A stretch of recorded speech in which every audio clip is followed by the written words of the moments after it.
Hello, everyone. Omni-sensei here with What If I Was Reborn in Naruto with the 10 Shadows Technique, Part 3. If you enjoy this content, please smash the like button. If you haven't already, please subscribe to the channel. Don't forget to check out the original story linked in the description. I hope you enjoy listening to it. Nighttime. Third-person POV. At midnight, after a grueling day at the office, Shikaku could barely summon the energy to put one foot in front of the other. All he wanted now was to collapse onto his bed like a sack of bricks. Upon entering his home, he exhaled a weary sigh and announced, "I'm home." Yoshino greeted him with a warm smile, having met him at the very sound of the front door's key turning. "Welcome home, dear. You didn't have to wait for me. You know, are Shikamaru and Akira asleep?" Shikaku's mood lifted slightly at the sight of his wife waiting up for him so late into the night. "Yeah, they are. Akira only recently came back from his last training session with Makoto, getting briefed on his mission, or so Akira told me," she replied, her face complicated. "What's wrong?" Shikaku asked, his eyes narrowed in slight concern. Yoshino sighed, "Let's talk about this in the living room. I can't have you standing after a long day." "I'd appreciate that," Shikaku replied with a smirk. At that, they leisurely made their way to the sofa in the living room. As they sat down, Shikaku expertly cloaks all his weariness for the sake of calming his wife's worries, whatever they are.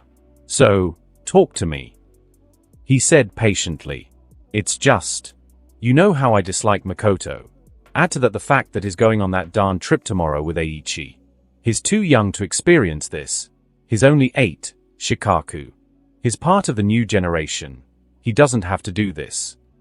Yoshino, in a rare showing of weakness, admitted her motherly woes to her husband. Shikaku took in her worries and heaved a deep sigh. "I know, I don't like Makoto either. Nevertheless, his skills and teachings are not to be undervalued. You know just as well as I do what Akira now means to the Noro clan and soon to the Leaf Village as a whole. According to Eiichi's and Makoto's notes and observations of the kid, his skills are already fresh-minted genin level. That's not taking into account his Kekkei Genkai nor his assassination specialization. If Eiichi is with him on the trip, you don't have to worry. Eiichi is perhaps the only one other than us who wouldn't risk the boy's safety unless necessary," he explained thoroughly. Yoshino took the information in and her face began to show frustration. "I get all that. But there is no need to force him to do this, is there? I'm proud of him that he's this competent at such an age, more akin to our generation than the current more pampered one. But a bandit extermination mission that came out of who knows where. Now? He isn't ready, Shikaku." She shook her head at the last sentence. Shikaku said with a small smile, "No one forced him into this. I have asked Akira multiple times, whether it was continuing with Makoto's training after their first meeting or this mission. He's accepted the training and the mission. Specifically the mission, as long as he doesn't have to eliminate the innocent. The boy wishes to be strong, dear. It's my job as his father to help him achieve his goal. The boy isn't naive, you know this." Yoshino took a moment to absorb the explanation as she sighed deeply. "I know. I just can't help but worry. Do you think Hikari would have reacted this way about him?" At that, Shikaku snorted. Knowing her, she'd have probably sent him on that mission alone, herself. Yoshino chuckled. True. What about the academy? A 3-week leave seems a bit much." She added as an afterthought. "When you're Rookie of the Year, as well as the son of the Jonin commander and Noro clan head, you can take some extended leaves here and there." Shikaku smirked at that. Yoshino rolled her eyes. "Oh, now you decide to use the power of your position. What did you inform the academy? I assume they did ask the reason for it, and Akira's actual position in the clan is a secret." "Don't worry about it." Shikaku waved her off. "Well, if you say so." Morning time. Akira POV. What's all this?" I asked once I arrived in the kitchen to eat breakfast before I went out to meet with Eiichi at the village entrance gate. "What's all this?" "Countless, numerous, immeasurable amounts of food of varying temperatures, probably cooked one after the other. And by immeasurable, I mean, this is probably enough to feed a small family for a couple of days. Akira. Quick. Store these in your shadows before they all get cold. Auntie ordered with exhaustion evident in her tone and look, all those bags under her eyes, her hands busy with preparing what seemed to be the last bento. I took a moment to process the goal of these bentos. I believe I've arrived at a conclusion, but I'll let the household banshee take care of the explaining. I know better than to argue with this middle-aged young lady. Right. I approach the bentos and begin to shove them into my shadows, shoving the last one just as she is done filling it with food. A minute passes by, and they are all gone, Auntie with a satisfied smile on her face. That was around 25 to 30 pounds worth of bento. I estimated according to the weight I felt. All this food, in addition to my safe equipment, would have been impossible to carry for an 8-year-old. But I'm a chakra-powered 8-year-old, so I'm fine. My questioning look warranted an explanation from Auntie. That's your breakfast, lunch, and dinner for your trip. If anything goes wrong, you have a ichi and some Rio, we gave you just in case. A proud look on her tired face at all the cooking she's been doing. Wow. She really stayed up all night to cook me 3 weeks worth of food? She's quite the worrywart, even by my previous life standards. Nevertheless, I'm grateful. Auntie. Thank you very much. I jumped and gave her a hug, wrapping my arms around her neck and kissing her cheek. She chuckled and hugged back. It's fine. Though I expect kitchen duty once you are back to compensate. And she ruined it. I hopped off her and huffed. Yeah, sure. Excited to see the outside of the village, Akira. Uncle chimed in, coming out from our backyard with a groggy Shikamaru, who woke up for the occasion of seeing me off. I gave Uncle a conflicted nod as a response, quickly transitioning my attention to a more pressing fact. This is the last bit of Shikamaru suffering I'll bear witness to for 3 weeks. I need to relish in it. As if he'd read my mind, he said, finally, a little more peace and quiet in this place. I'm peaceful when I need to be. I countered as they approached. Sending an army of rabbits to force me into training is categorized as being peaceful. He narrowed his eyes at me. When I need to be. I smirked at him, which caused him to roll his eyes. I'll miss this. 3 weeks out of my routine and usual lifestyle. With a tired auntie and a slightly drowsy Shikamaru in tow, we set off toward the gate to meet Eiichi, my equipment safely stored in my shadows. Some might say I was over-prepared. But better safe than sorry, right? On that note, be warned. For I have no shame whatsoever. Uncle, do you love me? I meet eyes with Uncle. His eyes narrow for a moment but quickly switch to amusement. Shit. He's too good. Well, I went too deep into it. I can't abort now. Of course, Akira. He smirked. Would you help me if I were to ask you for it? I continue. He nods. Dad, he's trying to get you into a Shikamaru chimed in nonchalantly, but my Shikamaru prevention instincts triggered and I blocked his attempt at interception. Shut up, or you get jeffed. Yes, sir. He surrendered without a struggle. Don't ask what getting jeffed is, but I'm proud of how creative that one is. Trust me. With my preparations fully set up, I acted. Ahem. Dad, can you please tell me now what my mission is? It'll help ease my worries and nerves. I know you can't tell me, but it shouldn't hurt to inform me now. I'll be informed in a few hours anyway. I know it's something related to assassination anyways. I plead at Uncle, using the critically powerful move of calling him Dad. It's super effective, as his face cringes. Uncle's expression twisted as he let out a sigh. I'm sorry, Akira, but this is all for your own good. It's crucial for shinobi, especially those specializing in assassination, to be prepared but not to know all the details until the critical moment. The initial mission parameters can often change based on new information or unexpected developments. Killjoy. I shook my head, turning to make my way towards the door. I'll admit, that was a rather weak and obvious attempt at getting Dad to compel Shikamaru attempted to violate my impressive attempt, so I shut him up. Toa I cut him off mid-sentence, making the shadow graphic sign for Toad, only for me to freeze, unable to form the sign. I can't move. Shadow possession jutsu now complete. Shikamaru smirked at me. I'm afraid I'm your worst match. I dove into the shadows and came up behind Shikamaru. It's time for Kakashi's. Please do note, I haven't seen him in this life. He's as rare as a shiny Pokemon, by my estimations. And I am clearly without a shiny charm. Leaf Village Secret Finger no fighting inside. Kids. Akira, stop wasting chakra. You've got a mission to be at. The household banshee screamed, causing me to jump aside elegantly and appear beside Shikamaru, holding his head between my armpits in a hug. Wow, the interruptions have been non-stop today. Huh? On that note, I'll respond to the banshee. Yes, in reality, there is no better response than this. If I tried, I'd perish. Release me. Shikamaru choked out, his face turning purple. Never. I whispered in his ear with a wicked grin. The main village gates. 4 on each side of the village walls, corresponding to the 4 cardinal directions. The North Gate, the South Gate, the West Gate, and the East Gate. I'm to meet Eiichi at the East Main Gate. I arrive before the iconic gate, one which I've seen multiple times in this life as I explored this giant village and originally seen through a literal animated show. Carriages filled with cargo and people of varying statures, ages, and occupations. Some shinobi, some merchants, and some civilians. In the show, the gates didn't seem to have a lot of people flowing in and out. To my past self's initial surprise, this one does.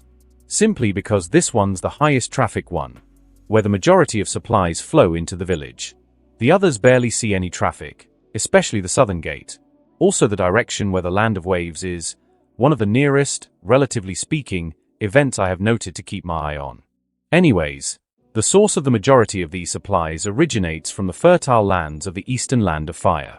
Also from that direction is Konoha's main supply of tea and other foreign and rather necessary goods, as well as being Konoha's #1 customer, Tea Country. Apparently, they grow some good stuff there. If you know what I mean, I do wonder what chakra-fueled drugs can do. Ahem. Logically speaking, it isn't that the western side of the Land of Fire is inferior in terms of fertile land. It's the problem that it is a more vulnerable location to an attack or sabotage from 2 adjacent shinobi villages. Thus, the more important stuff is on the opposite side. Well, that's enough exposition, as I have noticed the old bastard standing like a statue, a few eyes on him in recognition of his mighty elder Noro visage. Not as impressive as a mighty elder Ucha visage, may their souls rest in peace, but you know, it is still an impressive sight. Eiichi is a rather well-accomplished individual, all things considered. Well-accomplished in being a pain in my ass as well, second to the relatively recent addition of my sadistic assassination tutor, Makoto. We approach Eiichi. I see you've brought your family with you. A stoic tone of voice came out of Eiichi, who arrived earlier than scheduled, just as I did. Yep, they are here to wish me luck. On my special mission. I nod my head as I emphasize the special. Special indeed. He hummed enigmatically, meeting the eyes of Uncle as he gave him a knowing nod. How exciting. Chopping off heads. So fun. The least he could do was inform me who'll be my targets. No innocence. I refuse. It's a pleasure to see you all again, Shikamaru-sama, Yoshino-sama and Shikaku-sama. I'll be leaving with Akira now. We'll be wasting daylight with heartfelt goodbyes. He gave a short bow in greeting.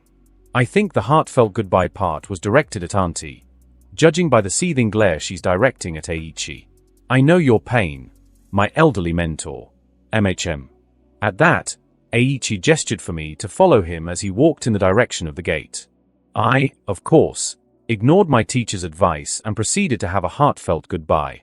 I smirked at my family. Don't worry about me. I'll be doing fine.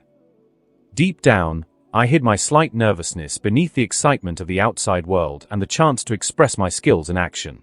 The nerves were more related to the action department, conflictingly enough.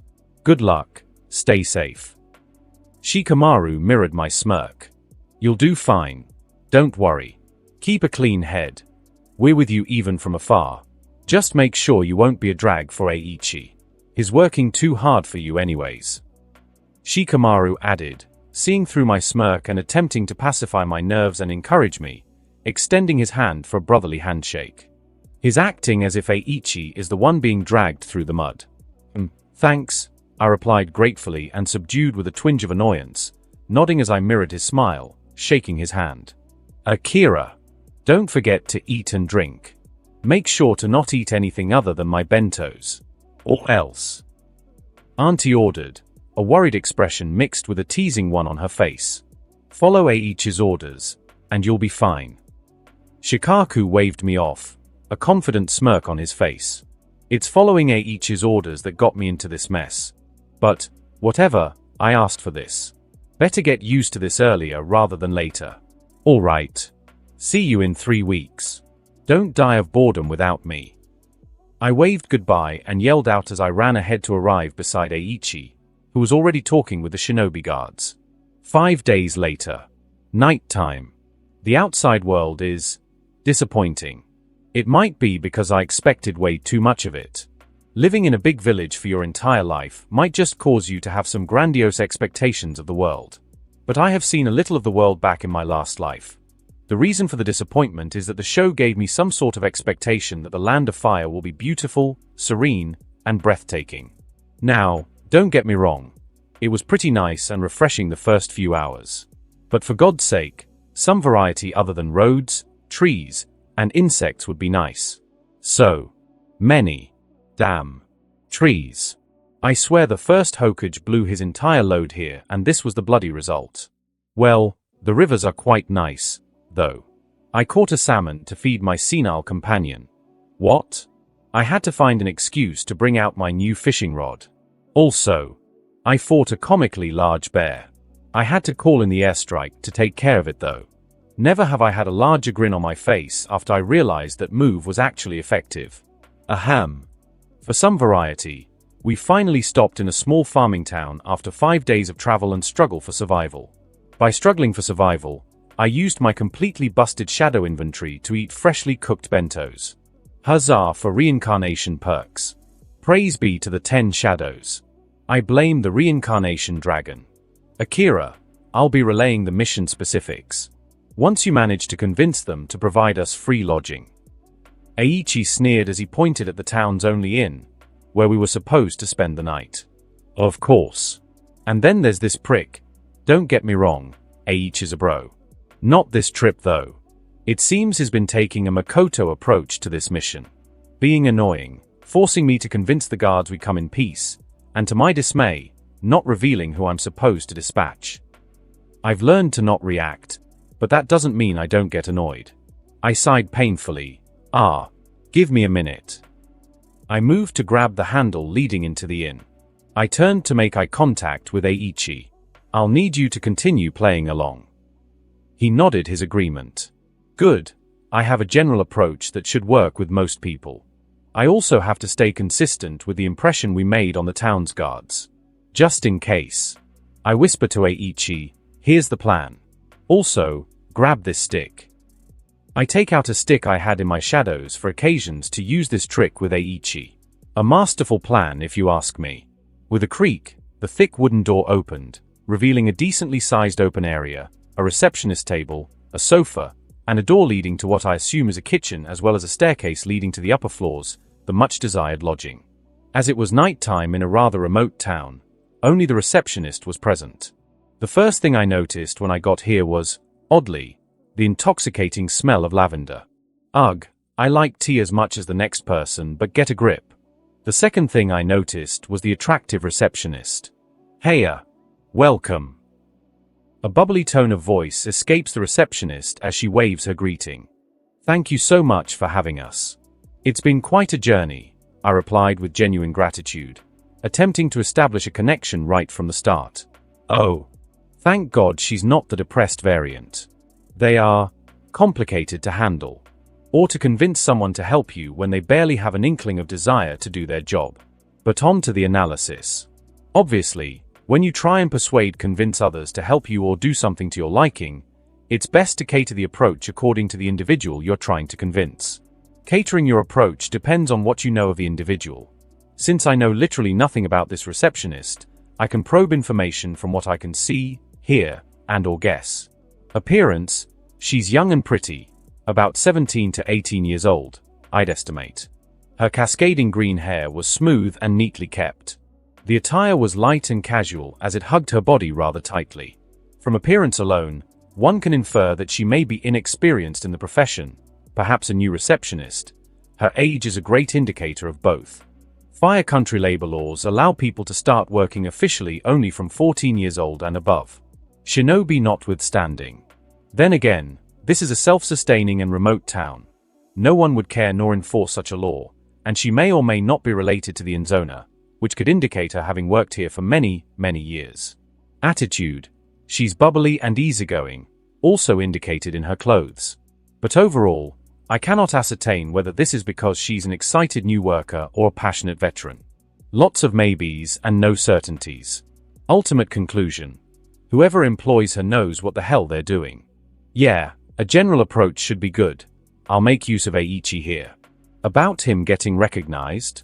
He's no Sanin. I doubt a faraway townsgirl would know who he is. So far no one has recognized him. And he's more of a local legend in more apt terms. Though I could be dead wrong. Anywho. Let it commence. I'm sorry to trouble you, but this is my grandfather. I gestured toward Eiichi, who played his part by fumbling with his walking stick and appearing a bit confused. He's been a bit forgetful lately, and we've been on the road for days. We were hoping to find a place to rest, but our funds are quite limited. We're willing to pay, of course, but we were wondering if you could help us with a more affordable rate. Maybe even just for the night. The key was not to push too hard, but to gently nudge her toward the path we desired. I wore a soft, friendly smile, maintaining eye contact as I approached her, adding, "If you could assist us, we'd be ever so grateful. It's been a tough journey for both of us, and I'm worried about my grandfather's health." I tried to elicit empathy by appealing to her sense of unity. We were all humans, after all, and showing vulnerability in the form of concern for Eiichi's health was a powerful way to connect with her emotions. Also, making Eiichi act like a senile old man is funny. I'm surprised he's playing along with me twice in this act. Being within arm's length, both with my frail elderly companion and as a cute 8-year-old, should add some pressure due to our close proximity. But now, for her response. Her bubbly expression twisted as she now observed Eiichi with a sympathetic gaze, taking in his apparent frailty and aloof figure. She offered a sympathetic smile to our plea. "Oh, I see. Poor thing," she replied, her empathy shining through. Traveling can be quite exhausting, especially for someone of his age, not to mention the bandits roaming around. She added, a saddened expression on her face as she internalized our troubles. "Now I just feel bad. But I must persevere. Also, bandits. This is the second time I've heard of them today, particularly making the entrance into town a bit troublesome. I mean, why would you be suspicious of an 8-year-old kid and his fossil-aged grandfather? Don't answer that." I nodded, grateful for her understanding, and pressed on with our request. "Exactly. It's been tough. We're really hoping for a place to rest for the night. If you could help us with an affordable rate or perhaps even just one night stay, we'd greatly appreciate it." At that, the receptionist leaned in closer, lowering her voice as if sharing a secret. "I'm not supposed to do this, but I can offer you a deal. Since you've both been through so much, how about this? You can stay the night for free. But, please, don't tell anyone. It's our little secret. Room 41, up the stairs, second floor to the left." She handed me our room's key. "Milady, I could kiss you." Of course, I didn't say that. My eyes widened slightly in gratitude as I whispered back, "Thank you so much. We won't breathe a word about it. You're a lifesaver, really." She winked at us, assuring her discretion, "Just promise you'll get some good rest. And let me know if you need anything else. You're a brave and talented boy. To take care of your grandfather alone at such an age is amazing." Praising me in the end and ruffling my hair. "Scratch that. Marry you. Eiichi. Get the documents." Of course, I didn't say that either. As I prepared to leave for our room, the receptionist introduced herself. "By the way, My name's Emi Mori. If you need anything during your stay, don't hesitate to ask. I smiled and extended my hand, introducing both Eiichi and me. I'm Akira, and this is my grandfather, Eiichi. Thank you so much, Emi-san. You've been incredibly kind to us. Taking care not to add our surname. Noro is well known, and Shinobi's presence shouldn't be announced unless necessary. We exchanged pleasantries, and Emi Mori bid us good night and explained some basic stuff, like where we could take a bath and when breakfast was served. We proceeded to follow her directions and head towards our room on the second floor. This would all have been easier if you taught me some genjutsu or even henge. I complained to Eiichi, who is currently writing something in his Akira report as he sits on his futon. It's not a damn secret they keep notes on me, though I am curious about what they write in there. His eyes lifted from his notes for a moment as he responded, "Boy, you know why we don't instruct you on those quite yet." I rolled my eyes. Yeah, master the basics prior to utilizing shortcuts. Rigid, if you ask me. Your naive and foolish opinions are duly noted, Eiichi replied without a hint of acknowledgement. So, what's my mission? You've kept me hanging for way too long. I narrow my eyes at Eiichi. At that, his notebook was snapped shut as he placed it along with his pencil inside his storage scroll. Phut. Storage scroll needing peasant. My amusement was put to a stop when his eyes met mine, and suddenly a serious air enveloped me and the room. As you have guessed, your mission will involve assassination. Eiichi dropped the expected bombshell. I nodded slowly. Yeah, I figured. Anything else? Please, not innocent people. Yes, there have been reports of bandits raiding towns that refuse to pay their so-called protection fees. Your mission is straightforward. Get rid of them. However, it's important to avoid using excessive force. I'll be keeping a close eye on this mission. Your task, for your own growth and safety, is to quietly eliminate them all. The main goal is to deal with them swiftly and silently, without causing any retaliation or resistance. A quick and stealthy victory that showcases the essence of what an assassin should be. Additionally, it's up to you to gather information on who these bandits are, where to find them, and the best approach to deal with them. I'm here solely as an observer, so remember that. Eiichi went on a complete lecture as to what my mission is and what I need to accomplish. I took a few moments to process this information. Bandits, I see. However, there is one thing that's bothering me. Where's the client who hired Shinobi for this mission? I asked, my tone expressing genuine curiosity. Eiichi's lips formed a small smile as he replied, "You've got a sharp eye. There's no client involved in this case. Collaborating with a client and getting specific mission directives will come in your next ventures. As for this mission, it's my own idea. I've been hearing unsettling stories about bandits causing trouble in this region, and I thought it was a good chance to tackle the problem while giving you some experience. You might be wondering why the local folks haven't requested help despite the bandit issue. Well, the answer is simple. Hiring shinobi is expensive. This mission would be classified as a C rank, and it's costly for people who earn their living from farming and such. This is even more so for an area of the country that is known to be self-sufficient and only keeps up with country tax by trading goods. Where does he even find these rumors in the first place? I mean, I wouldn't be surprised if he's got some kind of convoluted information network he taps into whenever convenient. I'm guessing the police force of Fire Country can't be bothered with this problem. I questioned after processing what he told me. So much for paying country tax when the country doesn't even bother providing you protection. They can't send you protection, but they can send you the accursed taxman. If I were them, I'd commit the most devious of tax frauds. More or less, don't dig too deep into it, Akira. For the most part, as a shinobi of the leaf, the machinations behind a mission should be something the Hokage has to worry about. Your job is to obey and complete the mission. Eiichi shook his head, uninterested in elaborating further. Well, if Eiichi says it's not my job to worry about it, then it isn't my job to worry about it. As long as it isn't related to the killing of innocents, I'll go with the flow for now. First of all though, I'm guessing this is the area where the bandits are supposed to be roaming around and causing trouble? From here it's up to me to figure out where they are and eliminate them. I narrowed my eyes at my teacher. Yes, that's what I told you before. The towns that are beyond this one, more towards the east, are affected by this bandit issue. From here, it's your job to figure this out. I sigh and respond tiredly, good. Sounds like a problem for tomorrow morning's Akira. Today's Akira is going to sleep. Eiichi snorted. HMH, I suppose it is. The next day. It was the morning of the next day. After eating breakfast with the other 8 guests in the inn, which is a small number, by the way, I approached Emi Mori and began questioning her, with her agreement, of course. And just how long were these bandits in the area? I asked with a sweat drop as I questioned our beloved receptionist, Emi Mori, who was very compliant with the questioning, probably worrying about our safety. She sighed painfully. For around 2 months. Luckily, they haven't gone around to ransacking our town or asking for protection fees.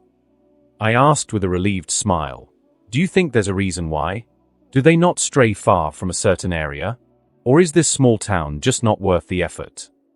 At that, her face expressed sheer effort as she thought hard. I think it's because they don't stray far from a certain area.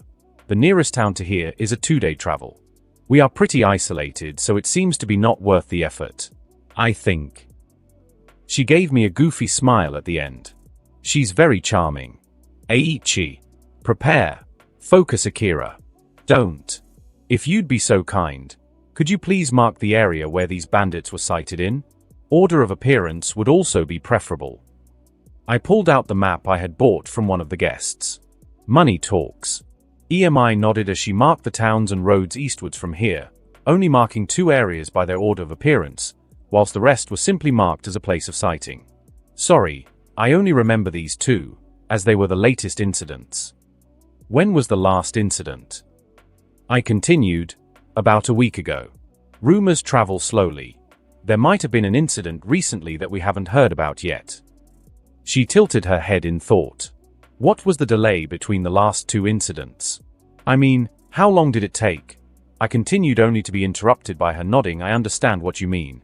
It's a month between the 2 incidents and sightings. The second to last incident was ransacking due to the townspeople lacking the Rio to pay them.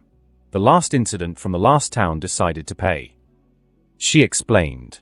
Is a month's worth of payment and or ransacking enough to feed the bandits and cause them to take a rest? What motivates their actions? I can't make a solid conclusion from just this much. I can only guess the attacks and or payments have a month's delay. One example, though, isn't nearly enough. Guess I'll have to go to the victims and check it out. Brute forcing finding the bandits with knock and mir isn't a good plan until I have a more concentrated area to search for them. The current area is way too large for their detection range. I smiled gratefully at EMI. Thank you very much, EMI-san. Your kindness knows no bounds. I bowed respectfully to the kind and attractive lady. At that, she smiled with warmth as she ruffled my spiky hair. Don't worry about it. As long as I can help you 2 avoid the bandits, I'm happy. You are heading eastwards, right?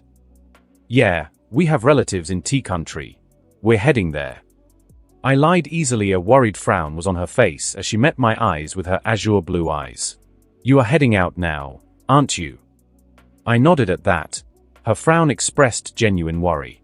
Please be careful, both of you. She proceeded to hug me, choking me with her ample bosoms.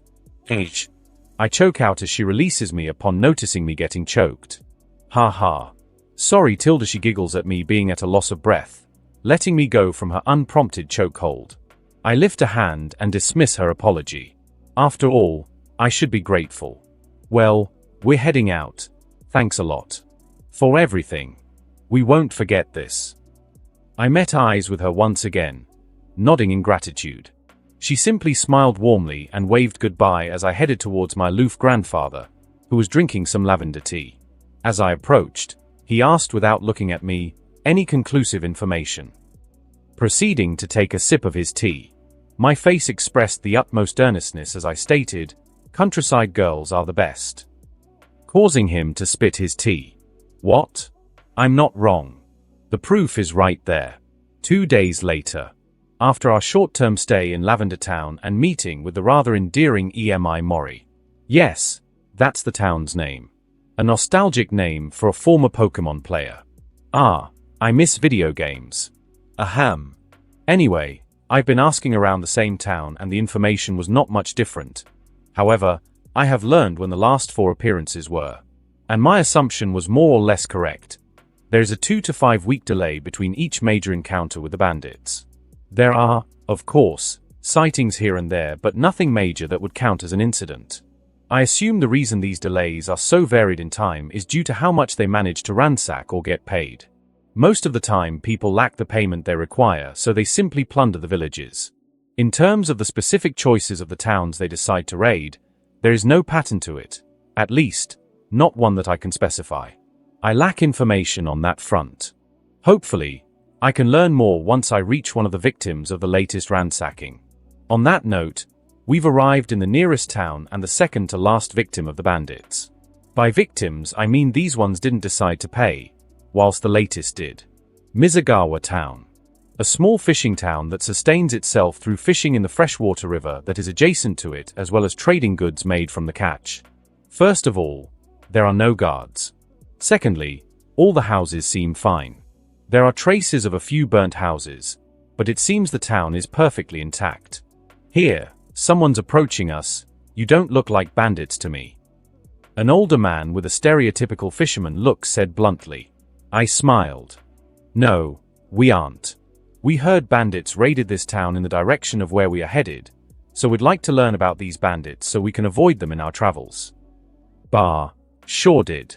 Clever bastards always take just enough for themselves and keep enough for us to stay afloat. So they can come back and ask for payment when we've recuperated, the bastards. Protection fee my ass. The fisherman complained hem. The confusion must have been telling, as the fisherman narrowed his eyes at me and asked impatiently, "What's with your face?" I fixed my expression to a placating smile and added, "Oh, sorry. I'm just curious as to why you haven't decided to leave." At that, the fisherman's face formed a resolute expression. I've lived here since I was a blubbering whippersnapper. I don't know what other place to go. We've sent messengers along with information to the capital and the nearest Fire Country police station. The police station ignored us, the arrogant and entitled bastards. The messenger sent to the capital has yet to bring us good news. It's not too bad, boy. The bandits thankfully have a trace of honor in them. They have not killed anyone unless they threatened their lives or took too much. So if we must endure and work a little harder for a while until help arrives, it's fine. As I took a moment to digest the fisherman's words, he cut me out of my thoughts. Sorry, we can't afford to feed the both of you. If you want to stay, you'll have to work. Oh, don't worry, we're just passing by. If you have the time, could you mark the area I should avoid in case the bandits appear? I requested as I pulled out the map of the nearby area. I'll agree to it if YA can pay. I have no time to waste, you know. His statement was interrupted by the feeling of Rio bills on his hands. Behold the power of money. My quick response surprised him, only for him to blink twice and take a look at my still smiling face. He took a moment to regain his composure, muttering, "A rich kid, hey." Rich is a subjective term, my fish-loving friend. Compared to the silent bastard beside me, whose net worth could buy this town and the surrounding areas multiple times over, I own practical pocket change. Fine, give me that thing. The fisherman grabbed the map and began marking the areas in addition to what was already marked there. As Eiichi and I were patiently awaiting the fisherman to complete his marking, our attention was taken away by a new figure. Saito-san. We've got some fish to dry. Who are the old man and the shrimp? A boisterous young boy who seems to be 13 years old arrived beside the fisherman, now named Saito. Shrimp? That's a new one. We're just travelers passing by. We stopped by this town to gather information in regard to where the bandits that have been plaguing this area usually roam around, so my grandfather and I could avoid them. I kept the smile on my face, not a hint of irritation on my expression. An improvement, I would say. I would normally retort, but I'll stay professional. For now. At my words, the boy narrowed his eyes at Saito. I hope you aren't doing this for free. Pointing at the map Saito is currently marking. Of course not, brat. They paid well. Saito snorted. The boy formed a relieved smile. Good. Well, I'll go do it on my own for now.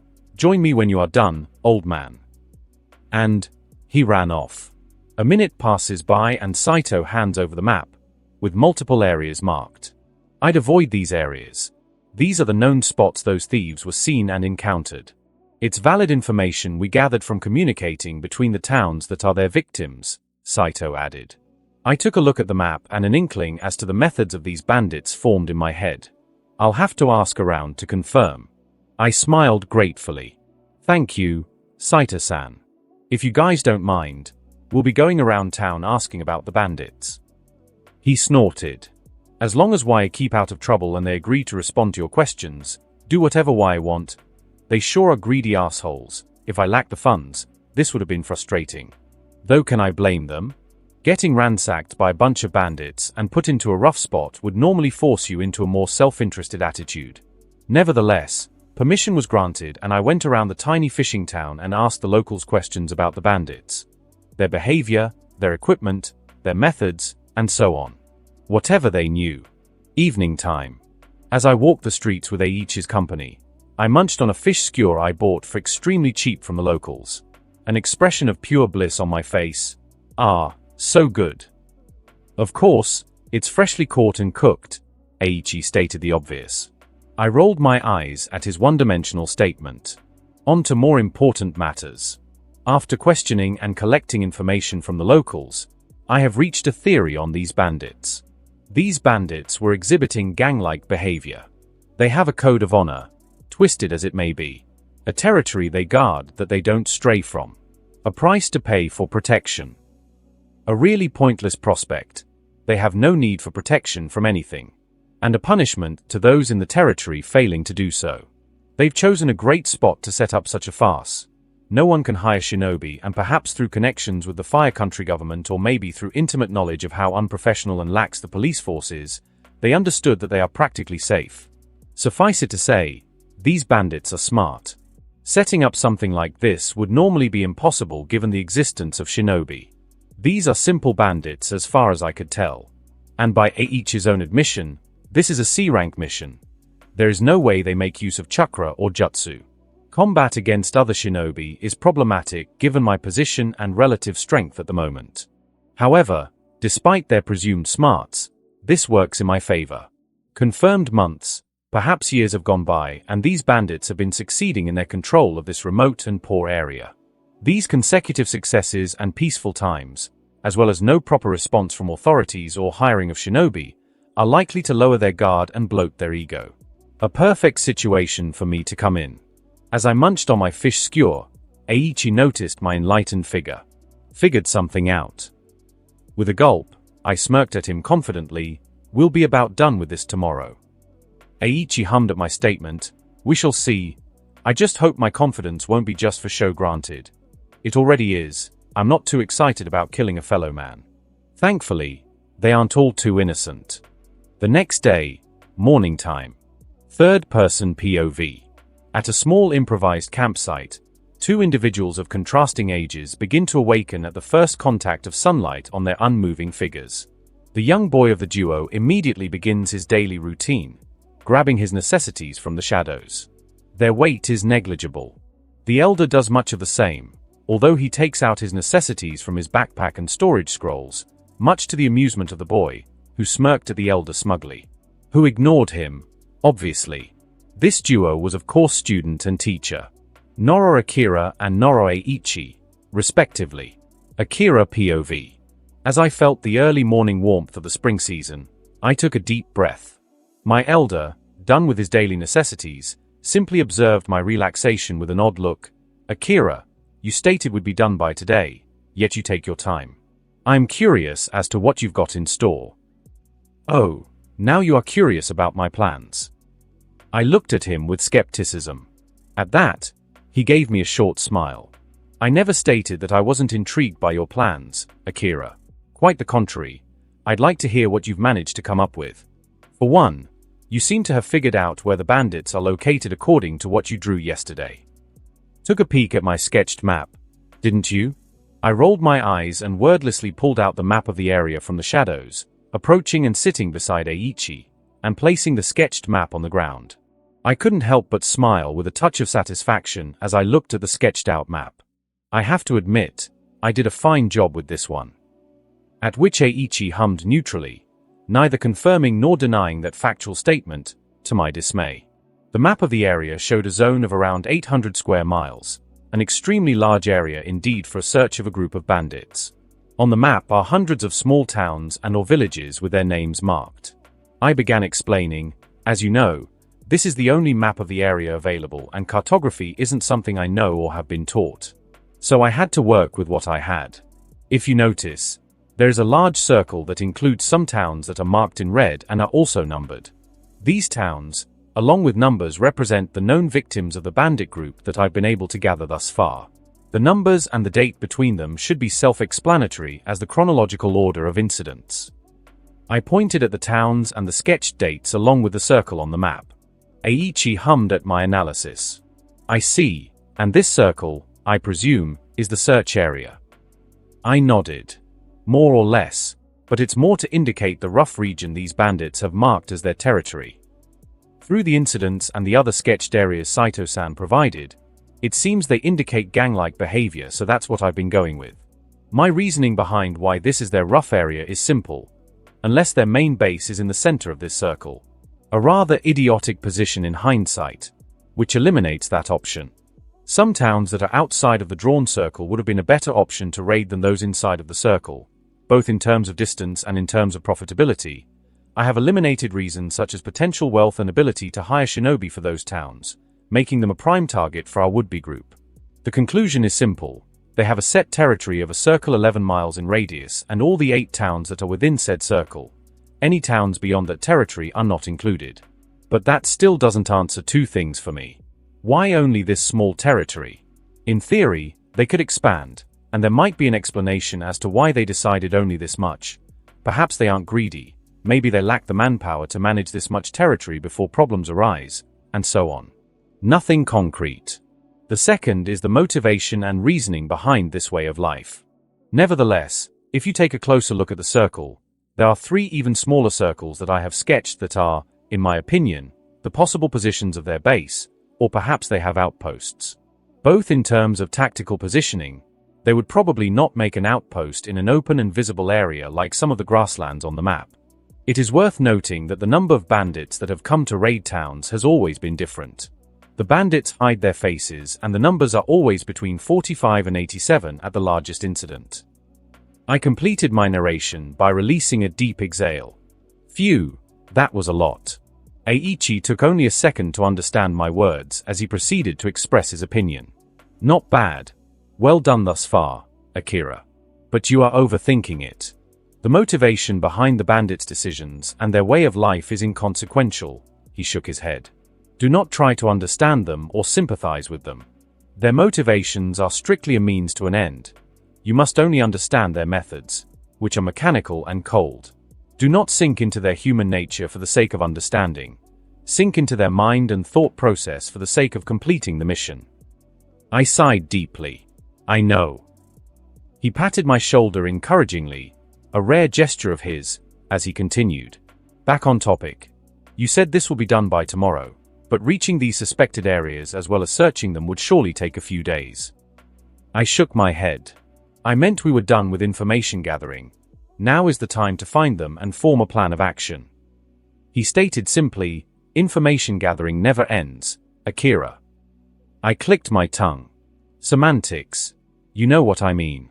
Of course, I wouldn't be against getting more information, but what I have on hand is enough to execute the next phase of the plan. Finding them and evaluating a proper plan of action. Eiichi continued to lecture nevertheless. Arrogance and underestimating your opponent is a way towards an early grave, Akira. Okay, now he's just repeating himself. Eiichi-sensei, you're starting to sound like a broken record, I said with a sigh. I shifted my gaze from the map to Eiichi, my patience wearing thin. We've been through this lecture before. Do you doubt I've gathered sufficient information? He shook his head, a small smirk of amusement on his face. I am simply observing and reminding you of our lessons, Akira. Nothing else. Could you please stop imitating your colleague on this trip? I can only manage to tolerate his antics for a day a week at most. Eiichi kept his smirk as he replied, "You've been doing fine thus far with my attempts to get under your skin. Will you submit this far in the game?" I'm ignoring him. Wait a damned moment. There is no way this guy would irritate me like this. There's a purpose here, isn't there? Eiichi may have been imitating Makoto, but he sure isn't as sadistic as that bastard. There's something fishy here. What am I missing? Is my plan wrong? A minute passes by as Eiichi silently observes my state of deep thinking. I think I got it. At that though, my face tightens as I get more serious as I state a flaw in my overall conclusions. There is only one perhaps major issue in my theory and presumed location of the whereabouts of these bandits. Eiichi, with a knowing smile that has a hint of pride in it, asks, "And what is that issue?" My eyes narrowed at the sketched map, the time gap between incidents. It's too long between each to limit these bandits' territory to this 11-mile radius circle. If they are as smart and methodical as I suspect they are, their base is beyond the territory that they have marked as their own. Beyond this circle. I remarked as I made a concerning and troublesome revelation, the possibility of them hiding outside of their supposed marked territory. Shit. If this is true, this complicates things a lot. From the people I've managed to bribe in Mizugawa Town and ask in Lavender Town, there have been no reports of where the bandits have gone after successful ransacking or taking of territory tax. The victims going after and tracking the bandits would warrant a death wish, so I can't blame them. Ah. What a hassle. And here I thought I was practically done with estimating where these bastards were. Just great. Send a Noro on a tracking mission instead of a Hyuga, Aburame, or even a damned Inuzuka. Yes, the 10 Shadows is versatile, allowing for even tracking with Nock and Mir, but give me a damn break. I took a look at Eiichi's face to gauge his response. He nodded. Yes, that is also a valid possibility. He said, clearly not willing to elaborate on his own conclusions, leaving this solely up to me. What to do? What to do? I guess for now, I'll be optimistic and search the suspected areas. If I find nothing, I'll go fish for more information. But I'm on a time limit. I have to finish this and arrive back home before the 3-week leave I got from the academy is complete. If it comes to it, I'll have to risk subtlety and brute force a search with New from the sky. Why would that be a risk of subtlety? Well, an abnormally large owl creature flying in the sky would warrant a few raised eyebrows, hinting at the usual case of a shinobi using the summoning jutsu. And that would get them to tighten their guard, making this considerably harder than it should be. I stood up from my sitting position and I grabbed the map with a resolute expression on my face. Let's go. I announced to Eiichi. He followed up shortly, following my lead to the first suspected area. One day later. Evening time. The first suspicious area, and the result is nothing, absolutely freaking nothing. I ordered Nock and Mir to spread out and search the area, pinging me if they noticed any noticeable collection of chakra signatures. It didn't take long for them to scour the entire circle before they pinged me back nothing. Hell, I even had chakra to spare for another search multiple times over. It's not this one. I announced tiredly to Eiichi, who awaited on a tree branch, sitting at his leisure reading a book. He hopped off the tree in an instant and said, I see, then shall we depart to the next one? I nodded tiredly. Yeah. In case the last spot doesn't contain the bandits, we'll go to the one farthest away from the latest victim of the bandits, so I can gather information if need be after checking the closest spot to that town. They are all around a day's worth of travel apart. 2 to go. 1 day later. Night time. Eiichi sipped his tea casually and asked, Did you find them? I responded flatly, What do you think? He snorted, Next spot then, but tomorrow. I'm afraid I'm too old to travel at night. I must get my sleep on time. Too old to travel at night. This guy's sense of humor has been on point lately. I waved my hand in dismissal. Yeah, I know. I'm not keen on traveling right now either. I'll go to sleep as well. As you can see, spot number 2 has come up empty. If I'm this frustrated, I'd bet Nock and Mir are even more so. Searching for something that wasn't there. But the loyal wolves persevered. They don't need food, but I might as well see if I can feed them some snacks. A little insensitive of me to only think of giving them treats after being together for so long. Anyways, as a side note, we've met one traveling merchant on one of the paved roads on the way here. After questioning him, or more like bribing him to answer my questions, he didn't really tell me anything new about the bandits in this area, unfortunately, making me waste precious Rio. What I have discovered is that these bandits, clever bastards as they are, ignore and allow passage to merchants without ever disturbing them or anything of the sort. Since the merchant has been trading with the surrounding area, I've also learned that the people in these towns aren't really kind or generous people. At first, I credited it to a rough financial situation and circumstances, evident in Mizugawa town as a result of them being ransacked by bandits. According to that merchant, it's a trait shared by almost all of the towns, regardless of being a victim of banditry. Except Lavender Town, where the residents seem to be generous with their information, as well as the cheap cost of the map. I had to insist on paying for it as well. You know, for noble impression, and also they'll be much more eager in divulging information. Did that fisherman Saito lie to me? No, he didn't. If I analyze the encounter, at worst he simply leveraged the rough situation they were in as a justification for payment. Then again, I shouldn't expect someone to draw on my map for free. A proper payment should be granted. But what about showing some consideration for a traveling duo of child and old man? Get a grip, Akira. Don't get suspicious. If I want to get a better and more proper grip on the people of this area, I'll have to go to the latest town that was a victim of the bandits to gather information and interact. And I had such a great first impression from the residents of Lavender Town. Especially that mesmerizing EMI-san. Ahem. Hopefully, though, I don't have to go and gather information from the latest town. If something goes as planned, the last spot should contain the bandits, and I can go on to phase 2. One day later. Night time. The comfortable and yet chilly night characteristic of springtime in the Land of Fire was upon us. Eiichi, the paragon of wisdom that he is, sat on a log as he sipped on a blend of lavender tea he had purchased in Lavender Town. His tea addiction is coming out strong as usual. So? Did you? He questioned with a neutral expression on his face, staring at the very enthusiastic me, who was currently back from scanning a hill with a cave for bandits. Only for me to cut him off. Not. Another word. We're going to town at dawn. I mutter tiredly and with but a twinge of irritation on my face, dismissing Nock and Mia once they've reported back that there was absolutely nothing there. I mean, a hill and a cave. Isn't that like the classic bandit hideout in fantasy manga or isekai manga? At that, Eiichi went into his lecture mode. Take this as a lesson in being more meticulous when gathering information and not rushing through the mission. We've just wasted 3 days searching where you suspected these bandits were located, and we've got nothing to show for it, not even any additional clues.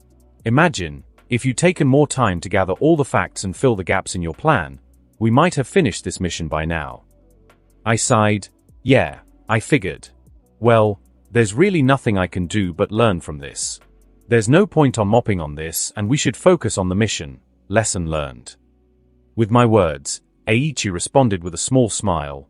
Good, we'll move tomorrow. This was the fastest way to make him get out of his lecture mode. Agree with him and don't complain.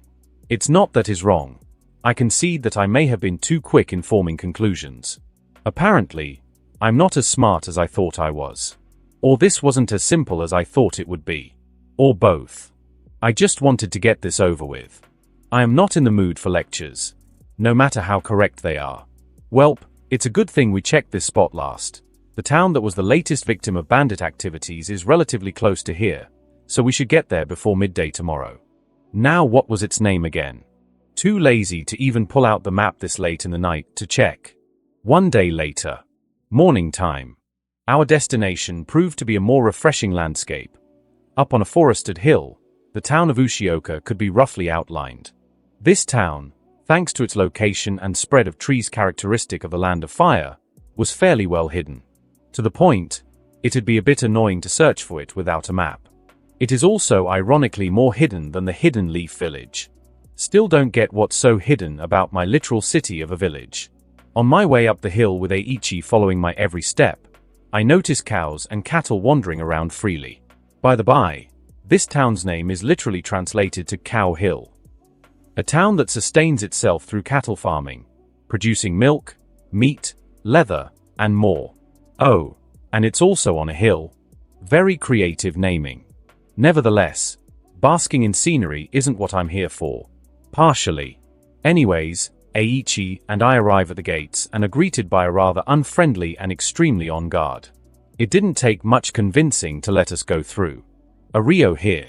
A Rio there. These guys are really cheap to convince. What? Of course, I didn't start by bribing outright. If I did, it'd be suspicious. There's an order to these things. Inside the town, the architecture wasn't much different than Lavender Town. What is different is the bloody smell. It smells like bullshit. Literally. An Inuzuka would have a field day here for sure. Hee hee. Eiichi's words snapped me out of my amusement. Akira, wipe that grin off your face. We're being observed. He said as we walked the grassy path, paved for the sake of creating some kind of pathway.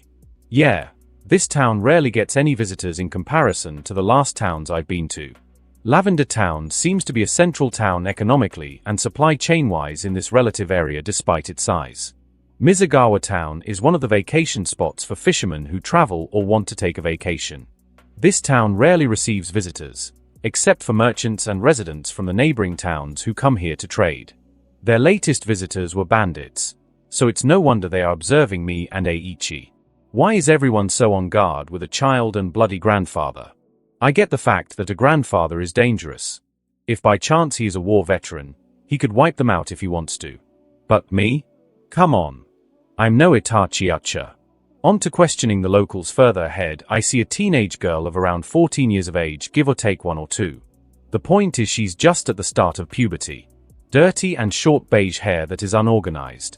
Clothes that are brown with dirt and have a twinge of green from the grass on them. Calloused hands, indicating hard work. Why I chose her is simple. She doesn't seem to care and glare at me and Eiichi in suspicion like the rest of the small crowd here. She is focused on leading the cattle she is currently holding by a rope somewhere. Determination in her eyes to do her alleged work. Focused on something more important than glaring in suspicion at a duo of child and old man. A trait I can respect. As well as being determined to get the job done.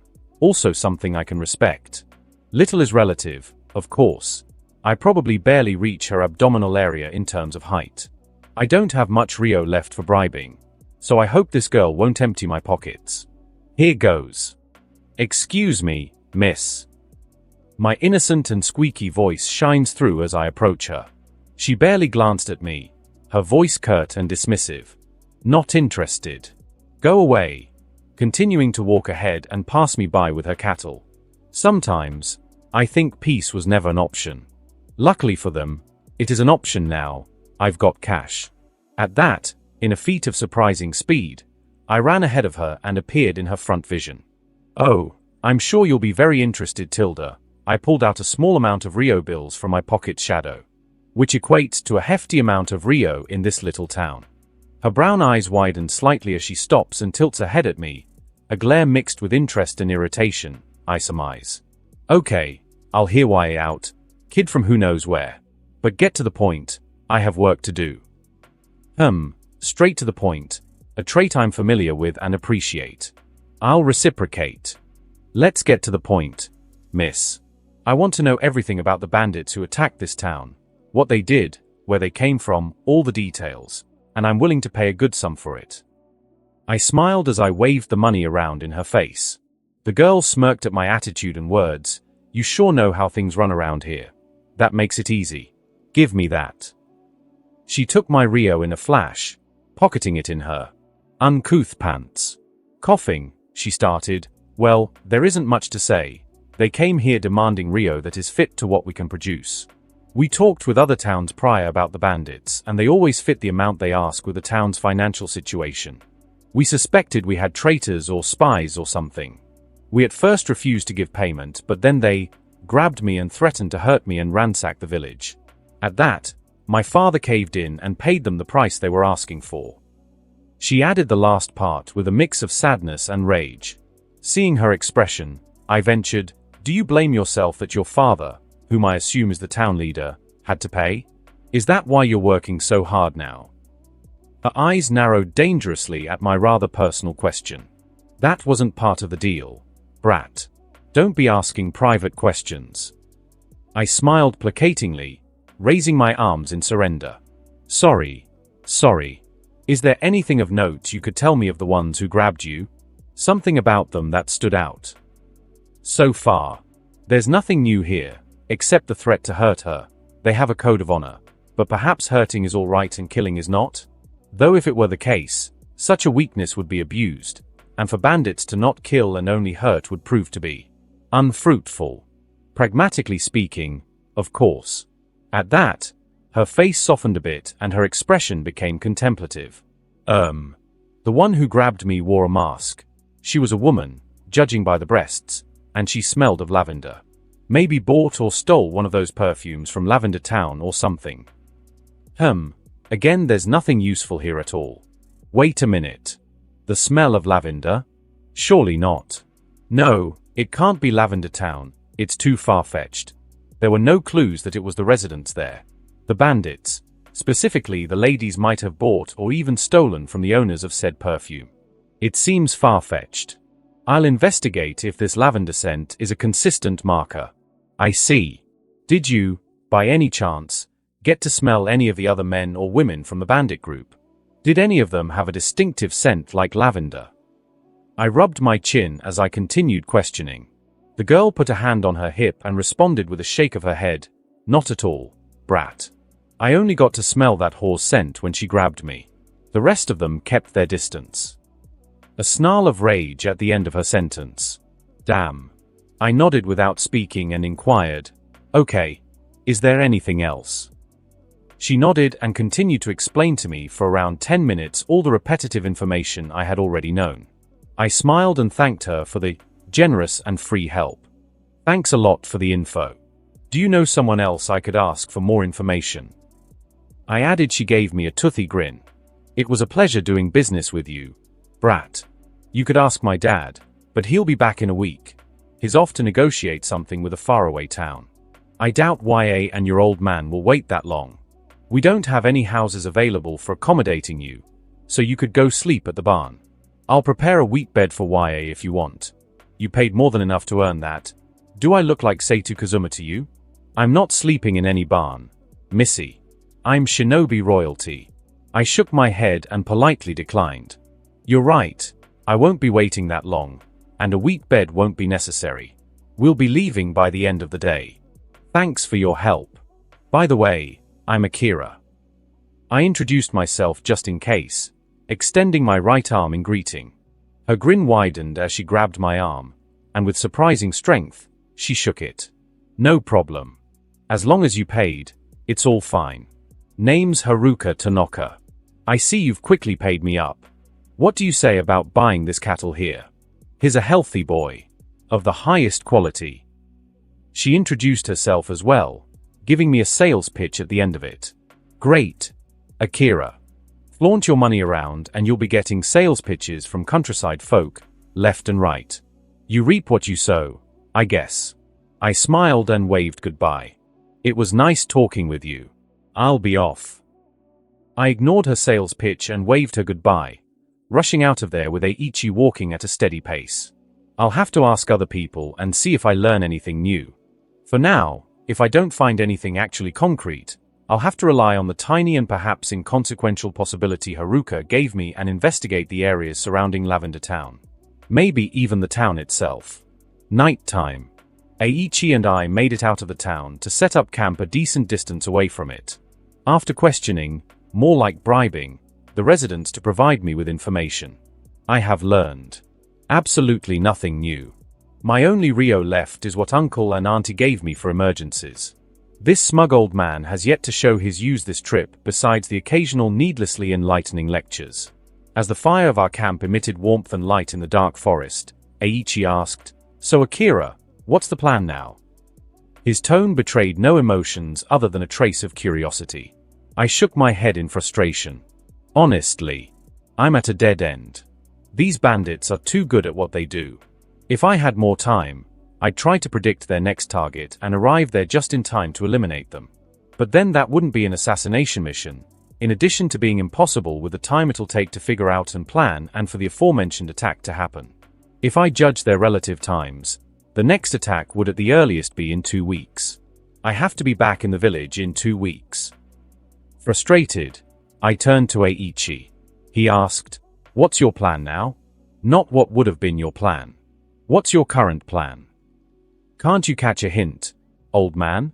My plan is hanging by a tiny, tiny thread here. Really, my only option here is to brute force a search with what I can vaguely guess might be where their base is. My only clue now on where they are is the smell of lavender of all bloody things. Perhaps it was paranoid of me to be suspicious of the Lavender Town residents. But after more time to think and judge, the chances that they are the actual bandits are really, really low. It's a weak connection at best. Nevertheless, I'll probably search the surrounding area near Lavender Town. Perhaps the bandits exist right under the residents' noses. Lavender Town is, after all, outside the marked territory. At that, Eiichi hummed wordlessly, without a comment this time about my plans. Is he pleased or disappointed? Even I couldn't figure that one out. I'll go to sleep and we'll head out tomorrow towards the surrounding area of Lavender Town, and I'll hope for the best. Can I afford to fail this mission? Probably. Can the victims of the bandits afford to continue living like this? They can, but it's a rough regime and situation. What a drag. 2 days later. Morning time. Finally arriving around 5 miles away from Lavender Town, I decided to brute force a search for these bandits. The strategy is pretty straightforward. Search with Nock and Mir as long as the sun is up. And when it's night time, search with New, taking breaks here and there to regenerate my chakra and sleep. Nock and Mir during the day because New is extremely eye-catching.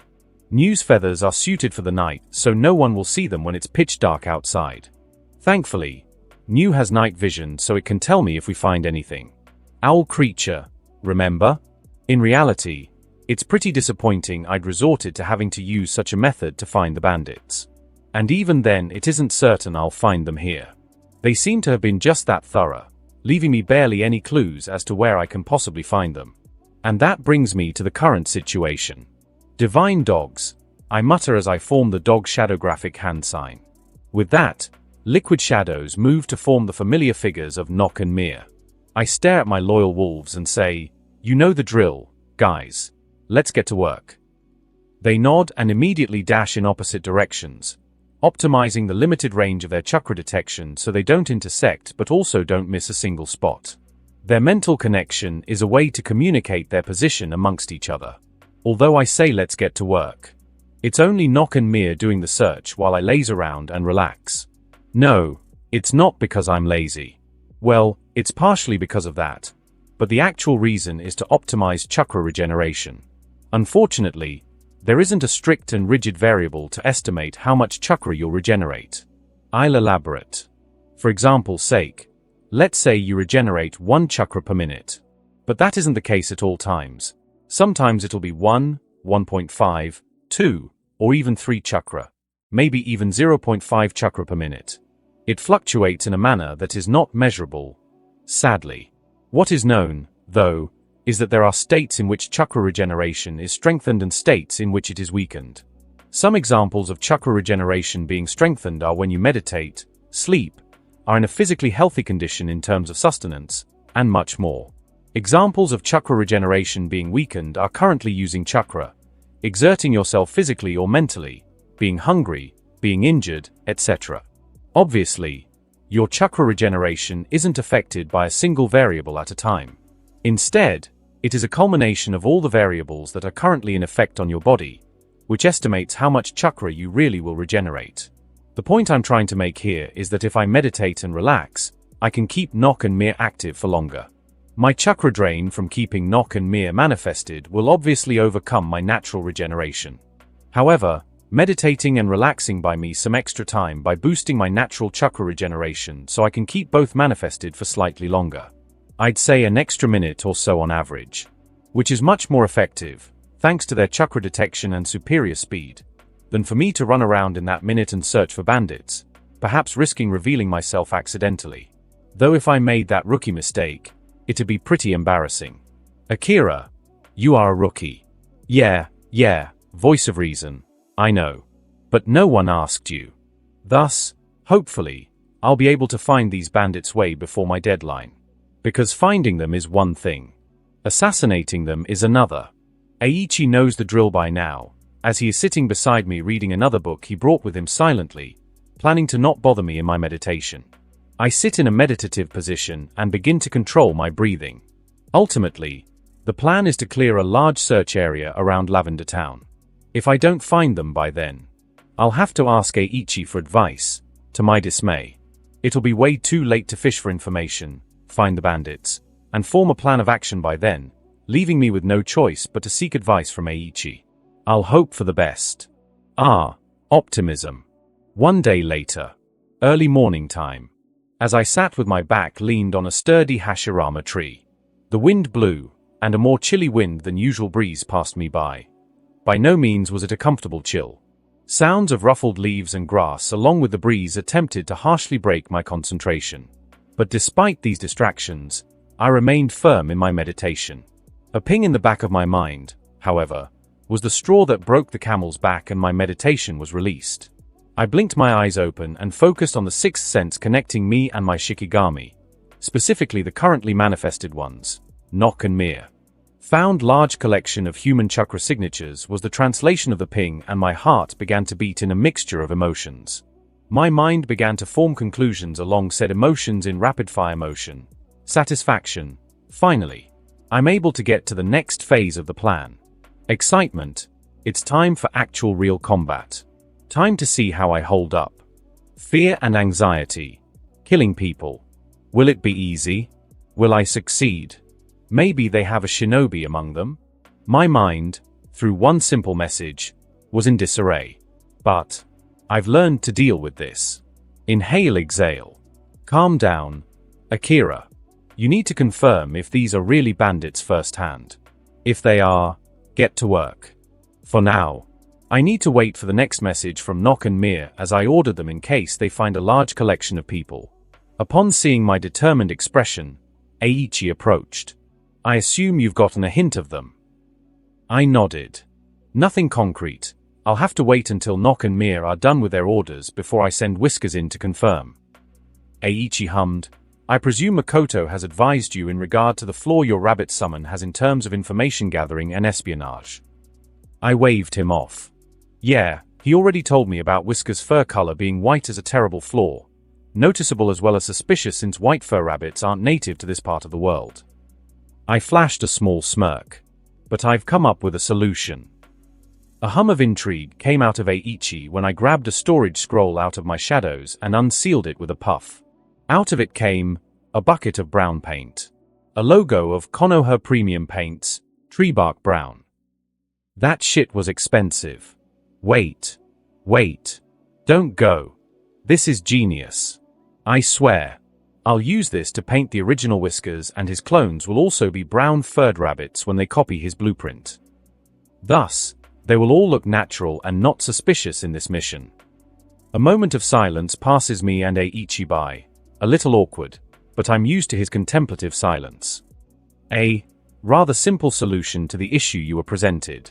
Not bad. Eiichi praised me. I stood up and gave Eiichi a thumbs up. Simple is best, right? I smirked. Eiichi grunted his agreement, and at the same time, another ping came my way. I met eyes with Eiichi. Hold on a moment. Nock and Mir reported back to me. Okay. Good. They are done pinpointing the numbers. Time to write it down. I check the connection and see the messages they have transmitted to me. This connection has always been radio-like, and it's odd. Sad that I haven't really been able to do any delivery of messages. So far I've only been on the receiving end. Nothing has worked thus far. Anyway, 133 total human signatures. Nock reported, most are close together. 6 of them stay in place. Guard. Mir reported as well. 133. That's more than the reports, but that makes sense.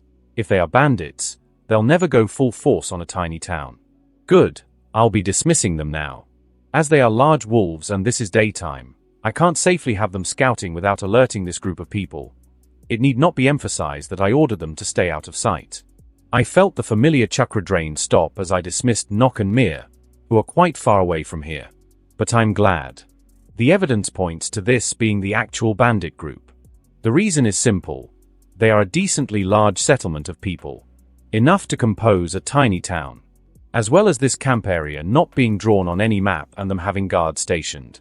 It doesn't confirm anything to me just yet, but it has gone from a maybe to a very likely. I'll rest for a few hours to get back to perfect form, and then I'll send Whiskers in. Of course, not the entire army. That'd be eye-catching. However, after experimenting with Whiskers, there is an interesting utilization I have found with him. It goes without saying, especially thanks to this trick, that Whiskers is my most versatile Shikigami yet. A few hours later. Okay.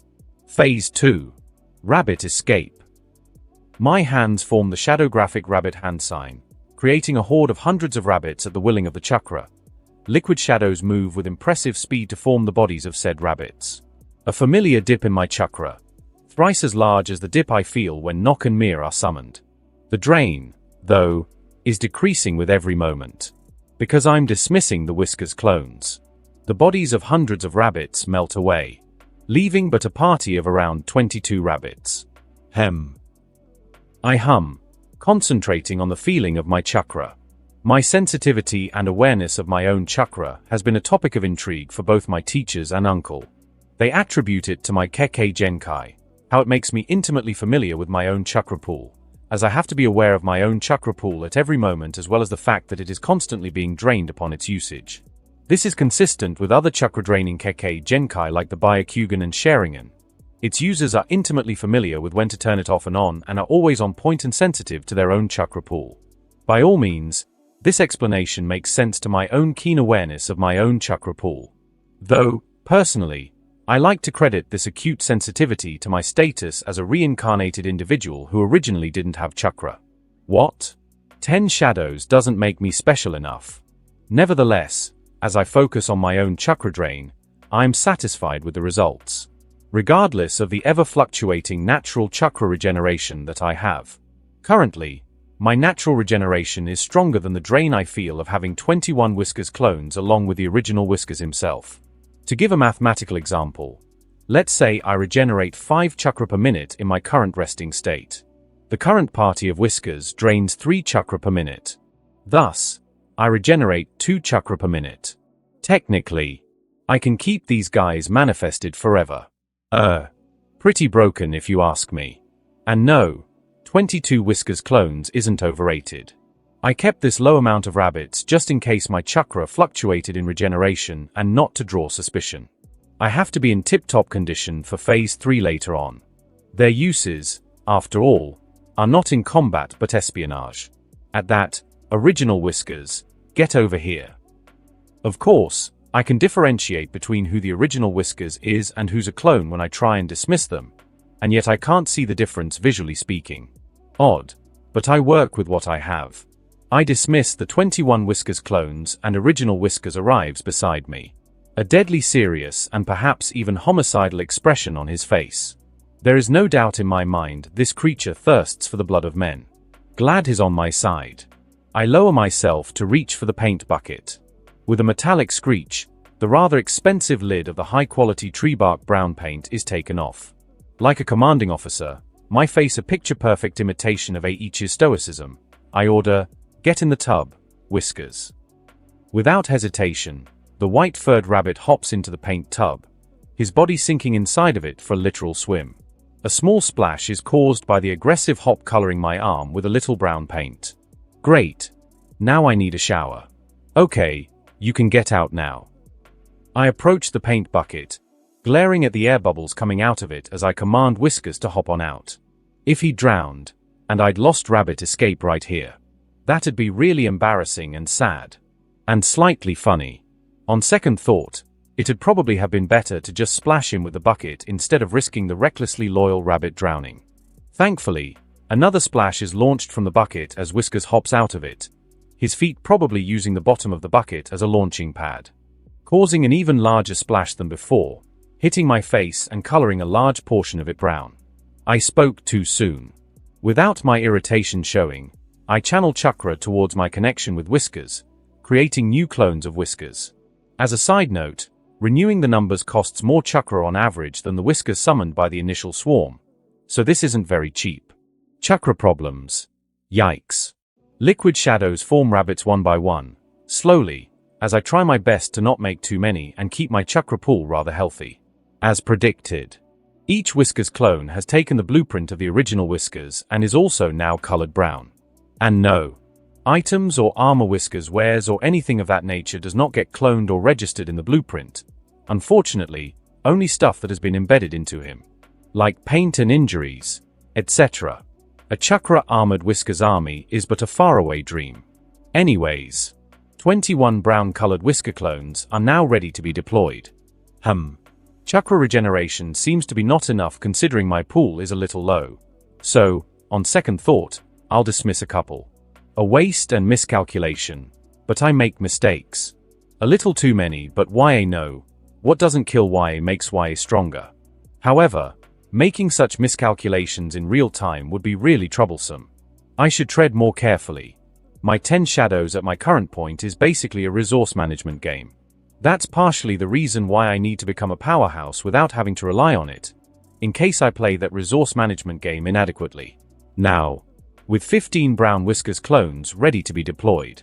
Alright, my loyal soldiers, I announce, beginning to pace back and forth as I command my loyal whiskered soldiers. They stand straight, well, as straight as rabbits can. Original Whiskers stays with me to relay information. The rest of you, spread out towards the locations Nock and Mir reported. It's that way. Report on what you see in the alleged bandit camp to Original Whiskers and he'll tell me. Stay out of sight. I repeat, stay out of sight. If you are noticed, run away.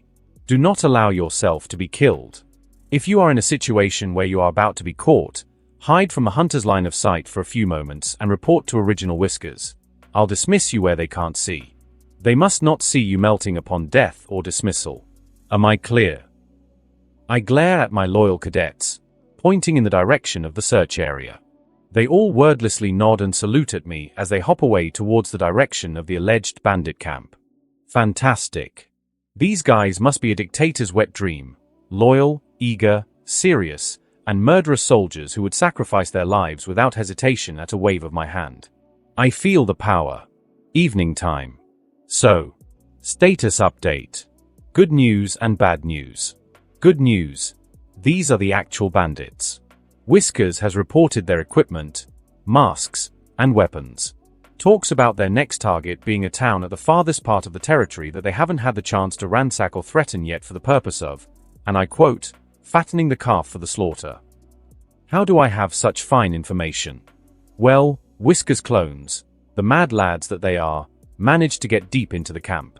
By my command, of course, I was informed that these bandits were feasting on some good food and weren't low on it whatsoever. The risk of them killing a wandering rabbit seemed low. I was willing to take that low risk. By using Original Whiskers as a sort of communication device between me and the clones, I gave them orders and received information in turn. The 15 clones are all keeping good track of all the bandits and their positions, reporting it back to me in real time. That's about it. Of course, I ordered Whiskers to only give back relevant information. Nothing private or wishy-washy or humanizing. It'd only make my job harder than necessary. Quite the contrary. If they'd heard something I considered inhumane or trashy behavior, I'd like to know, just so I won't feel too bad. Now on to the bad news. 5 people are currently unaccounted for. Whiskers have reported back only 128 bandits in the camp. Contrary to the report of Nock and Mir when they initially detected the camp back in the early morning. They must have left either during the period when I rested to get my chakra back to summon Whiskers, or they left before Whiskers had the chance to keep count of the bandits. Either way, that's a problem. Nevertheless, it's a headache I'll take care of later. If need be, I'll linger at the remains of the camp awaiting the missing 5 to return if there aren't any more wandering about prior to Nock and Mir finding the camp. Now, I must act. Night time. As the sun set, the moon took its place as the main beacon of light in the night sky, along with many stars that shine alongside it, creating a mesmerizing night and spectacle. An especially chilling wind was constantly sweeping through the forest, causing the bandits themselves to hide in their tents for the purpose of warmth and proper slumber. And it was on this mesmerizing and beautiful yet cold night that I truly felt the warmth of another's blood on my hands. Omake start. Akira POV. At the academy, one of the first lessons seemed to be an attempt to establish friendly relations and connections with the kids in my class and deepen existing ones. An innocent question at first. Okay kids. Who is your best friend? Raise your hand if you want to proudly announce your undying friendship. The teacher asked cheerfully. Should I take a nap? Shikamaru seems to have already fallen asleep. Me. No, me. Many kids raised their hands innocently to announce their friendships. At that, the teacher picked out one of the kids and to my surprise, it was Choji. Yes, Choji-san. Would you like to tell us who your best friend is? She asked with a friendly smile. Choji responded cheerfully and innocently without hesitation, Shikamaru. Crack. My heart. Choji. How could you? The betrayal. Very good. Choji. You hear that? Noro-san? Oi, Noro-san. Wake up. The teacher cheered, only to get mad at the slumbering Shikamaru. Unbeknownst to Choji and everyone else, my heart has turned to the dark side. Forever. After managing to awaken the sloth, the teacher let out an exasperated sigh, only to reform her smile and ask, anyone else want to announce their best friend? I raised my hand this time, and luckily I was chosen. Yes, Noro-san. Who's your best friend? My eyes, cold as the winter in the land of iron, I responded without hesitation, that would be eight-handled sword Divergent Sila Divine General Mahoraga. At that, the entire class looked at me in bewilderment and confusion as if I were a madman. The teacher with a confused and awkward smile replied, who's that? Noro-san. Ah. Oops. Forgot to form the hand signs. My bad. Omake end. Warning. Extremely descriptive brutality. Akira POV. The time is nigh. I took out the gear I needed to complete this assassination mission. First, it was a set of completely dark baggy pants and a coat that Makoto had suggested for me. Their purpose was rather simple. A good set of clothes for nighttime missions and assassinations, among others. The other purpose for these clothes is how baggy and oversized they are on me. It's for the sake of a couple of whiskers that could hide in my clothes for a surprise attack or counterattack. On that note, my chakra is at full capacity, so I manifested whiskers clones. Liquid shadows moved to form said rabbits and two of them without hesitation hopped into each of my sleeves, respectively. The third one crawled underneath my right leg and was holding on for dear life on my calf. I'm used to this tactic after a lot of practice. My performance is not hindered by the whisker's weight or the feeling of fur on my body distracting my senses. I took out a kunai from the shadows as well, and as I held the life-ending tool in my hand, it never felt so heavy in my own grip, a tool I've practiced using for years by now. Okay. With a deep inhale, I exhale. I've resolved myself to do this. I tightened my grip on the kunai, no longer bothered by its weight. The voice of Eiichi broke me out of my mental preparation. Are you ready to set out? He stated neutrally, holding the original whiskers in his hands as I had requested him to protect the original in case something happened. Which he surprisingly agreed to do despite being an observer. It is a small matter. I shall accept, he responded when asked. I turned to look at Eiichi. Yeah, though, I'd appreciate one of your pep talks right now. I smirk at him. Eiichi gave me a small smile as he replied, I'm certain Makoto told you how to handle your first mission, had he not? I believe my advice would be irrelevant here. I deadpan at him, oh, now you decide to refrain from lecturing me. I then considered his words. Ah, yeah, he did advise me. And what did he suggest? Eiichi gestured for me to elaborate. I shook my head at Eiichi. Look, I'll tell you later. If you're not going to tell me anything insightful, I might as well act now. Who knows if something unexpected happens? My window of opportunity is now. Eiichi nodded. Good. You may proceed. I expect great results from you. I walked away as I commented unimpressed. Yeah, sure. Place some high expectations on me, why don't you? Sneaking into a sleeping bandits camp when the wind is blowing is no issue. They have nothing like a wall surrounding their camp, nor do they have anything in the nature of, God forbid, a barrier. What they do have, though, are patrol guards. Their duty is self-explanatory. According to the whiskers assigned to them, they hold key points surrounding the camp in a circle. A total of 6 of them in total. First, I'll remove them. As I hop from tree to tree, my steps are silenced by carefully concentrating chakra at the soles of my feet to reduce the sound emitted to a bare minimum to the best of my capability. This method and/or technique is called, quite poetically, silent step. I have not perfected this method, of course. The sound of my steps is much quieter, but they still emit sound. Much like water walking and wall walking, it involves a basic level of chakra control.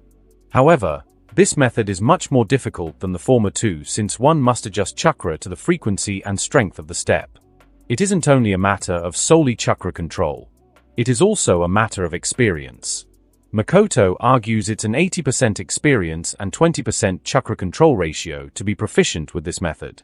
Stepping on wood with a specific weight on you would cause X amount of sound. Change the material and/or change the weight and you would cause Y amount of sound. If you change the angle, the pressure, and many other factors would cause Z amount of sound. The purpose of chakra here is to mute as much as possible the X, Y, or Z amount of sound. That's the dumbed down version of the explanation. Chakra and physics are just a pain, especially when the former bypasses the latter when convenient but adheres to it when not. Regardless, when walking on water or on walls, shinobi for the most part are not fixated on the sounds, only on the fact that they can walk or stay on the surface of the water. That's why when shinobi run on water, there is impact, weight, and most importantly, sound. It's the same story for walls. My level of chakra control and experience is not good enough to attempt any further for now. I am used to using this technique on trees, so I'm good for now. At this level it isn't too risky. Failure of proper chakra management results in exactly the same as in water walking or wall walking. Exploding the wall if you pour too much chakra on the soles of your feet. In the case of too little chakra in this technique, simply no sound will be muted. It'll sound the same as if I'd stepped on it regularly. It is also this very simple technique that allows people like S-rank assassination level shinobi to perform as well as they do. This technique ranks at a modest E rank but has the potential for an S rank when mastered. It's quite literally the basics. Again, a matter of experience. You gotta walk on a lot of stuff and attempt to mute and adjust accordingly. Unfortunately, I do have to rely on this technique, as constantly moving from one shadow to another costs significantly more chakra than simply moving quietly with a silent step. Really troublesome.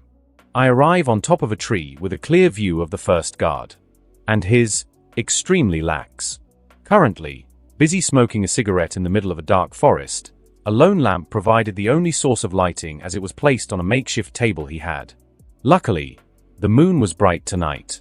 Much like a predator, I can direct chakra to my eyes to boost the ability to detect faint traces of light. It's also one of the basic techniques and is as ancient as the Warring States era. Nighttime combat had an important and critical role to play back in those times, not to mention the 3 great shinobi wars that followed. It's a specific application of chakra sense enhancement that can be applied to the hearing, smelling, etc. The weakness is also obvious. An extremely bright light pointed at me right about now would be a literal flashbang, paralyzing me for a few moments. Funnily enough, this technique was derived from idiots trying to activate their non-existent Jujutsu. Someone thought channeling chakra into his eyes would cause him to activate the Byakugan or Sharingan, but instead, he got slightly better visual capabilities. In other cases, the eyes exploded, but I digress. It isn't a concern for a chakra-starved child like me. Anyway, as I stared at the completely relaxed guard, a thought crossed my mind. Maybe using silent step was a bit overkill when their guard is this down? Literally. One thing to note, which is important, is that there is a bell beside the guard. If he rings that, it's pretty much game over for the assassination mission, and it'll turn into an elimination combat mission, so to speak. A massacre, to put it more bluntly. That is if he managed to ring that through. Okay, let's do this. Hopping from the top of one tree to another, I find myself at a tree located a very short distance behind the guard.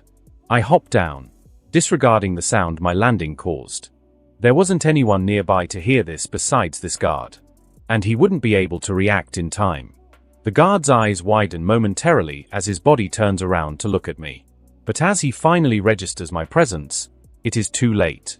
I am already in front of him as I swing my kunai with practiced motion. The familiar and yet alien sensation of flesh meeting steel. Flesh gives way as the kunai slices the guard's throat open. An aimed strike intended to end the man's life without much struggle or sound. I instinctively move aside to dodge the fountain of blood that began to spray out of the man's throat. Only my kunai came out colored red in this engagement. I stopped as I stared at the guard's body falling with a thud on the ground, blood painting the greenery with crimson. I was no stranger to gory sights. Taming my shikigami always painted a rather bloody spectacle, especially the smell of the burnt whiskers. Nevertheless, this was a fellow human. I began to process whatever I had just done only to stop myself. I was reminded of what Makoto had told me prior to this mission. Flashback start. We were training in Aichi's underground area as per usual. I blocked a choreographed strike from the enthusiastic Makoto's kunai. Say, Makoto, I've got a question.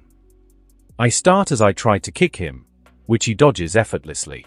Ask away, Akira. He gestures, his interest piqued as he stops the spar in favor of my question. I hate the fact I have to resort to asking this clown such a question. But whether I like it or not, he's the expert.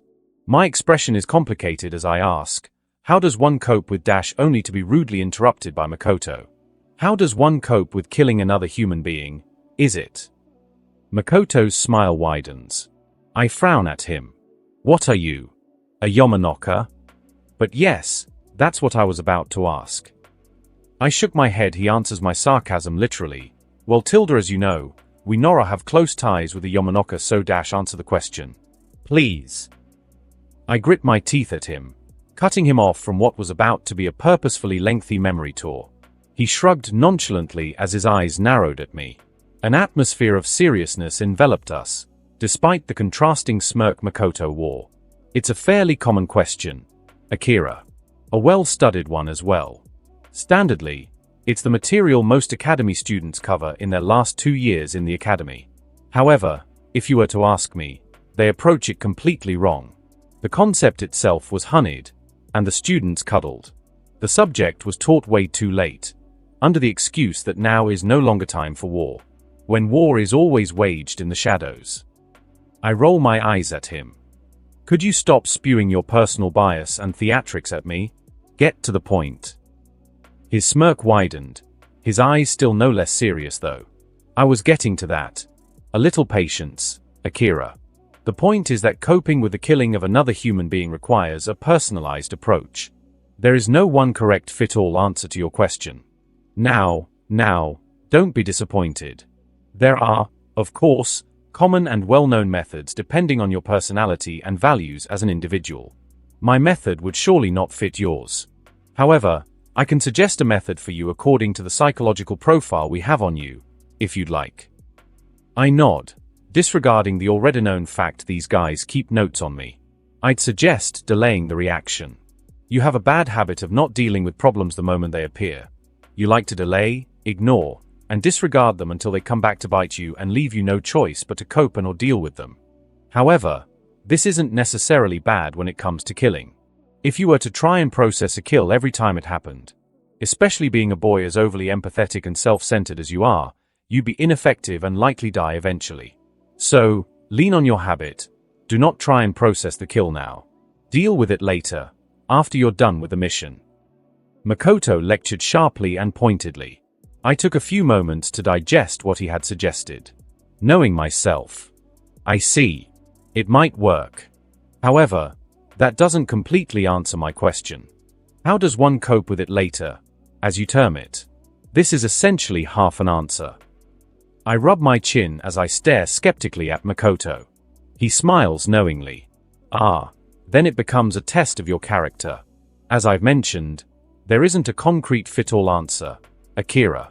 It depends on your values and personality. I have a good grasp of your personality and some of your values, but what I suggest to you here won't be likely what works for you, so do take it with a grain of salt. Why do you kill? Sometimes a concrete answer works, and sometimes a delusional excuse also works. At the end of the day, it'll be up to you to figure that one out. Unfortunately, No one in this world can provide the ultimate answer to how to cope with a kill. Why is the first question that must be asked, as the rest of the questions are directly derived from it. But be warned, sometimes the answer you may find to such a question is unexpected. Makoto ends his lecture as he approaches me. I get on guard as he smiles at me in a friendly way, proceeding to grab my hand. I stare at him skeptically as he hands me a kunai. I direct my attention at the kunai, wondering at what he's trying to convey here, only for him to ask me a simple yet pivotal question. With a Cheshire grin, he asks, "So, Akira, why do you kill? Why do I kill?" As I stood frozen, I glared at the kunai I had been handed, tightening my grip on it as I juggled with the critical question. Good or evil? He isn't asking whether I'm killing good people or bad people, which is a prime factor for me. He isn't asking whether I'm trying to save others or put them out of their misery. He isn't asking about any other reasons but the act itself. Nothing about the other person, nothing about the situation and the circumstances attached. No, he is asking the original question. The one from which all those questions are derived. Why do I kill? In hindsight, perhaps this would have seemed too open of a question to have a concrete answer. But if I dig deeper, now I understand. A 1 or a 0? Well, the answer to that would be flashback end.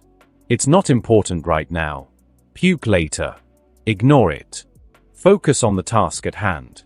Breathe in. Breathe out. Detach. Detach. Detach. Okay, on to the next one. Whiskers, any updates? I ask the clones that are hidden in my sleeves. I get a squeak of negative from the clones as I nod pleased. Good, let's go. With another swing of my kunai at the female guard's throat, the sixth and final guard is down. It was the same song and dance as the first guard. They all were extremely lax and paid zero attention whatsoever. The third and fourth guards were literally drunk. It's probably because they were overconfident, considering that more than likely, a shinobi would have never been sent to take care of them normally. Hell, their base is also quite the stretch to figure out and find. I got lucky that I found them, thanks to Nock and Mir, among other reasons. Warm. A sense of discomfort from the blood that landed on my face from slitting the guardwoman's throat. I stood once more in front of the sixth person I'd killed today. This was the first woman among the six. Her bloody and helpless expression from prior to her death was etched onto her face as I glared at it. I think I'm gonna puke. Detach. Detach. Detach. I shook my head. Only 122 to go. I let out a sigh, my gaze disconnected as I began to make my way toward the main camp. Complete the mission, I chanted in my mind as I tried my hardest to ignore the results of my actions. Numbers are all these bodies are. That's right. Only numbers. Enemies? No, they're numbers I've got to take care of. A task to be completed. Meaningless. Numbers. Arriving at the campsite, its outline looked exactly as the Whiskers clones had reported to me. A total of 50 tents. Each tent has enough space in it for 4 or 5 people to comfortably sleep in plus furniture. Evidently, they have a surplus of tents. Considering I assume 133 is their max number of people, they've stated they were preparing for a more significant ransacking in my initial eavesdropping with Whiskers.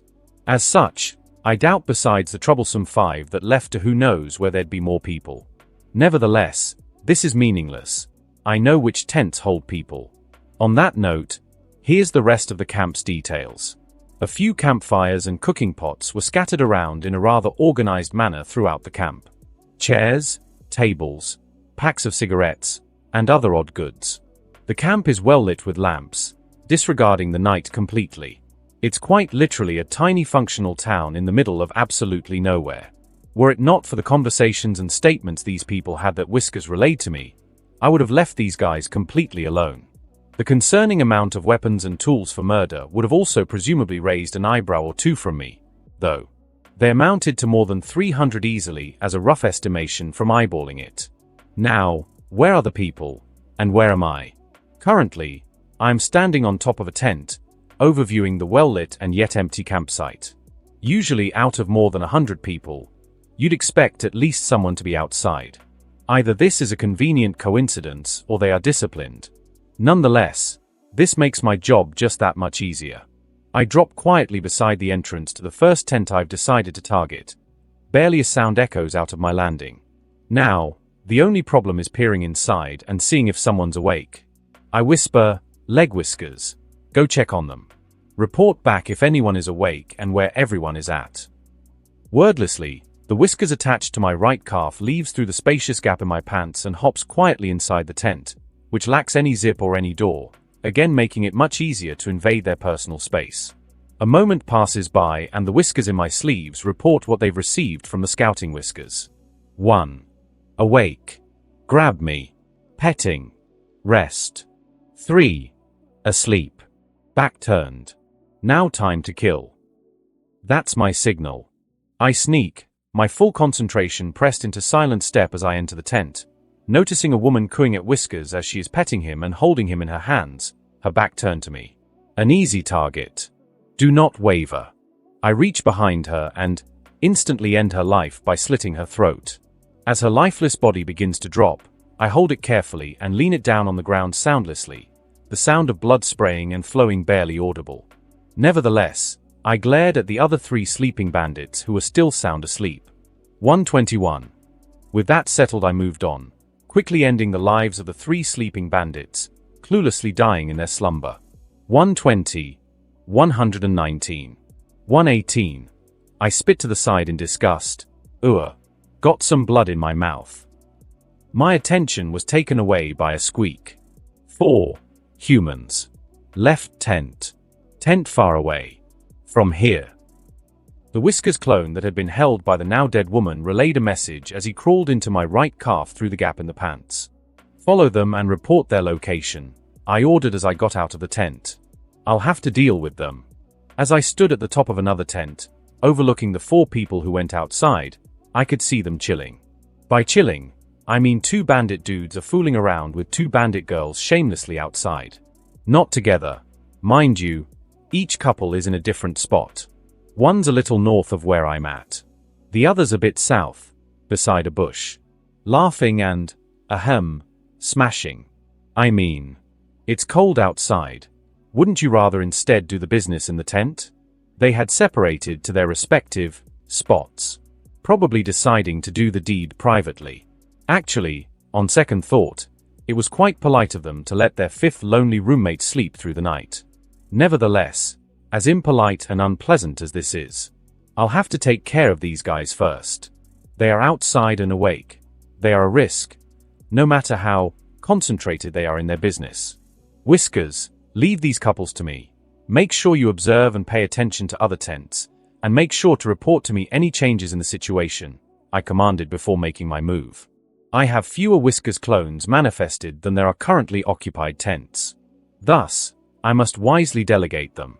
Spawning more in would cost chakra and is an unnecessary risk when I can manage with this much. I arrived after a few minutes of sneaking around in front of the closest couple, located beside the bush. The sound of grunts and heavy breathing easily masked my steps as I appeared beside both of them completely unnoticed.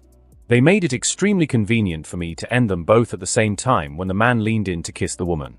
With a swish, flesh met with metal as I sliced both their throats open with a single slash. 117 and 116.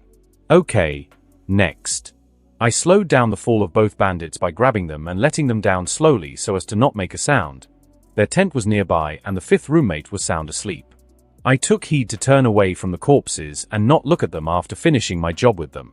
I wiped the warm blood off my face and onto my sleeve as I got to work on the next couple. I sneaked around slowly and meticulously for a few minutes, eventually arriving at the location of the last couple who aren't there anymore. I blinked once, twice. Shit. I whisper, Whiskers. Find them. Okay, this isn't too bad. If they are to head straight into their tent without checking on the other couple who are doing the deed, I should be in the clear. I'll have to rush in there to kill them quickly. It's only polite to not disturb your friends when they do the deed, right? I could only hope. The message was relayed from the Whiskers in my sleeves to the rest of the Whiskers hiding and hopping around in the vicinity, specifically one of the Whiskers closest to the tent. Evident in the response of a silent squeak of my right sleeve, Whiskers going up to my shoulder to relay the message. Found. Body, he relayed, sending a sense of absolute dread down my spine. Oh, no. Everyone. Wake up. We've got intruders. Some people have been killed. A loud, gruff, and manly sound came from where the couple I killed was. It was so loud that it echoed through the silent camp easily. Of all the damned. Why did they go towards the other couple? Regardless of the fact their shared tent was nearby? Why did they have to finish so early? Did they go to check on them? Did they want to go tease them or something? How did this go so wrong?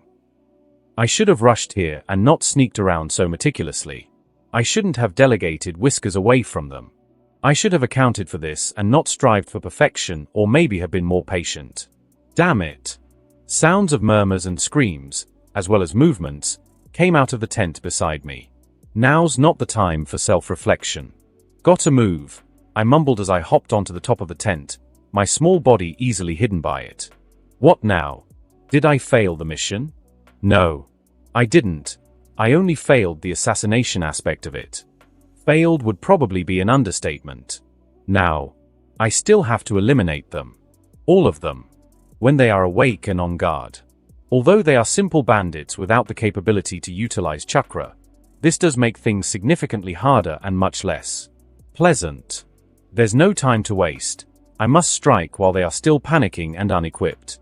Detach. Detach. Detach. I quickly analyze the situation and what I require to complete this mission. What I need is the ferocity and the ability to make sure no one leaves here alive. They'll do. My hands moved to form the shadowgraphic sign of a dog. Divine dogs, I utter emotionlessly.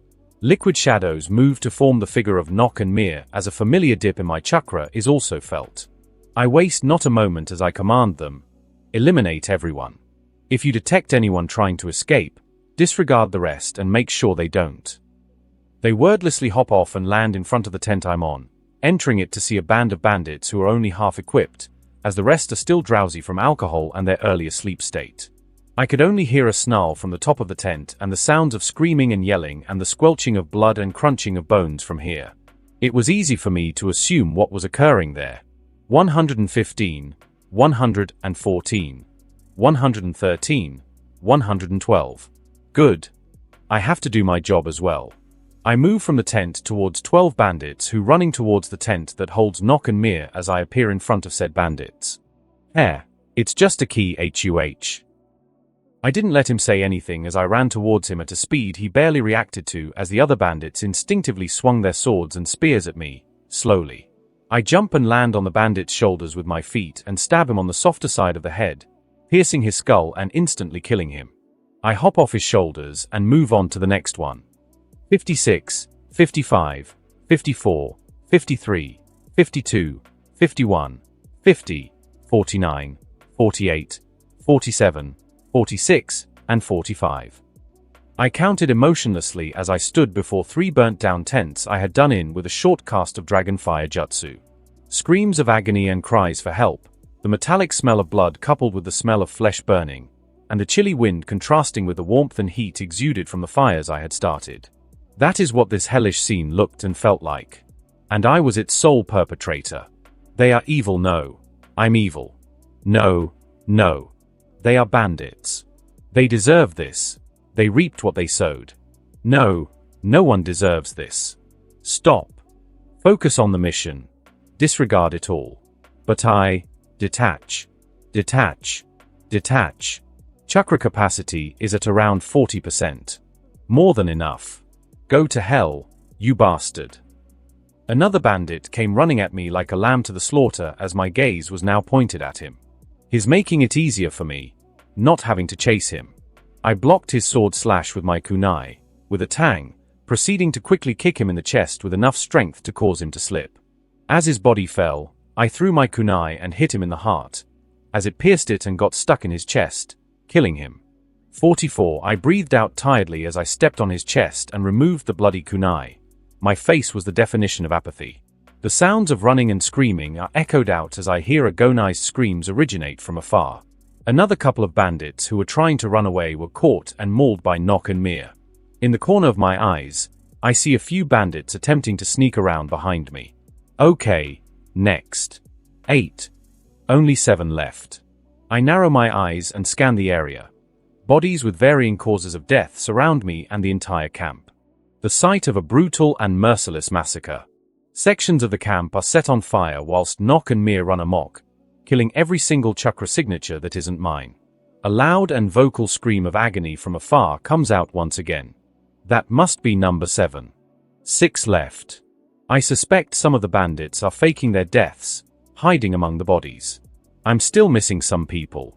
Upon taking a look at all of the bodies, one stands out to me.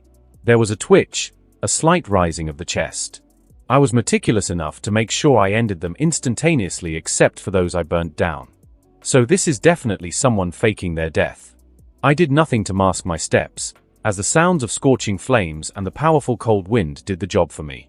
But to my surprise, as I got closer to the body, it jumped into motion. Perhaps masking my steps would have been the correct choice. I'm just too tired. It was a woman. An expression of pure terror was plastered on her face as she shakingly held her spear. I didn't stop as I slowly approached her. My kunai was painted red with blood, and so was my entire body and face. Please leave. I'll do anything. I beg of you. Why you can take all the money and goods we took, please. She screamed and begged as she was paralyzed in fear. The pace of my steps never changed. Her begging fell on deaf ears. As I finally reached striking distance, she let out a weak whimper. Please, I don't want to die. I took a closer look at her and froze. Her face was ugly and marked with tears. Her lower body wet with the blood of others, and she had pissed herself in fear. Her arms and legs shook as she barely held on to her weapon. I looked deep into her eyes and saw my own reflection. I couldn't help but murmur the observation, "Monster child." That was what I looked like in the reflection of those fear-paralyzed eyes. And that self-reflection scared me. Perhaps, noticing my frozen and hesitant self, the bandit woman had mustered up the bravery and lunged at me with the spear, screaming, "Hurrah!" I remained unmoving in the face of that danger, still shocked at my own image. But just before she could pierce me with the spear, the Whiskers clones in my sleeves jumped into motion, each reaching her face and, "Ha!" She screamed out in pure agony as those sharp and large rabbit teeth bit down on her eyes. What? I broke out of my stupor as I noticed the woman dropping to the ground as 2 Whiskers adamantly latched onto her, biting onto her eyeballs. Without warning, the whisker hidden in my right calf jumped into motion as well and reached her throat, biting down on it as well to choke her to death.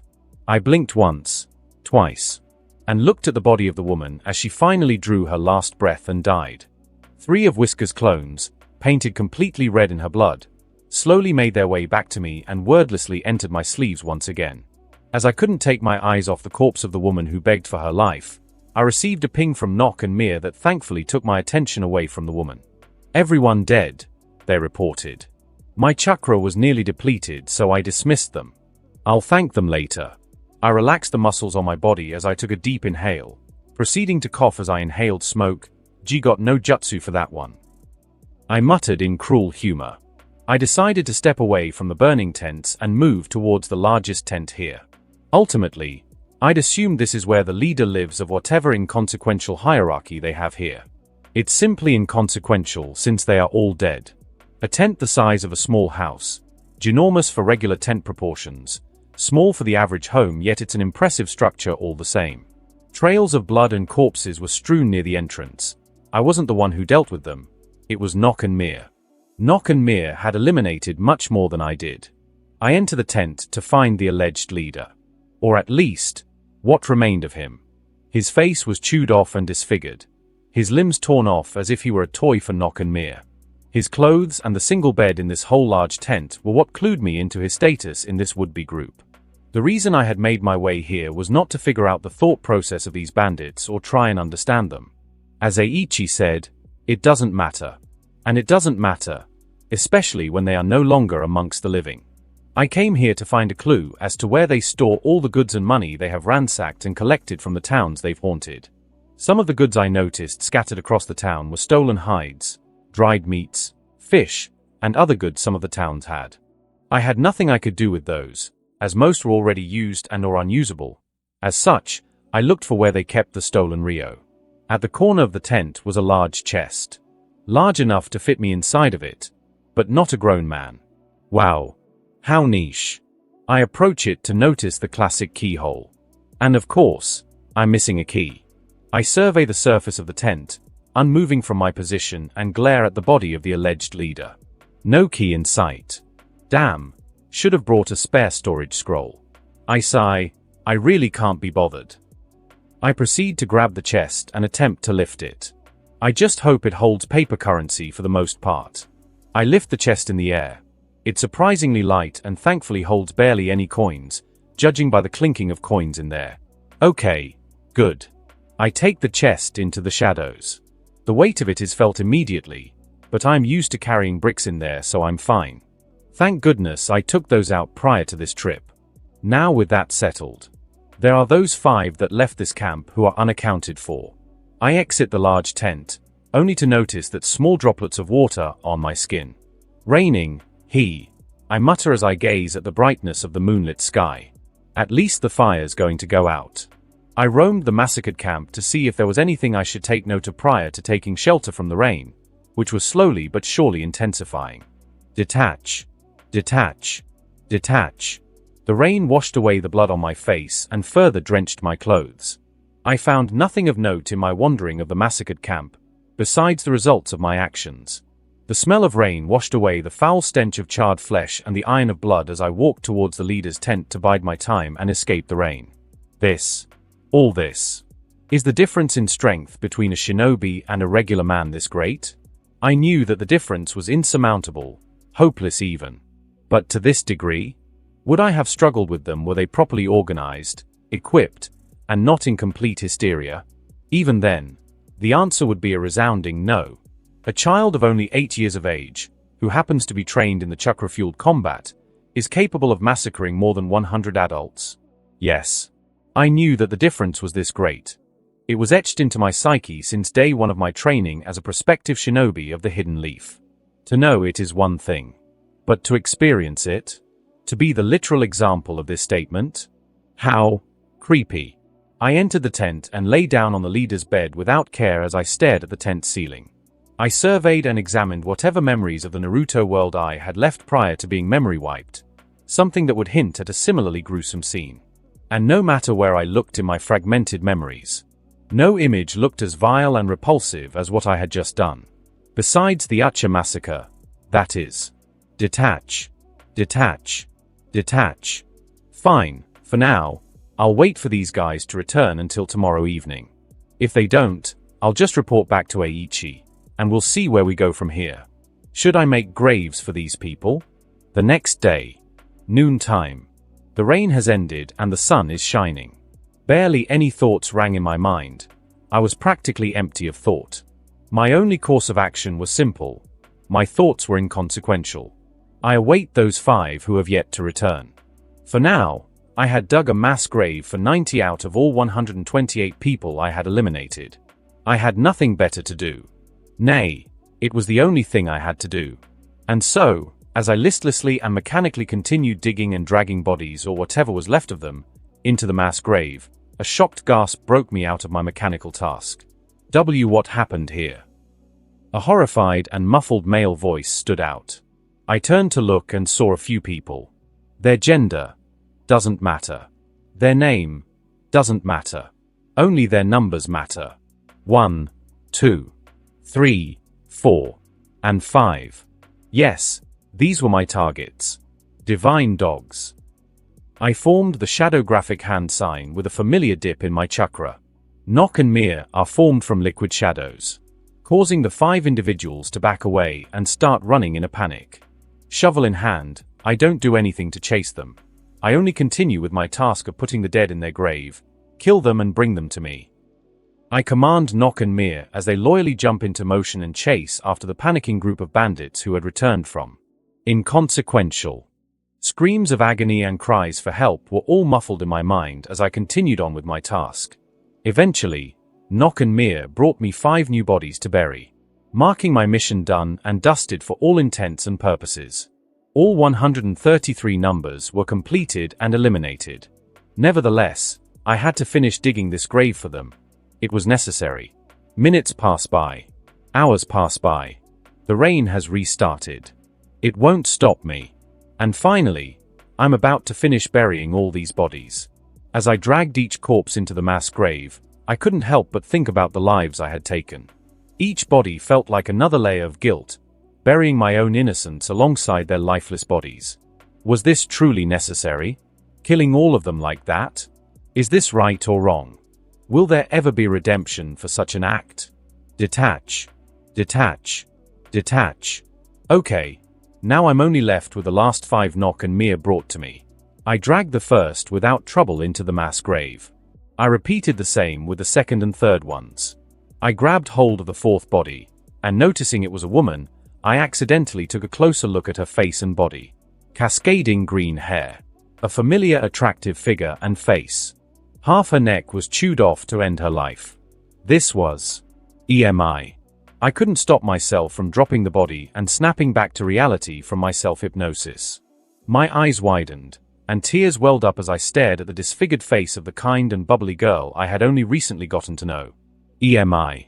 The shock and grief hit me like a tidal wave. I couldn't bear to look at the horrific consequences of my actions, as my heart ached with a sense of loss and regret. No. No, no, no, no, no.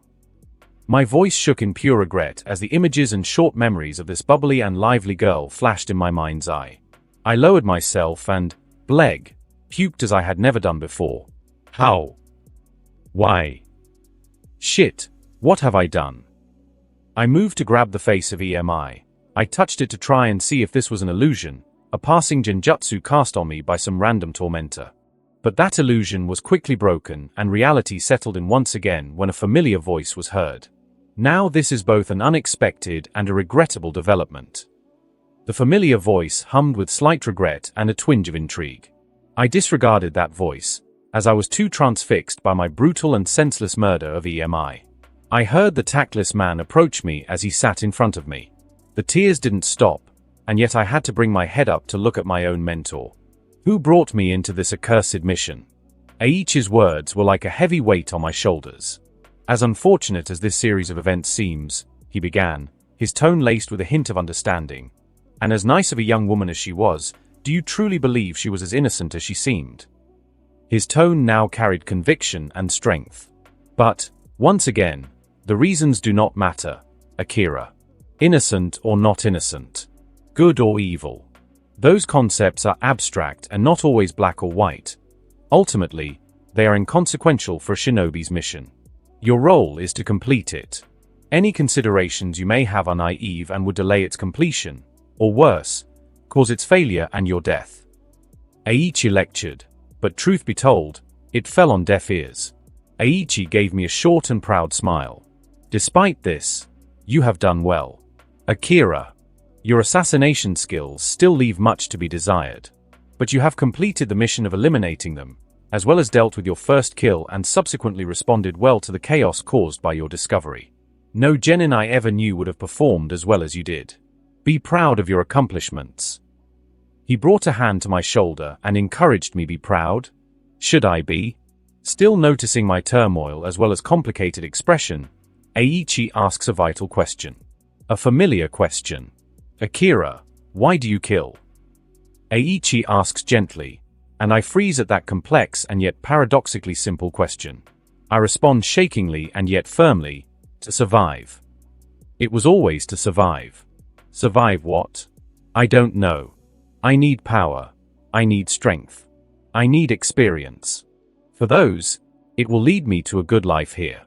That's the conclusion I had prior to my memory wipe. And the conclusion remained after the wipe. Past me knew something current me didn't. Something vital. But still, it hurts. What have I done? Aichi gave me a genuine smile as he patted my shoulder. A fine answer.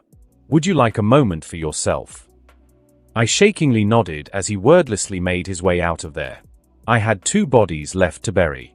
I silently, boiling with my still whirling emotions, took the body of EMI and gently lowered it into the grave, together with the last body. The rain intensified, but I cared not, as I shoveled dirt into the mass grave to cover them all. I had no help from my Shikigami in this endeavor. It would be too shallow of me. I at least had to do this on my own. As the sun set once again, I finally finished burying the bandits. Including EMI. Damn it. I can let go now, right? At my own permission to let go, at the lack of something to distract myself with. I collapsed to my knees, tears mixing with the rain, and I screamed. A raw, heart-wrenching cry that echoed through the empty camp, releasing the pent-up internal agony and despair that had consumed me. It was a cathartic release, a recognition of the darkness that had found its way into my soul, and a desperate plea for redemption. Which I will never find. Right or wrong. There is no redemption for murder. For the blood of others on my hands. There is only moving forward. Or so I believe. Omake start. Akira POV. So, responsible Noro as I am. I forgot to hand in my chakra theory assignment. Look, it's better than not even doing it at all like the average Noro, cough, Shikamaru. How did I forget? Well, I'm forgetful and my friends either don't give a flying damn about it or are too concentrated on munching on some potato chips. So, Suzuki-sensei told me to hand it in early before classes so he could grade it. That was nice of him. But what isn't nice is the 2 hours of sleep I missed in order to wake up early and now make my way towards the academy when the sun had just barely started rising. I jogged at my leisure towards the academy only for a voice I was eerily familiar with to call out to me. What a passionate young wellspring of youth. The voice called out to me, causing me to stop in my jog to turn to look at its source. By familiar, I mean familiar in my past life. I believe this is the first time I have met this literal icon. Hey. I tilt my head in confusion as I greet the bowl-headed, bushy-browed, and spandex-wearing Mike guy. Are you also running 50 loops around the village as the sun rises? He asks excitedly, his eyes literally burning and a rainbow manifests behind him. This must be some kind of genjutsu. I feel that if I somehow respond in affirmation, it'll result in me precisely doing just that. As such, I'll say the raw and unfiltered truth. No dash phenomenal youth. Come join me. No. Thus, was the story of me getting kidnapped and forced into the hardest PE session of both my lives by a spandex-wearing taijutsu fanatic. Omake end.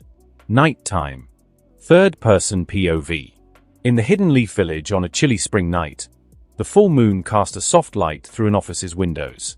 Two elderly men, Shimura Danzo and Nora Eiichi, sat across from each other, sipping tea at a low table. The room was quiet, except for distant cricket sounds. The moon shone on, indifferent to the discussion at hand, one that may or may not be of irrevocable change to the future of the village as a whole. The reason is elementary. These elders are of great influence. Their decisions are climate changing in the village as a whole. Even when one of them was significantly weakened politically and stripped of his status as a council member. Narrowing his single eye at Eiichi, Danzo ordered, "Report." Eiichi nodded mechanically. The mission went well. Akira managed to eliminate the bandits. Shaking his head, Danzo elaborated, "What of his performance?" To start, the boy's information gathering is praiseworthy, and his decision-making is also of sound mind. However, the boy was too rash, impatient, and overconfident. He underestimated the cunning of the bandits and judged his lacking information sufficient to estimate their home base. This was his folly. Days were wasted scouring the alleged locations of the base only to come out empty. It was in the next town we visited to gather information that Akira decided to rely on brute force and a subtle, extremely weak piece of evidence to find the bandits. To his fortune, that was enough to find the bandits under the time constraint. Danzo, curiosity piqued, added, "Relying on brute force and a weak piece of evidence would be the correct course of action for one who is under time constraints. Information gathering might have taken much too long. However, do indulge me. By brute force, you mean he used his owl summon and/or the wolf summon?" Eiichi nodded. Yes, during the daytime when the sun was up, he scoured the forests with his wolves, and during the nighttime when his owl wasn't so eye-catching, he scoured with it. That proved enough, as eventually, the wolves found the bandits by detecting their chakra. With a pleased expression, Danzo couldn't help but comment, such a novel Kekkei Genkai. The equivalent of an Inazuka and Hyuga from the wolves alone has so much potential. Has the boy managed to tame any of the other creatures from his 8 shadows? Eiichi shook his head. Not yet. I believe there is no reason to pressure the boy. He'll eventually tame another soon, as he has grown a semblance of confidence and discarded a majority of his cowardice. As such, there is no need for concern in that regard, Danzo-sama. It'll happen one way or another. Danzo took the comment at face value as he nodded silently and gestured to Eiichi to continue his report. What followed was a lengthy and detailed explanation of Akira's preparations, battle tactics, usage of his silent step, his blunder, and the subsequent brutality he had to resort to. Taking a sip of the tea Eiichi prepared for him, Danzo hummed neutrally, I see. The boy has performed more than adequately, though he's extremely naive and inexperienced. With mirth, Danzo gave a weak chuckle, though all those can be solved with sufficient conditioning and training. It's always the pacifists and naive that turn out to be the most efficient ninja. That boy, a prime example. Danzo uttered the last part with a hint of frustration. Eiichi chuckled as well, graves for his enemies, depositing the stolen money anonymously to the victims as well. Nevertheless, he digested his first kill and the sudden bloodbath remarkably well despite his weak reaction. But what cemented it was his reaction to the symbiotic relationship the bandits had with Lavender Town. The first thing he asked before his face shifted was, are they also a part of the mission? The boy's adaptation is indeed something to keep an eye out for, Danzo-sama. Danzo nodded, impressed. And how did Akira come to the realization of the symbiotic relationship? With a smirk of pure irony, Eiichi responded, a combination of the boy's curiosity and his deep-seated desire to justify his acts and further criminalize the bandits by finding out more of their truth. Since the camp was rather close, Akira decided to check on the truth himself since we had a few days left before we had to head back to the village. A pointless and idiotic act, I had advised him to not seek information beyond what is necessary for the completion of the mission. Ironically, he decided to do just that after the mission, and he expectedly didn't like what he discovered. The more you try to understand an individual's point of view, no matter how allegedly evil and deprived he is, the more you'll sympathize and humanize him. Everyone has a reason for their evil actions. This act would have had the opposite effect regardless of what Akira discovered. But it is a lesson well learned. I have my own opinions of the boy, but since you have a long history of personal contact with him, as for the results of this mission, I'll ask you again. Do you believe the boy has the potential to play the role I desire for him? Or will he crack under the pressure? Danzo narrowed his eyes at Eiichi. Eiichi's face gained an analytical gleam as he contemplated Danzo's question. As of now, yes, he'll succeed. After all, he is not alone. Then so be it. Danzo nodded and took one last sip of his tea only to get up from his chair. Meeting eyes with Eiichi, he started, I believe you've managed to unwind the strings that hold you and the rest of your fellow greedy Noro elders from acting as you please with Akira. Or, do correct me if I'm wrong. Eiichi shook his head in disappointment. Not yet. Shikaku is not one to be underestimated. You know this well, Danzo-sama. It was a challenge to carefully funnel funds from the remnants of the Uchiha's finances for one. Our course of action, as both Makoto and Yukiko are on the same page, is to play along with Shikaku and merely convince him of our rightful course of action. Should he remain uncooperative, then certainly, we are making the efforts to reduce his influence upon us. Danzo responded neutrally. Very well. Do not disappoint me. I will send more missions along your way. Make sure Shikaku is convinced of their effectiveness to allow more extended leave from the academy. A shame early graduation was removed, thanks to that boy. Danzo lightly complained, walking away with his cane. Danzo's steps and cane hitting the wooden floor echoed through the silent and dark room. The silence broke through with Eiichi's response. Naturally. Akira will do that for me. You need not worry. 2 years later. At the northern edge of the Land of Fire, nearing the border of hot water country, is a large town called Runoino Town.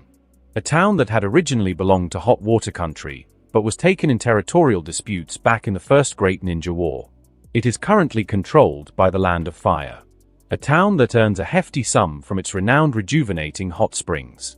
This wealth is reflected by the extravagance of the town lord's estate. A large estate consisting of multiple large wooden buildings. Lavish decorations and insignia at every corner of the building, as well as imported luxury goods from other countries. Guards at every nook and cranny of the estate, and servicemen, mostly women, roam around in the estate doing their due diligence of work. In the town lord's estate, a young servant boy with blonde hair, looking to be 10 years of age, was holding a tea-serving tray, a youthful and beaming expression on his face as he headed to his lord's office. Entering through the extravagant-looking door, he arrives at an elegant and beautiful office. An office that was severely downgraded thanks to the musky smell as a result of the mixture of perfume and lovemaking. The site as well was a severe downgrade from the office itself. The town's lord, a chubby fellow dressed with gold and silver rings, was sweating profusely and breathing heavily as he sat on his chair with two admittedly beautiful women at his sides. To the boy's fortune, the chubby lord seemed just about done with his business, as he wore pants. Only his belly was exposed to taint his eyes. The women, however, were as naked as the day they were born. A shameless sight, all the same, caring not for the boy's innocence whatsoever. "Ah, Rocky, my boy. You've brought the tea," I requested. "Splendid. Hand it over here." The chubby lord gestured as he greedily cupped the large chest of the woman to his right. The boy seemed used to this sight, as his expression remained cheerful and beaming as he approached the table and placed down the tea tray. "Your wish is my command, Yuruduru-sama. I am always humbled to learn from you and bear witness to your wise counsel." Araki bowed, genuinely humbled. Yuruduru, once again hearing Araki's praise, gained a content expression on his chubby face. "You've been a fine servant, my boy. For a month you've been at my side and command. Potential is all I can see. I'll indulge you in another taste of my wisdom. I trust you to keep this lesson and knowledge to yourself, my boy. Listen well, for it is priceless." He fixed his gaze on Araki as he surprisingly ignored the women at his side to lecture the boy. Araki gained an excited gleam in his expression as he bowed in reverence. "Of course, my lord. I'll make sure your wisdom will not be wasted." Yuruduru nodded as he slapped the butt of the woman to his left, causing her to let out a hushed moan. "To reach a level of success like my own, you must learn to get rid of nuisances that otherwise drain your own hard-earned wealth." He gestured towards the tea tray as the woman to his left handed him a cup of tea. "I see. My lord. Do you have an example? If I am to understand the meaning behind your great message, I need further explanation. I apologize if I overstep my station." Araki bowed, his expression curious and genuinely ashamed. Yuruduru chuckled, slamming a fist on the table. "Don't worry, my boy. I didn't expect a young lad such as you to understand it immediately. The Fire Daimyo's tax is much too greedy. What does he offer me in turn for the payment? Protection? I pay for that myself. Prosperity? All handed down from my own father's hard work and my own great wisdom. They have done nothing. So why pay for it? The answer is simple. Silently and surely betray those who benefit you not. Lie in your earnings, and cooperate with the enemy of your enemy." Yuruduru's words were cut off by Araki's nonchalant and rude interruption. "Ah, that'll be all. I've heard enough." With a displeased hum, Yuruduru questioned, "Such rudeness? Araki, I believed you to dash suddenly, without warning." Yuruduru and both the women at his sides noticed their throats being cut open. Unimaginable pain. They tried to scream but couldn't as they choked in their own blood. The last image they saw was the apathetic face of Araki as his clothes, hair, and face shifted into that of a brown, almost black-haired boy. An unknown child. A shinobi. The last thing they heard was a single mumble of "detach." Akira POV. As I caught the bodies of the trio whom I eliminated, I let loose a sigh. Nock and Mir, hidden in an alleyway just outside the large estate, were my intelligence in this operation. Nock, Mir, any chakra signatures approaching the office? I asked whilst directing chakra to the mental connection between me and my summons. The chakra is used as a tether to hold the connection together and make it function. All along it was that simple. My summons were instinctually channeling chakra to communicate with me. All I had to do was to direct chakra in that sixth sense-like connection and the communication would have been established. No, They responded in the negative. I have intimate knowledge of the fat bastard's schedule. He should be getting absolutely zero visitors for around 2 hours, as he messes around with his 2 favorite servicewomen, who double as household servants and for the most part as whores. By the time I'm out of here, Araki will be the suspect in the murder, and that'll be that. Thank goodness. I'm finally done with this agonizing mess. Now, to get out of here. Dog, boar, ram, transformation jutsu. I whisper as I change into my month-old Araki persona. The blood on my clothes and face is masked by the jutsu, and the smell as well is easily masked by heavily perfuming myself. Making my way out of the office and walking leisurely towards the exit gate, I am greeted by the servants and guards. Some are looking at me in pity as usual. Can't blame them. I would have looked at myself in the same nature. There are only so many times I can see them having rough intercourse for the sake of information gathering and building trust and rapport. Unfortunately, I couldn't eliminate the man without concrete proof of his treachery. And no, to my luck, I did not have to procure actual evidence. Mere hearsay was enough, apparently. Sure, I could have eliminated him without evidence and simply lied about it. But that'd be wrong. I refuse to dishonestly murder like that. It'd be better to just power through this mess for another 3 weeks before my time is up and come up empty than to kill him dishonestly. This mission was supposed to be a C-rank long-term investigative mission issued by the tax department of the Fire Daimyo. Eiichi managed to snatch it from the mission desk and accept it in my name. His word of success is sufficient proof that the investigation proved fruitful and that Uruduru was a treacherous individual. No need for physical evidence whatsoever. Reputation, as always, seems to be an invaluable asset. Could I have spared the 2 women? I could. But why didn't I? Detach. Walking out of a hot spring with a relaxed expression, Eiichi noticed me waiting for him with a deadpan. How was the dip? Nice. Enjoyable. Relaxing. Eiichi hummed. It was a pleasant vacation for these old bones. I am to assume you found the evidence and eliminated him. I nodded.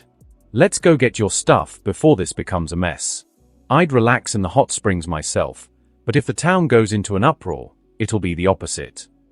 Eiichi posed a question, his face betraying no emotion. What are the aftermath of your actions, Akira? Who will rule this town? What will become of it? I turned to look at him. Don't care. Not my problem anymore. I've done what I was supposed to do. A pleased expression formed on Eiichi's face as he muttered, "Well said." In the past, I might have cared. I might have thought about it and contemplated the consequences. But this is my 5th mission outside. I cannot afford to pay attention to those meaningless, worthless thoughts. Do they make me stronger? No. Will they boost my chances of surviving? Again, no. Am I a hero? Certainly not. Ultimately, if the mission isn't to my liking, I won't accept it. And they know it. Even so, when I do accept one, I won't selfishly, inquiringly, and arrogantly go beyond what is necessary, lest I only hurt myself. That is what I have learned of myself and have been taught by those wiser and more experienced than me. This is the mindset by which one can thrive in this ruthless world. I believe it is about time for you, Akira. As we headed towards the inn where Eiichi stayed to take his belongings, he said something ambiguous straight out of left field. I rolled my eyes at his mysterious nature. About time for what? I asked for the sake of formality. Let's be honest, the old coot won't be saying anything. With a small smirk, Eiichi responded, to reveal you to the village. Well, what do you know? He actually answered my question. Though, honestly, I'm not that surprised. I suspected as much, considering only a few months back a Nora Jonin was shadowing me everywhere I went. Courtesy of accidental detection by Nock and Mir, I discovered that recently a Jonin has been following me around inside the village. Nora Haruki of all people. It didn't really take much brainpower to put 2 and 2 together to conclude that the political power card that is me is about to be played in the grand deck of village power plays. A trustworthy guard was to be tested, screened, and hired. Haruki met those criteria. I narrowed my eyes at Eiichi.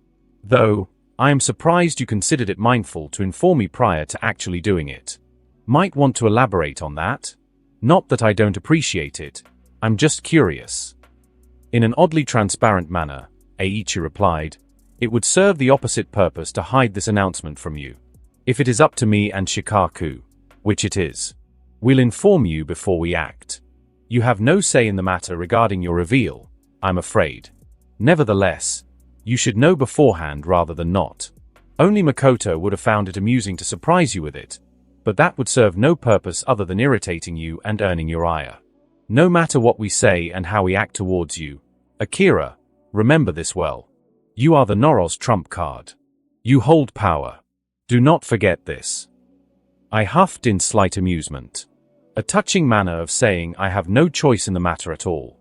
Well, I knew this would happen back when I revealed this information to my uncle. Do satisfy my curiosity one last time. What cemented the decision of me being revealed to the village at only 10 years old? Questioning uncle, the earliest was to be 12 or 13. Eiichi responded with a mix of pride and amusement. Your reveal wasn't based on age, but rather on your maturity and strength progress. You've reached the cusp of Chunin level in Taijutsu, and while your jutsu skills need refining, we provided foundational training. Limited experience, just 5 C-rank missions, but your expertise in assassination, subterfuge, information gathering, and versatility is noteworthy, comparable to a specialized high Chunin or even a Tokubetsu Jonin. Thanks to your unique training and the 8 Shadows Kekkei Genkai, you may not realize it, but you're strong. I can count on one hand individuals who are as strong as you at your age, and I've seen many shinobi in my career. The dissonance of strength is simply a result of you eliminating weak targets and sparring with superior opponents. You only lack further experience and true combat with shinobi to cement those facts in your mind. Okay, yeah, whatever you say. I wave him off. He sure went on a tangent. I only heard half of it. Half I already know myself. As my mind was occupied with the revelation that, now that I'm being revealed for all the village to see earlier than expected, Makoto will most certainly be relentless in his marriage proposals regarding his granddaughter and me. A granddaughter, I suspect, is imaginary, as I have yet to catch a glimpse of her. A schizophrenic post-traumatic or insane delusion Makoto probably formed because he discovered he is impotent and can't be bothered to adopt any orphan because he is a sadistic man who has murdered thousands in his prime. But that's just a theory. Say, Eiichi, how soon are we talking about here? He hummed. Well, once we get back and I report the results, Shikaku should have a plan set already. I nodded as I held my chin in thought. I see. Make sure to report I did miserably. It was 2 weeks after the completion of the mission. The same loop after every mission ensued. Uncle, Shikamaru, and Auntie, respectively, asked how I was doing and coping with it, how I performed, and whether I was okay. They had enough tact to know that there was no fun to be had, so they never bothered asking that. Shikamaru always proved to be the most suitable counsel honestly, especially after my very first mission. He was really supportive and caring. I knew it was part of his personality, but my brother really shone through in his more caring and intelligent side that heavily contrasts his nonchalantness and laziness. Interestingly, despite confessing the rather brutal things I've done, the way he looked at me didn't change one bit. Not even in the slightest. I honestly attributed it to both his own personality and the mentality and conditioning of this world. It took me a while, but that mission and my family's sensitive and yet casual reaction to my actions cemented the cruel reality of this world, hidden beneath the fluffy conditioning of the academy and will of fire propaganda. Back on Earth, what is normal here would get you locked up in a prison cell to rot for the rest of your life. But I saw fit to only be aware of it, not to resist it. After all, right now, this is the world I live in. This is my village. This is my home. Here is my family. My teachers and friends. Considering all the other options, there really isn't a better place to live and simultaneously grow in strength in this world. This was fine. This was normal. A necessity for my own sake. And I could only move forward from here. Adapt. I found myself at a rare family dinner that Uncle was lucky to attend, considering he is quite busy as the Jonin commander. I usually eat dinner in the forest as I train there in the evening. But Uncle insisted I attend, and I'm pretty sure I know why. How were classes this week, boys? Anything interesting? Uncle asked as he took a bite of the tempura shrimp, an interested expression on his face. Shikamaru was never a good storyteller, so I had to relay the interesting details. Admittedly, our class is comprised of a colorful bunch of kids and personalities. So it's always something mildly interesting or funny that occurs on a weekly or even daily basis. Yes, Naruto has major credit for that. I hummed as I fiddled with my chopsticks. Where to start? This Monday, Naruto suddenly had the bright idea of trying to take the graduation exam early. Out of cruel amusement, I assume Mizuki-sensei allowed him to take it. But even if he were to pass, it'd be pointless since early graduation is no longer allowed. Guess Naruto didn't get the memo. Expectedly, he failed. Other than that, nothing eye-catching. Occasional whoopee cushion pranks by Kiba and Naruto, gloomy Uchiha fangirls, and so on. The usual. With a gulp, Shikamaru chimed in uninvitedly. Akira failed to mention his own fangirls. I turned to glare at him silently as I sighed in pure resignation. Yes, that's right. I have fangirls. Apparently, being in first place in every subject, especially sparring consistently over 2 years, would garner some kind of favoritism and attention. Of course, they are but a small minority comprised of about 4 girls compared to the sea of Sasuke fangirls, which has managed to branch into other classes, even older ones. Don't ask why I know their membership count. Speaking of broody duck hair, Uchiha, he's been a respectable dude ever since our weird talk 2 years ago. He's been training alone and doing his best to catch up to me. A literal mountain was formed in terms of the power difference between me, Sasuke, and the rest of the class. Yet, Sasuke never managed to beat me for 2 years straight. He hasn't tried to question me on just how I continue to widen the gap between us. I credit it to Uchiha pride and whatnot. But I can't really be surprised. I have professionals training me along with actual experience, whilst he struggles alone. Why do I not help him? Because I really can't be bothered. After careful consideration, it isn't my problem. If he asks for my help, maybe I'll help him. I'm not offering help to someone whose pride is stopping him from doing so. Sure, he's got his mind and goals set straight and is motivated, though he's only hindered by his own sense of pride. Pride, the folly of all men. At least, he's been digesting his losses well. With a chuckle at my irritation from the presence of fangirls, Uncle met eyes with Auntie. They do grow up so fast. He then turned to me. Akira, did any of those girls catch your eye? I shook my head with pure, unfiltered wisdom, going with the flow. Maybe in 5 or 6 years. Perhaps more. They are too immature for my tastes. I shrugged helplessly. No girl talk when they are this young, dear. Auntie threatened Uncle, not so subtly, sending a shiver down his spine. Both Shikamaru and I snorted. Dinner continued with the same comfortable atmosphere, only to shift into a more serious one as Uncle began with a statement. Listen, I'll be announcing Akira's Kekkei Genkai to the Akimichi and Yamanoka in our next monthly gathering happening in 3 days. Then, it'll be announced and registered officially through the Hokage. Straight to the chase, I see. Shikamaru nodded as he gave me an appraising look.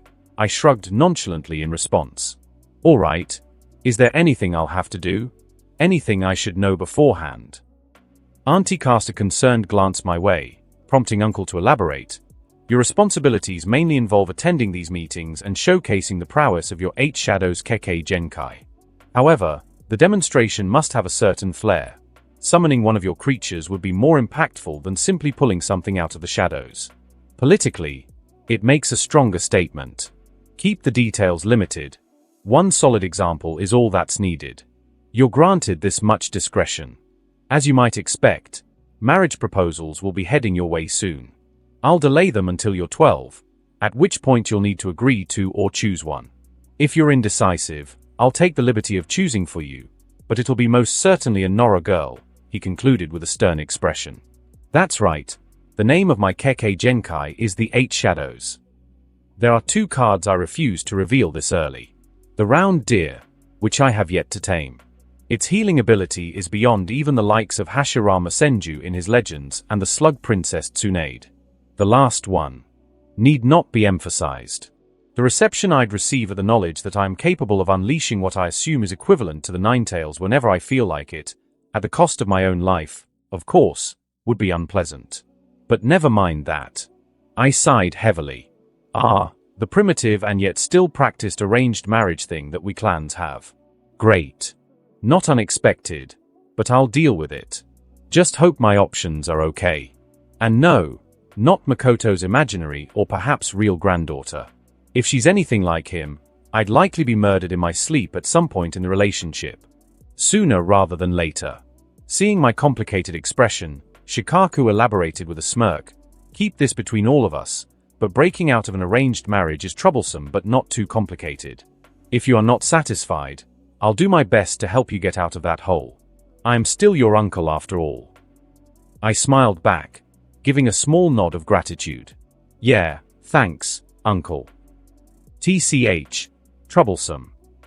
Shikamaru grumbled as he seemed to arrive at some sort of conclusion as he listened in on the conversation. I turned to him. You're complaining? This isn't even your problem. He tilted his head as he responded, You'll be nagging me about the troublesome things that'll most definitely appear with this, and that, in itself, is troublesome. I can be your therapist for only so long. If it gets overbearing, I recommend you direct complaints to Aino. She loves those types of stuff. The audacity of this kid. Suggesting to nag at Aino, who is admittedly a pretty good listener. Educated by a clan of mostly certified psychologists, I guess. But never mind that. Narrowing my eyes at him, I remind him of the last time he messed with me. Want to make a return visit to Solid's guts. He blinks as he turns to Auntie. Mom, he's threatening to shove me inside a giant snake's guts. Again. Help me. He said apathetically. What a quirky family I found myself in.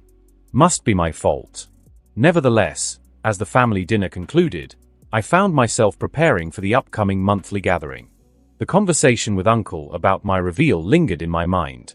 An oddly normal thought crossed my mind.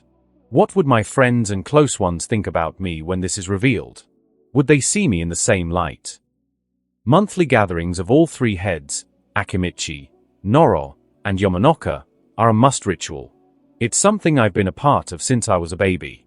Most of the time, it's Choji, Shikamaru, and I lazing around as usual, only with our parents in the background talking about irrelevant stuff. When we are not lazing around, we are either playing games with Aino or shogi with Shikamaru. I usually get into an argument with Aino, but what can I say? It's fun to torment her.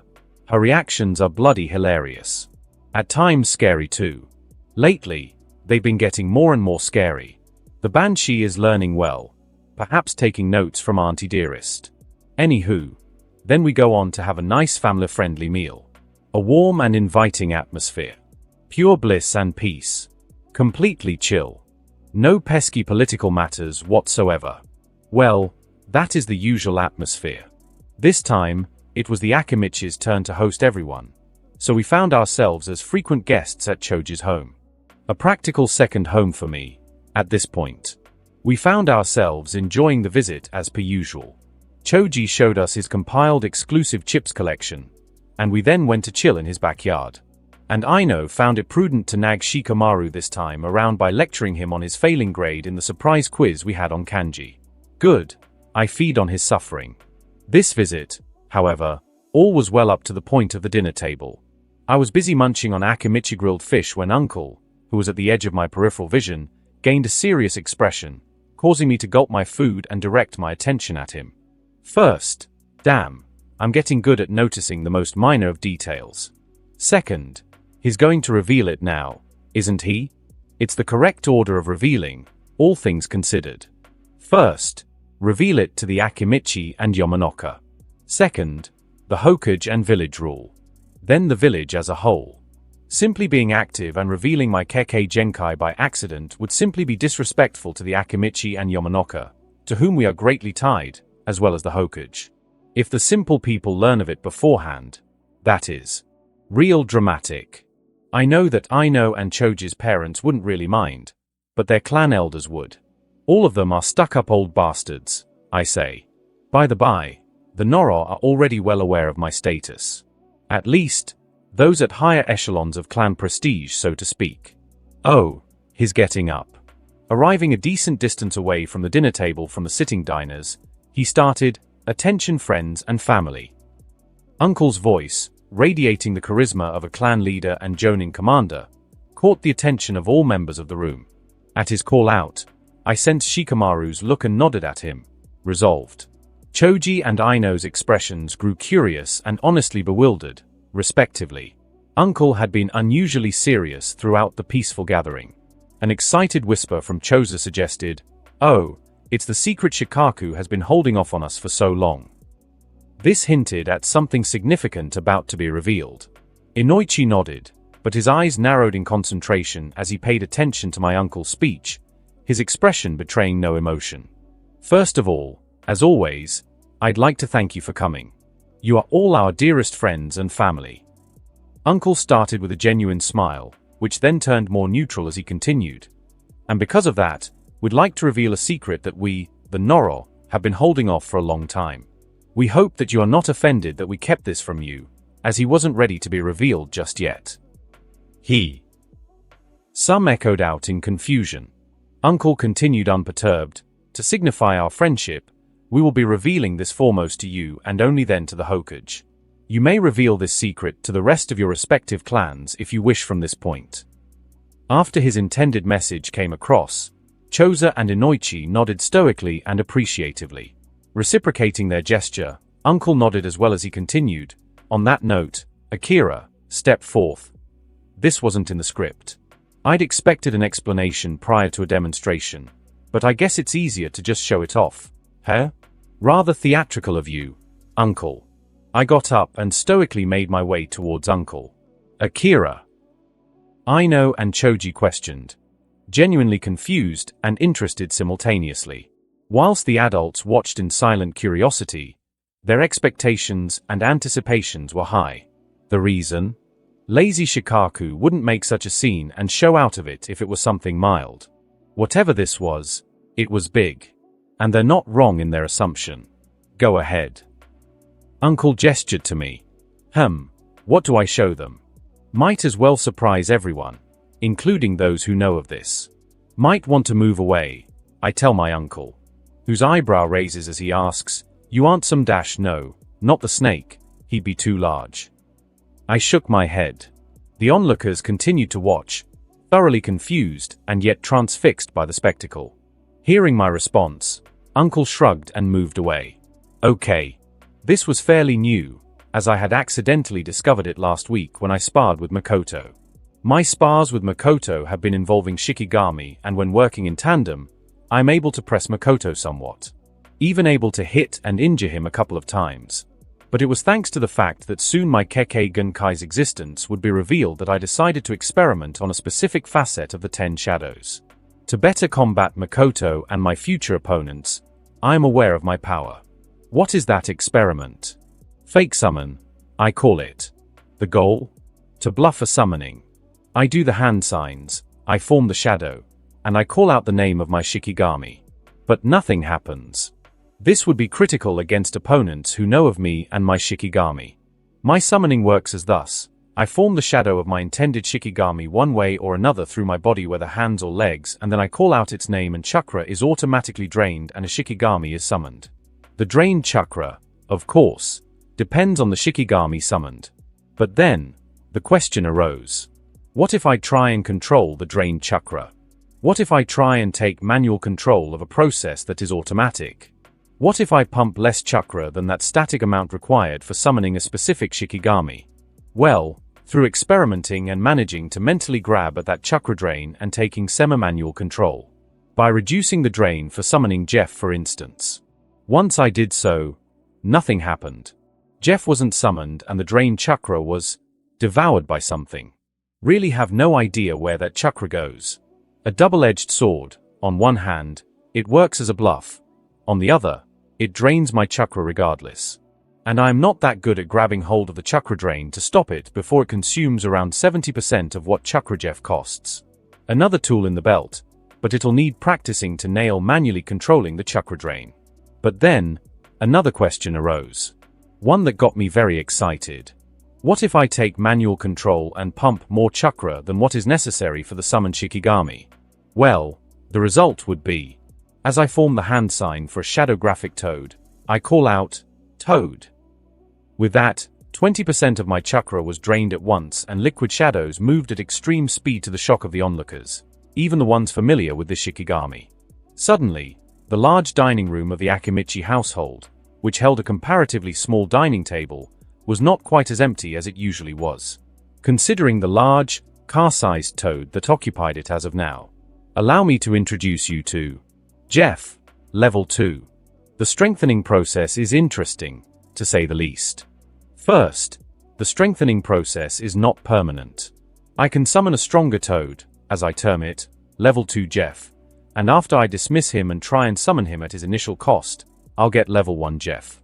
Second, the cost to strengthen each Shikigami is a set amount and is different for each Shikigami. For example, the level up cost for Whiskers is still unmeasured, simply because no matter how much chakra I forced down the metaphorical summoning's throat, it just wasn't enough.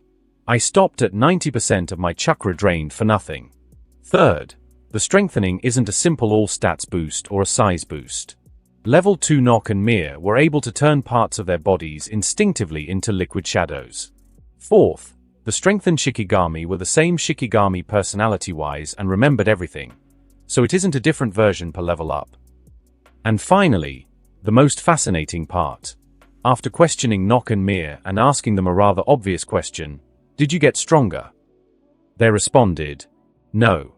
Surprised, I contemplated what that meant, and with a sinking suspicion, I posed them another question. Did you get your strength back? And they responded with a chilling, yes. A theory, then, was formed. Do all of my Shikigami, barring the Divine General, have a final form or something? Are their true powers sealed so that the 10 Shadows Inheritor unlocks them bit by bit so he can handle them? If so, how does the inheritance part of the 10 Shadows function in that regard then? It's a stretch, and really, this only gave me more questions.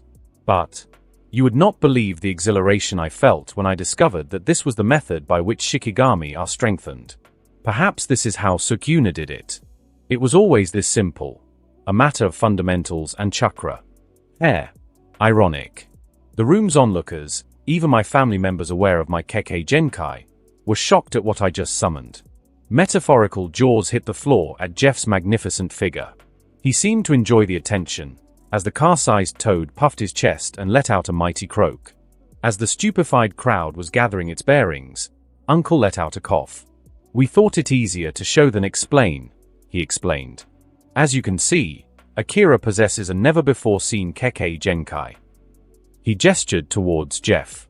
I stood there, outwardly calm as a cucumber, but inwardly slightly nervous at the reaction of Choji, Aino, and their parents as I awaited their response. Out of all my friends, I looked at the innocent expression of Choji. As I met eyes with him, his expression was, for once, unreadable. Or perhaps, my head wasn't in the game at the moment.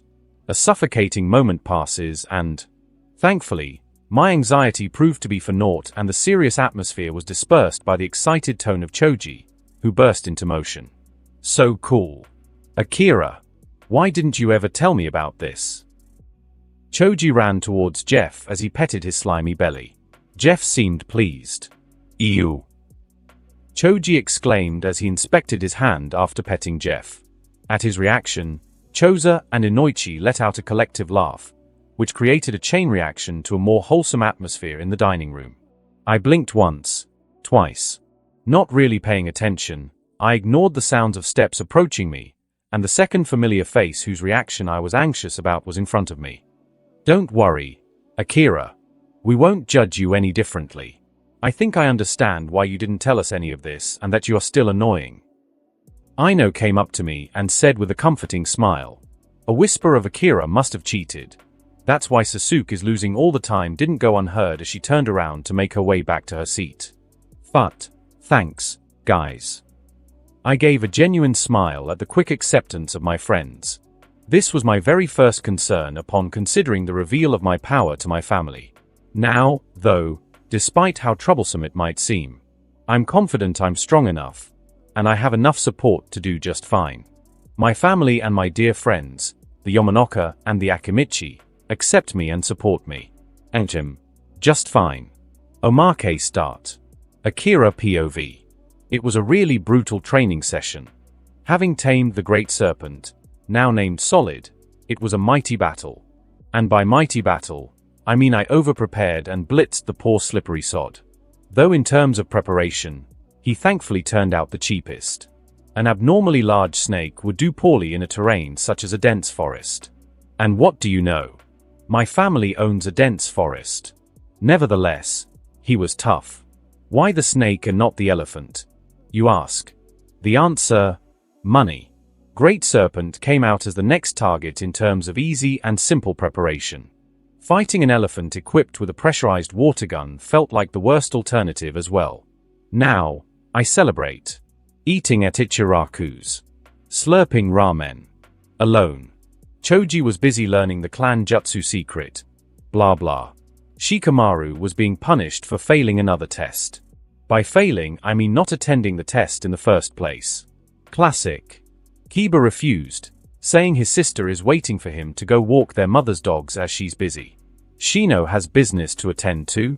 Didn't dig any deeper really. Sasuke. Ha ha ha hem. I gave Aino a friendly invitation to eat here, but I was refused because of, and I quote, being seen with you will make Sasuke think I'm interested in you and that'll ruin my chances with him. For as smart a girl as she is, she loses all her brain cells when it comes to Sasuke dearest. I think it's an epidemic spread around the Sasuke fangirls. Maybe I should practice social distancing. Back to reality. Another bowl came out of the demand of the cheery blonde menace. Correction, I was not alone. This was a rare and unfortunate occurrence indeed. Naruto has a set time he habitually visits and eats at Ichiraku's. Twice a day, once straight after classes and the second time, an hour prior to closing times. The only exception is when he's low on funds, which is admittedly often. Why do I know all this? Don't ask. The 2ANBU he is constantly monitoring his blonde but would kidnap me for a thorough interrogation in INT if I revealed my sources. Nevertheless, Naruto's here, not on the usual schedule. Time to make my timely escape. Luckily, Naruto's attention is solely directed at devouring the ramen. So he didn't notice my existence. Not a bit. My presence eliminating training has daily uses as well. Take that, Shikamaru. Omake end. Akira POV. Following everyone's acceptance of my Kekkei Genkai, Aino and Choji rapidly questioned me about the specifics of it, especially Jeff himself. I responded as vaguely as possible, disappointing both of them that I was hiding details. Choji in the middle of it seemed to have a eureka moment and managed to piece together what the purpose of all my nightly secret Noro training was all about. The adults didn't care too much to try and question me, so they opted to let Choji and Aino probe me, it would seem. Then again, whilst I was interrogated by the excited duo of Choji and Aino, who continued to insinuate that I cheated in my spars with Sasuke.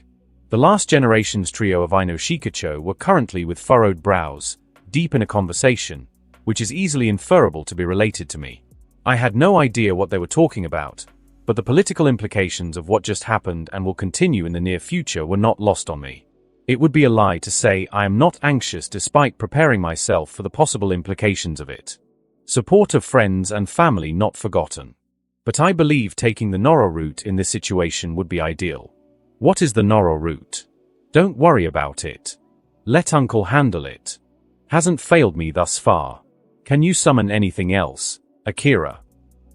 Choji's excitement reverberated as he perched atop Jeff's head. I responded with a stoic nod, maintaining my deadpan expression even as Jeff allowed Choji to comfortably sit on his head, a luxury not extended to me, as evidenced by the memory of Jeff's tongue-induced discomfort. Aino gave me a look at my response, at which I shrugged casually, stating, it wouldn't be much of an impressive Kekkei Genkai if I could only summon that goofy thing, OH. I winced as Jeff's tongue met my cheek in response to my straightforward remark. Almost bursting out in laughter, Aino collected herself to ask, genuinely curious, does it have a name? Your Kekkei Genkai, I mean. Don't they have to be registered or something? Before I could answer, it seemed the adults were done talking, and Uncle answered Aino's question for her as he approached our little group. Yes, dealing with bureaucracy is quite the drag, but indeed, His Kekkei Genkai has a name that will be officially registered, Uncle affirmed, approaching our little group and playfully ruffling my hair with a wry smile. With a concluding statement to wrap up the show, Uncle declared, "I hereby unveil to you, our enduring allies, the Akimichi and Yamanaka, as well as our cherished friends and family, the revelation of the first bearer of the 8 Shadows Kekkei Genkai." He raised my arm with noticeable enthusiasm. I didn't really mirror his enthusiasm. This seemed rather excessive and a rather impressive show of energy exertion by the Nora clan head of all people, but I couldn't stop the smile forming on my face as the crowd of close people played along with Uncle. Even Jeff contributed to the spectacle, releasing a mighty croak in harmony with Uncle's infectious enthusiasm. Maybe I should have named him Smug Toad. It would have been more fitting. It was the next day following my grandiose reveal to the Akimichi and Yamanaka clan heads. Choji and Aino told me that they were given clear orders to not mention my Kekkei Genkai to anyone until it was officially registered and seen by the Hokage. Once that's done and dusted, however, ahem. Thus, academy classes cruised by. Nothing out of the ordinary, thankfully. Choji tried his best to not mention my Kekkei Genkai, although the occasional glances he threw at me in excitement, wanting others to know, and I quote, "how cool I am," would have raised an eyebrow or two to the keen onlooker. Though I've emphasized that I'd appreciate him not doing that. Aino, on the other hand, continued as usual, gushing over Sasuke and acting as if my reveal really didn't change much. And for now, thankfully, it really didn't change much. I am content with this arrangement thus far. Except for the fact that I need to stay after classes and await Uncle to arrive and lead me towards the Hokage office. We have a meeting scheduled with Lord Third. Predictably, classes have ended. Shikamaru called out to me as he noticed me stopping and leaning on the wall just as we exited the classroom. "You're gonna wait for Dad here?" I nodded. Yeah, he's asked to take me there personally. I don't really mind making my way over to the office myself. But maybe there's some kind of formality here. Kekkei Genkai policy isn't something that exists, not that I'm aware of, nor is it something that was enforced in Konoha's history since the migration of Kekkei Genkai-bearing clans here. Choji chimed in at my words. "Can't you just say that there was no new Kekkei Genkai to ever appear in Konoha since its founding?" He questioned innocently. Shikamaru gestured for Choji to follow him as he responded, "Don't mind him, Choji. He likes to overcomplicate things to sound more sophisticated. Let's go." They waved me goodbye as they walked through the hallway leading to the exit of the building. Well, he's not wrong. With a sigh, I stare at the ceiling of the hallway absent-mindedly, my mind empty of thoughts. People pass me by, mostly my classmates also having left the classroom. Their mutters and/or second-long gazes went ignored as I patiently awaited Uncle. A familiar voice calls out to me as I am broken out of my trance at being directed a question. "Akira? Why are you waiting outside of class? Did you want to ask me something?" I turn my head to be met with the scar-faced Iruka-sensei. No. I am waiting for Uncle to come pick me up for something. Seeing me reluctant to elaborate with his rather good people reading skills, Iruka responds, "I see. Well, if there's anything you need, don't hesitate to talk to me. I'm your instructor after all." He gave me a friendly smile. "Will do, thanks, Iruka-sensei." I nodded as I reciprocated the gesture, waving him goodbye as he went off on his way towards the teacher's lounge. I leaned back and stared at the ceiling once again. Iruka's a nice guy, all things considered. Leagues above our first instructor in both teaching capability and handling students. Even when it comes to Naruto, his leagues above. Nevertheless, despite his perfect teacher aura and personality, he disdains Naruto to a degree. He's trying, but he always has this apprehensiveness when it comes to Naruto, especially when Naruto is up to his tomfoolery. It's eerily similar to my own apprehensiveness toward Naruto. Witnessing his own reactions to Naruto makes it seem like I'm looking at a mirror of myself. It's uncomfortable, to be frank. Honestly, I'd like nothing better than to find a way to come to terms with Naruto. He really did nothing. The kid's innocent. I know well. Unlike me, he has taken no life intentionally. Upon self-reflection, it's incredibly hypocritical of me to disdain the kid. And yet, the disdain is almost instinctual. I can't help but feel uncomfortable with him. Even as the years cruised by, we and Naruto recently came to be in the same large friend group known to be the Troublemakers, skipping classes and going out to the village to play and fool around. Fun times. And it's because of those times that I see myself adjusting to him somewhat, but the changes are minimal.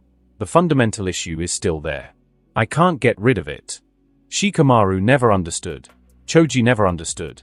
Hell, even Kiba and Akamaru noticed my metaphorical distance from Naruto. Thankfully, Naruto himself never noticed. I did my best to hide it, to treat him as I would treat others. Pathetic. Really. It doesn't matter right now. I really should go see a psychologist. I chuckled in pure irony. Maybe being put in a genin team with him will somehow force me to fix this issue, or perhaps adjust to him. Now that's a simultaneously intriguing and scary thought. During my Naruto-related reflections, I heard familiar steps. As I turned my head towards the approaching figure, what's with the complicated expression, Akira? Scared of Lord Third? Uncle smirked at me. Not really, no. I'd be scared if I were an enemy shinobi. Why should I be scared as a valuable asset to him? He won't harm what brings great value to the village now, will he? I tilted my head as I replied honestly. Uncle shook his head helplessly as he gestured for me to follow him. I see Makoto pulled no stops at infecting you with his pragmatic view of reality. I chuckled at him as I followed him by his side. Fut, you know I've always been like this. Don't overcredit the slimy bastard. My ever-growing pragmatism and subsequent cynicism attributed to the countless assassinations I had to execute went unsaid. Uncle shook his head helplessly, sighing, language. Dude, I'm 10. I'm pretty sure I get the cuss pass at this point. Wait. The Hokage office. My vague memories that have been getting more blurry with the passage of time align almost perfectly with the image in front of me. Upon entering and hearing the powerful and yet kind voice of the Hokage, who gave us permission to enter, my eyes are met with a large oval office. With a habit ingrained in me, my eyes move quickly to scan the entire room and my surroundings. Portraits of all 4 Hokage and a room with a few bookshelves with a few tools here and there. Multiple slabs on the roof and the floor with barely noticeable slips in them with differences in elevation, indicating escape routes or hiding spots. And of course, not forgetting the sight in front of me. Behind the Hokage's desk, filled with both filled and unfilled paperwork, are windows with a breathtaking view of the entirety of the village. And of course, a chair corresponding to the desk. Like a king upon his throne, the charismatic and aged figure of Hiruzen Sarutobi is eye-catching. The Hokage hat, the Hokage clothing, and the signature pipe.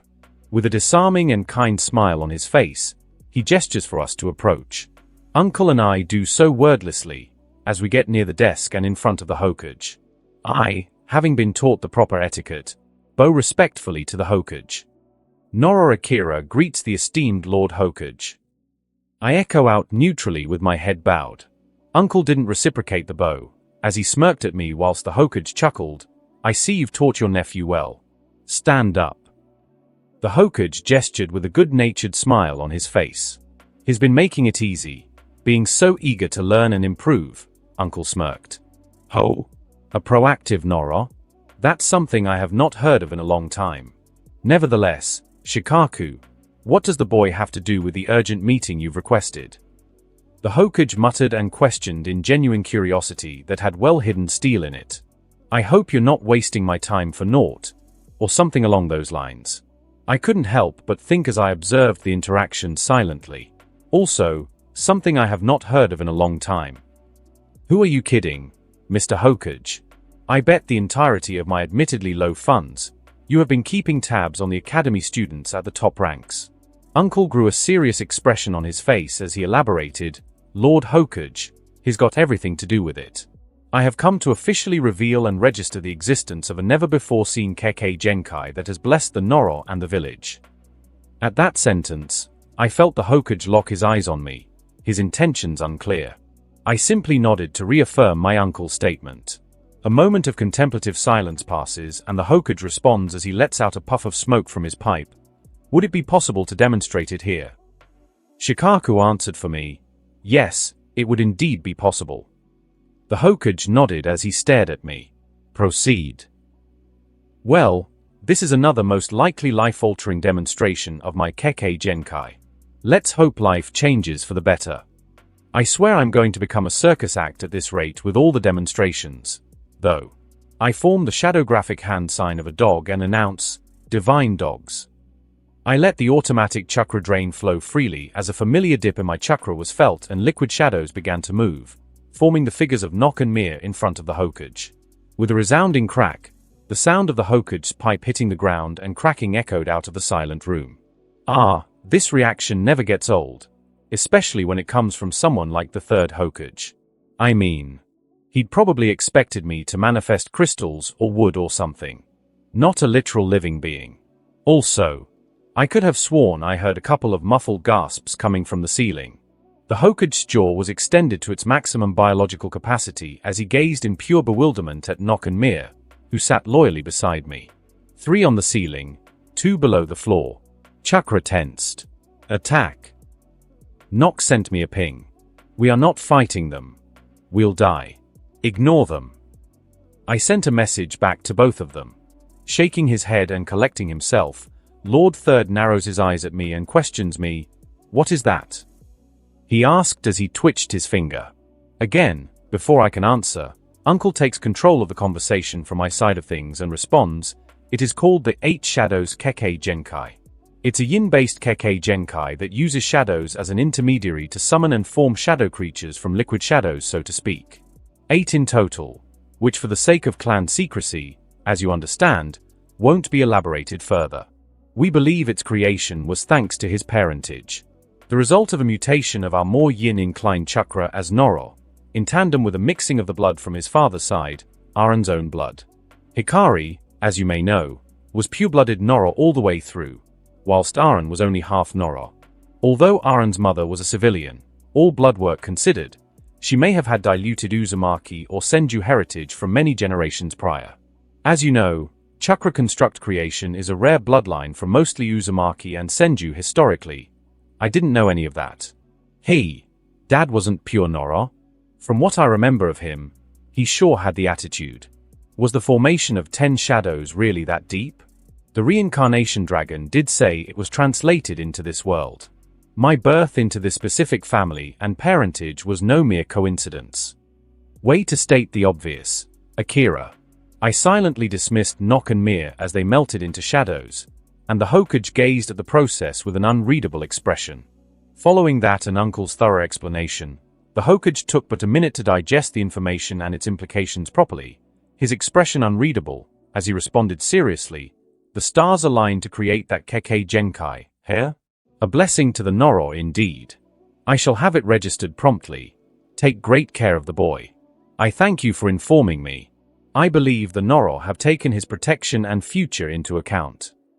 Uncle nodded. "Yes, you do not need to worry on that front, Lord Hokage.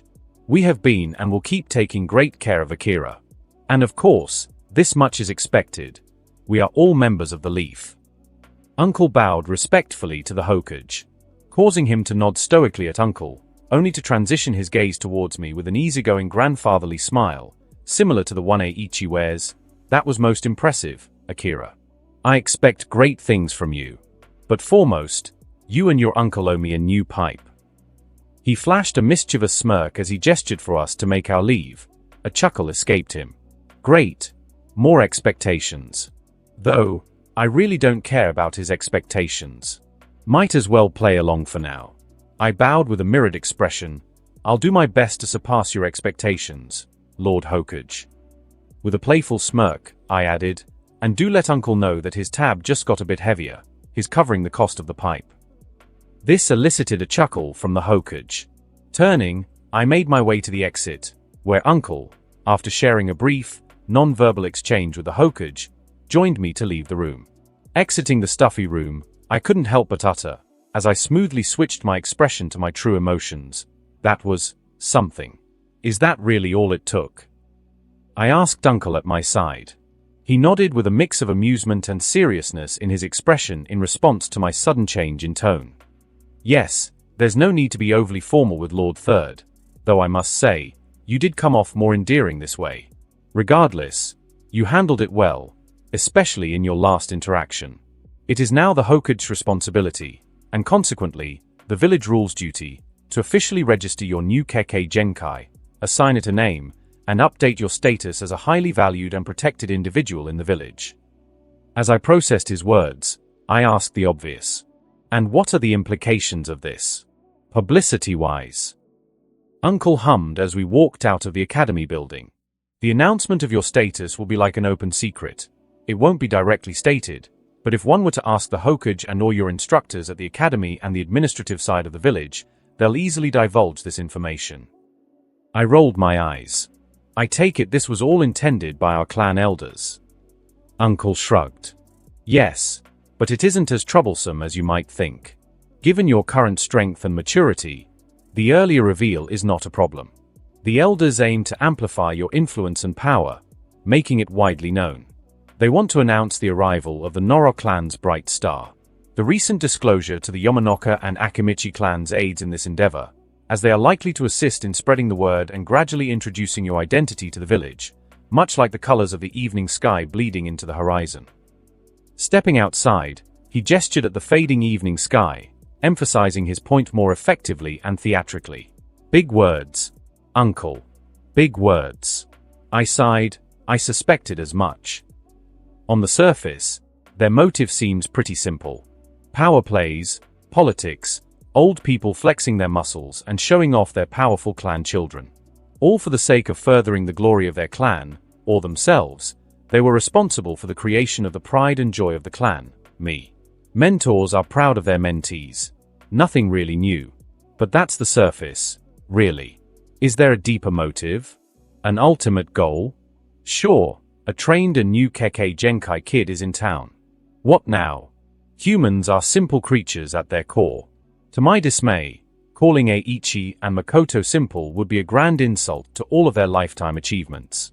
Not even mentioning Yukiko, who I have yet to even see once in my lifetime. Perhaps their motives are simple and they are as I described. But it couldn't be that simple, right? I've been taught by the very same aforementioned people to not be so naive. Thus I asked bluntly, my eyes narrowed as I looked into the eyes of my uncle. Uncle, what is their ultimate goal? Do you have any idea? I trust Eiichi. Makoto not so much, and I really haven't met Yukiko. What do they gain from all of this? They really scratched the surface with all their responses. Marry my granddaughter was included. I imitated Makoto mockingly in the last part. At my question, I felt a comforting breeze on my face as Uncle ruffled my hair, much to my dismay, as he responded, "Don't worry about it, Akira. I've got it under control. Trust me that their grandiose plans for you are not to your hindrance as far as I have surmised. At most, I believe they wish for you to become the first Noro Hokage, among other things. Again, this won't hinder you at all in your goal to become strong and advance." He said nonchalantly. I blink once, twice. I believe I heard something rather outlandish being downplayed and snuck into that reassuring speech. Pardon. Third-person POV. Hokage's office. Taking out a new pipe from the drawer on his desk, Hiruzen Sarutabi lit it up and let out a puff of smoke. Twitching his fingers in a code-like manner in front of him, an ANBU wearing the animal mask of a cat appeared nigh instantaneously. Yes, Lord Hokage. She said emotionlessly. Nico, have you written all the details of the Kekkei Genkai down? He asked neutrally. I did. Would you like me to hand it over to the council for them to work on registering it? She hazarded a guess as she held onto a small piece of paper, coupled with even a drawing of two wolves and handwriting. Hiruzen gave her a short smile. Precisely. At his confirmation, she nodded and blinked away, intending to fulfill his order. Getting up from his chair, Hiruzen glanced at the sight of the entire village through the window. Hiruzen couldn't help but let out an agonized sigh. Seems like I'll have to adjust the future genin teams once again. He looked at the village he so dearly loved and swore to protect as the sun set, bringing forth darkness, signifying the entrance of night once more in his long, long life. With another puff of smoke, he called out, Kumar. Another ANBU appeared seemingly out of thin air, sporting an animal mask of a bear, bowing, and saying, At your service, Lord Hokage. A man's voice came out, Provide an official summons and an appointment a week after the registration is complete, as well as when I'm available according to my schedule. Send it to Eiichi and Shikaku, respectively. We have much to discuss. Also, schedule a meeting of the clan heads to happen as soon as possible. Shove it into tomorrow's schedule if you must. Do apologize on my behalf for the short notice. Roger. Kumar bowed, and he, much like Nico, disappeared from the office, leaving the lone figure of Hiruzen Tsurutobi in his office, glaring at the long-time nemesis that has plagued him no matter the era. Paperwork. Akira POV. The day after meeting the Hokage. Back in the classroom. Shikamaru's asleep, Choji's munching, Aino's gushing over Sasuke alongside Sakura and the army of 10-year-old fangirls that compose a large chunk of our class. Naruto and Kiba are rowdy and laughing at the wet hair of Mizuki-sensei, who was justifiably pissed off, and Sasuke's brooding. Hinata, standing about 30 feet away from Naruto, looked on the verge of losing consciousness, while Shino, true to his enigmatic nature, remained as impassive as ever. Thankfully, business as usual. It'll probably stay this way for a week or two before the rumors start spreading, and then goodbye to my relatively peaceful and no-attention life. No, I'm not mentioning the rather poorly hidden gazes directed at me by my minority of fangirls. They are but an illusion, a sophisticated genjutsu cast upon me by Makoto, who just did it because he'd find it funny. Release. I whispered, weaving the hand sign to disrupt my own chakra flow. They're still there. That's one powerful genjutsu. Moving on. Heaving a sigh of satisfaction at no new attention being directed at me at the recent reveal of my status to the village rule, I opted to mimic my cousin in this lesson as per usual. When it comes to human anatomy, I was way beyond my class. For obvious reasons. Also, I never liked Mizuki-sensei, the instructor who taught it. Again, for obvious reasons. Then again, the dislike is pretty much mutual. I sleep, and he wakes me up one way or another, usually with a light exertion of force via throwing small objects at me. Also, there is that Scroll of Seals incident later on. Although that event is in 2 years. Do I do something about this guy? A topic for contemplation since I had first glanced upon him in this life. It's ironic that I finally have the power to influence and change a future event, and yet I contemplate whether I should actually do it or not. But, is this future event really so bad? No casualties, Naruto graduates, and he even learns the Shadow Clone Jutsu, a forbidden technique designed specifically for him. However, with my presence, the outcome may not be as peaceful. Hell, will it even happen thanks to the snowball effect of my existence thrown into the pot? Meh, it's in 2 years. I'll think of something. At worst, I can take care of him myself. What I really need to worry about right now are the intentions of my clan elders, dear Makoto, Eiichi, and the ever-elusive Yukiko. Freaking Hokage? Is that what they want from me? Uncertain, but possible. This doesn't really align with my goals, but it doesn't really hinder them much either. However, the thought of being the dictator of a nationalistic mercenary village isn't really as attractive in my mind as it is in Naruto's. The Hokage is the strongest individual in the village, normally. So if they intend for that to happen, I'll have to become the strongest. Not bad. Guess I'll go with the flow for now. As rude and ungrateful as it may seem, if worse comes to worst, I'll refuse the position and they won't be able to lift a finger since I'll be stronger than them. Simplistic thinking, I know. Nevertheless, whether he likes it or not, though. For now, Naruto seems to have gained a fierce competitor for the position if I do say so myself. Sire, Mizuki-sensei, this class is boring and you stink. The wash I gave you should have cleaned you up good. Databeo. Speak of the devil, Naruto announced passionately. One of my eyes cracked open as I observed Naruto, goggles on, making a dramatic exit by leaping out of the classroom window after his passionate declaration. In hindsight, it seems I won't be having any hard competition for the position at all. I decidedly ignored the reaction of my classmates and Mizuki-sensei as I closed my eyes and allowed myself to drift into a short nap. As a few minutes passed, I was abruptly awakened by an object hurtling toward me. My reflexes kicked in, and I caught it with my hand. Chalk this time. I muttered tiredly as I inspected the loot. I opened my eyes to be met with a faux-friendly smile from Mizuki-sensei, the perpetrator who stood near the board. Before I can respond appropriately, Mizuki announces with a poorly hidden condescending tone, "What?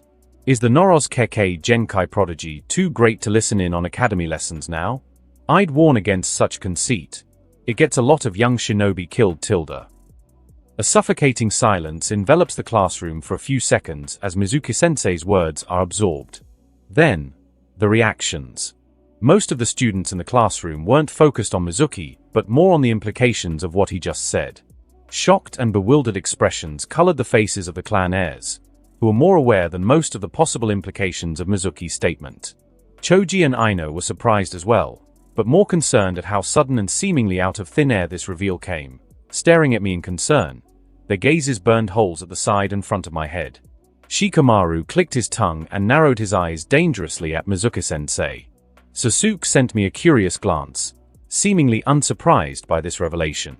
While some weren't even aware of what that meant, a civilian-born boy asked out loud whilst Mizuki and I were having a stare-down, "What's a Kekkei Genkai?" Sakura, who collected herself, answered the boy's question quickly. Kekkei Genkai are DNA anomalies that allow their wielders to use unique techniques. Kekkei Genkai makes its users far more powerful than the average shinobi. In times of war, they are deadly on the battlefield and are often deployed to turn the tide of the battle. Wielders of Kekkei Genkai are paradoxically both highly coveted and yet mistreated. We learned this last year. Sakura gave out a textbook response. Her eyes narrowed at me as she added, "The appearance of a Noro wielding a Kekkei Genkai either means he owns a Kekkei Genkai originating from another clan, or this is a brand new, never-before-seen Kekkei Genkai. In either case, it is a Kekkei Genkai that the Leaf does not have in its arsenal. Akira is a priceless individual." Mizuki clapped as he announced cheerily, "Very good, Haruno-san. Seamless analysis as always. Bravo. Control your expression. Control your breath. Do not appear weak in the face of such a sudden attack. Appear strong when you are caught off guard. Breathe in. Breathe out." I formed a practiced smile as I responded to Mizuki's prior statement, prompting him to turn back towards me. "Mizuki-sensei, I appreciate your concern for my education, but I assure you, even when my eyes are closed, I absorb knowledge more efficiently than some with their eyes wide open. I believe in the power of unconventional learning methods.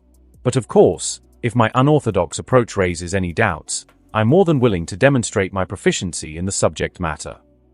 As I completely disregard the not-so-subtle mention of my Kekkei Genkai child prodigy of the Noro status, I feel numerous gazes on me. "Sayonara. Relatively peaceful life, Chan. You will be missed." For a moment, Mizuki snarled, but he quickly reformed his faux kind smile as he responded with a hint of glee at the realization of his goal having been achieved. "Is that so, tilde?" He didn't wait for a response from me as he decided to resume class. I undeniably lost this round, gauging from the lingering stares. Annoying, turning my 2 weeks of peace into half a day. Did the news really reach him this quickly? Well, he is my instructor, so he's likely privy to such information. Still, I can't let this slide without consequences now, can I? Suffice it to say, I glared bloody murder at Mizuki the entire lesson. We found ourselves in the academy training grounds for our usual sparring lessons. The time between getting here and after the last mess of a lesson was completed was a pain in the ass. "Is it true that you have a Kekkei Genkai? What can it do?" asked one boy. "Yes, I do. It's the Byakugan," I responded in a deadpan. Hinata gained a surprised expression as she shyly approached me and asked in worry, Do you really have the Byakugan? Why you should hide it?" She warned me, as difficult as it was for her. "Caged bird seal, is it?" I appreciated the gesture, so I responded with a smile. "No, I don't have it. It was just a joke. My Kekkei Genkai is something different." I placated her and calmed her worries. "Show us. Show us." Kiba began a collective chant. "Oh, you mangy mutt. Show us. Show us." Followed Shikamaru, Choji, and me as we walked towards the training grounds. For the love of. Just ask Mizuki-sensei if you really want to know. He seems keenly aware of what it is. I yelled out to the chanting crowd following us around. "No. Show us." The crowd responded. To my surprise, Even Shino approached me, a kid I am amiable with, but we rarely interact. To be honest, I am curious myself. Why? Because Noro is not a clan that has Kekkei Genkai. This will shift the power balance of clans. At that, Shikamaru sent me an annoyed and agonized expression. Just show them something. I'll lose my mind if this keeps up. I sent him a look. You know you can just split up from me for a little until this dies down. I gestured at the crowd. He shook his head. Don't be stupid, Akira. For at least the reveal part, I have to stand by your side as the Noro heir. As troublesome as it is, you are also my brother. HMPH. Thanks. I guess I can do something. But what do you suggest I do? I whispered at his side as we were shadowed by the crowd, having finally arrived at the training grounds.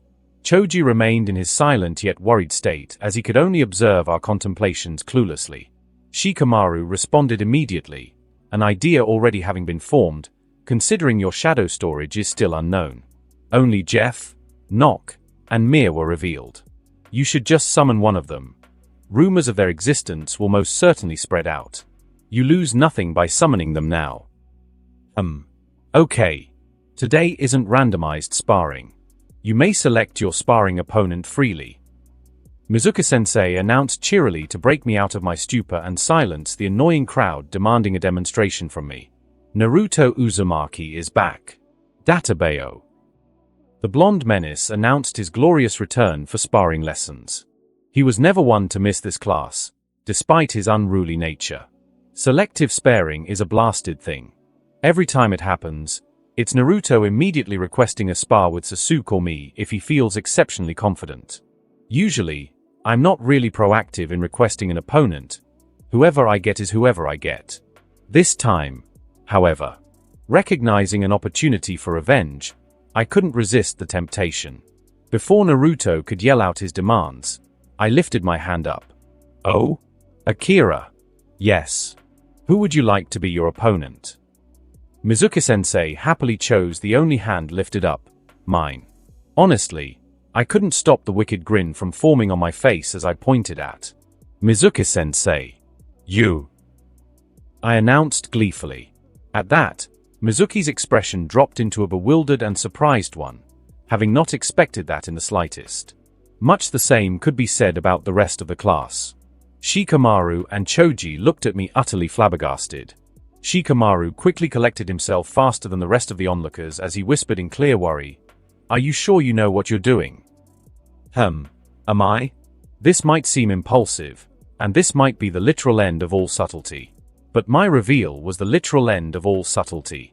Quite the contradiction, teaching one to be a subtle, unseen, and unheard assassin and planning to throw him into the limelight. Isn't it, Makoto? So this won't hurt much now, will it? I'm not planning on revealing too much of my capabilities. Not at all. The personal payoff would be much greater, I believe, than what will be revealed. I smiled confidently at Shikamaru. Yeah, I know what I'm doing. This is just a little revenge and power play, nothing more. Akira, are you certain you want me as your opponent? I wouldn't wish for you to get hurt. Mizuki smiled with faux worry that had bloodthirst written underneath as my attention shifted towards him.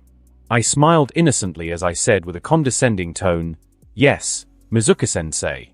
I believe I can learn the most by personally sparring with such an esteemed chunin as yourself." I got up and strode confidently towards the large circle. With gritted teeth, Mizuki-sensei approached the large circle himself. Now, both of us stood across from each other at the largest sparring circle there is in the academy. The onlookers could only watch the exchange, baffled. Sasuke looked on, his eyes transfixed and anticipation oozed from his gaze, curious as to how this would end. Get him, Akira team. Naruto chose the lesser evil as he cheered for me loudly. My imaginary fangirls were spurred on by Naruto as they cheered, "Beat him, Akira-kun." Shivers. I took a look at the crowd as I saw Kiba gesture, "Show US." Ah, that's right. Ever since the third year at the academy, we have been taught this first of the academy's 3 jutsu, the body replacement jutsu. In sparring, everyone is allowed to use everything in their arsenal. And by everything, I mean everything except sharp weapons and deadly jutsu. Unless it's stated to be a specific taijutsu sparring session, all is fair in love, war, and child mercenary sparring. Hinata, Byakugan, and Gentle Fist. Kiba and Akamaru tag team. Shikamaru and Shadow Possession. And in my case, ready. Mizuki smiled confidently. Are you? I smirked at him. TSK, start. Mizuki announced himself as his muscles tensed, and he jumped into motion towards me. We seemed to lack a proctor, but that didn't bother me. I know when to stop myself. Show US. Yelled out a significant portion of the class, led by Kiba. Sure. I formed the shadow graphic hand sign of a frog as I dodged the strike to my liver by backing off and announcing, Toad. The familiar dip in chakra and then liquid shadows moved at a rapid pace in front of me to form the figure of Jeff. Attack when he tries to back off. You are in a support role in this fight. I ordered Jeff through our mental link, causing Mizuki to stop momentarily in his follow-up strike and for the rest of the crowd to gasp and/or watch in stunned silence. Disregarding the reactions of the crowd, I swiftly moved to counterattack Mizuki, who managed to regain his composure just in the nick of time. I channeled chakra to all muscles in my body and concentrated them on my fists and feet to release a tiny burst of it to punish any blocks to my strikes. I can do this since I am not going to be using any other chakra-demanding jutsu or summoning anything else besides Jeff. Launching into a series of rapid punches and kicks, I watched as Mizuki skillfully dodged or blocked each strike with impressive speed. Noro-style taijutsu. Do you think you can do anything with that subpar style, huh? He yelled out his observation. Yes, and rude. I sent him a punch in the face, which he blocked with his forearm. A pained huff escaped Mizuki at the hit on the forearm. Speed-wise, he's slightly faster. Strength-wise, I'm stronger, evident by the damage he's receiving for each block of my punches. I gave him no mercy, no opening. And his slight speed advantage had no effect since I was not alone. Every time he tried to back off, Jeff launched a tongue swing at him, demanding a response from him, a dodge or punch to redirect it. Nevertheless, I haven't managed to land a critical hit on him yet. I thought as I continued to press him. That's the problem with shinobi, though. Unless they master quick hand sign execution, you press them to not even be able to do anything. They are incapable of casting jutsu. Nevertheless, at this rate, I'll break something with all those painful blocks he has been sponging up. For a minute, we went by a specific rhythm. What I had intended was for Jeff to only attack when Mizuki decided to back off or escape to gain breathing room. Unfortunately for him, this didn't continue long, as Jeff finally launched an attack in tandem with me as I aimed for Mizuki's knees. Hitting Mizuki in the chest, Jich. He yelled out at being struck by Jeff's tongue. I strengthened my leg as I launched a kick at Mizuki's knee joint, intending to severely damage it. I hit it, and I feel like I struck something very hard. A log. Body replacement jutsu. When did he have time to weave the hand signs? Behind. Jeff warns me. A kick to my head from behind. I duck under it as Jeff responds swiftly as well, sending out a tongue lash at Mizuki, who redirects it with a kick. I attempted to back off, but Mizuki went on the offensive this time, leaving me no room to gather my bearings. Mizuki charged at me, his strikes a blur of speed that caught me off guard. Faster than before, I thought, quickly dodging and countering, trying to stay ahead of the Chunin's relentless assault. At Mizuki's sudden increase in speed, Jeff provided support by blocking hits that would have normally hit my body. His tongue swung to slap away his hands and feet from touching me. The crowd's gasps and murmurs echoed around the training ground, their disbelief feeding into the chaotic atmosphere. In the midst of the exchange, I noticed the spectators' astonishment. Excitement surged through the onlookers. Naruto, true to form, shouted, "Go, Akira team." Their cheers intensified, adding to the fervor of the spar. My turn. Jeff. Tongue send-off. Now. I commanded Jeff as he launched his tongue towards me. Surprising Mizuki, as he evaded the tongue strike, the tongue swiftly wrapped around me, like a long rope, and I was pulled with all of Jeff's strength at a high speed towards him, only to bend my body mid-pull and land a powerful kick square in Mizuki's face. I was being pulled with momentum. He tried to back off but failed to do so in time. A resounding crack was heard and Mizuki was sent flying to the edge of the circle. The crowd, caught up in the spectacle, erupted in cheers and awe. It's like I'm watching the Chunin exams with Dad again. One of my classmates gave his reaction. I muffled out all reactions after that, as I rolled and landed beside Jeff, who unwrapped his tongue. I narrowed my eyes at Mizuki as he looked tired and worn, but most importantly, his jaw looked slack and blood escaped his mouth, his expression the epitome of fury and bewilderment, and I saw his arms twitching a bit from the pain of my punches as well. Aichi's suggestion to use my remarkable chakra control to mimic Tsunade's super strength is an ongoing experiment. Realistically, I doubt I'll ever match her strength. The level of chakra control required is beyond my current capabilities or even future ones, if I'm realistic. I can manage a slight enhancement of my strikes and their after effects. I've dubbed it Shatter Fist for the time being. Or Shatter Kick, judging by the state of Mizuki's jaw.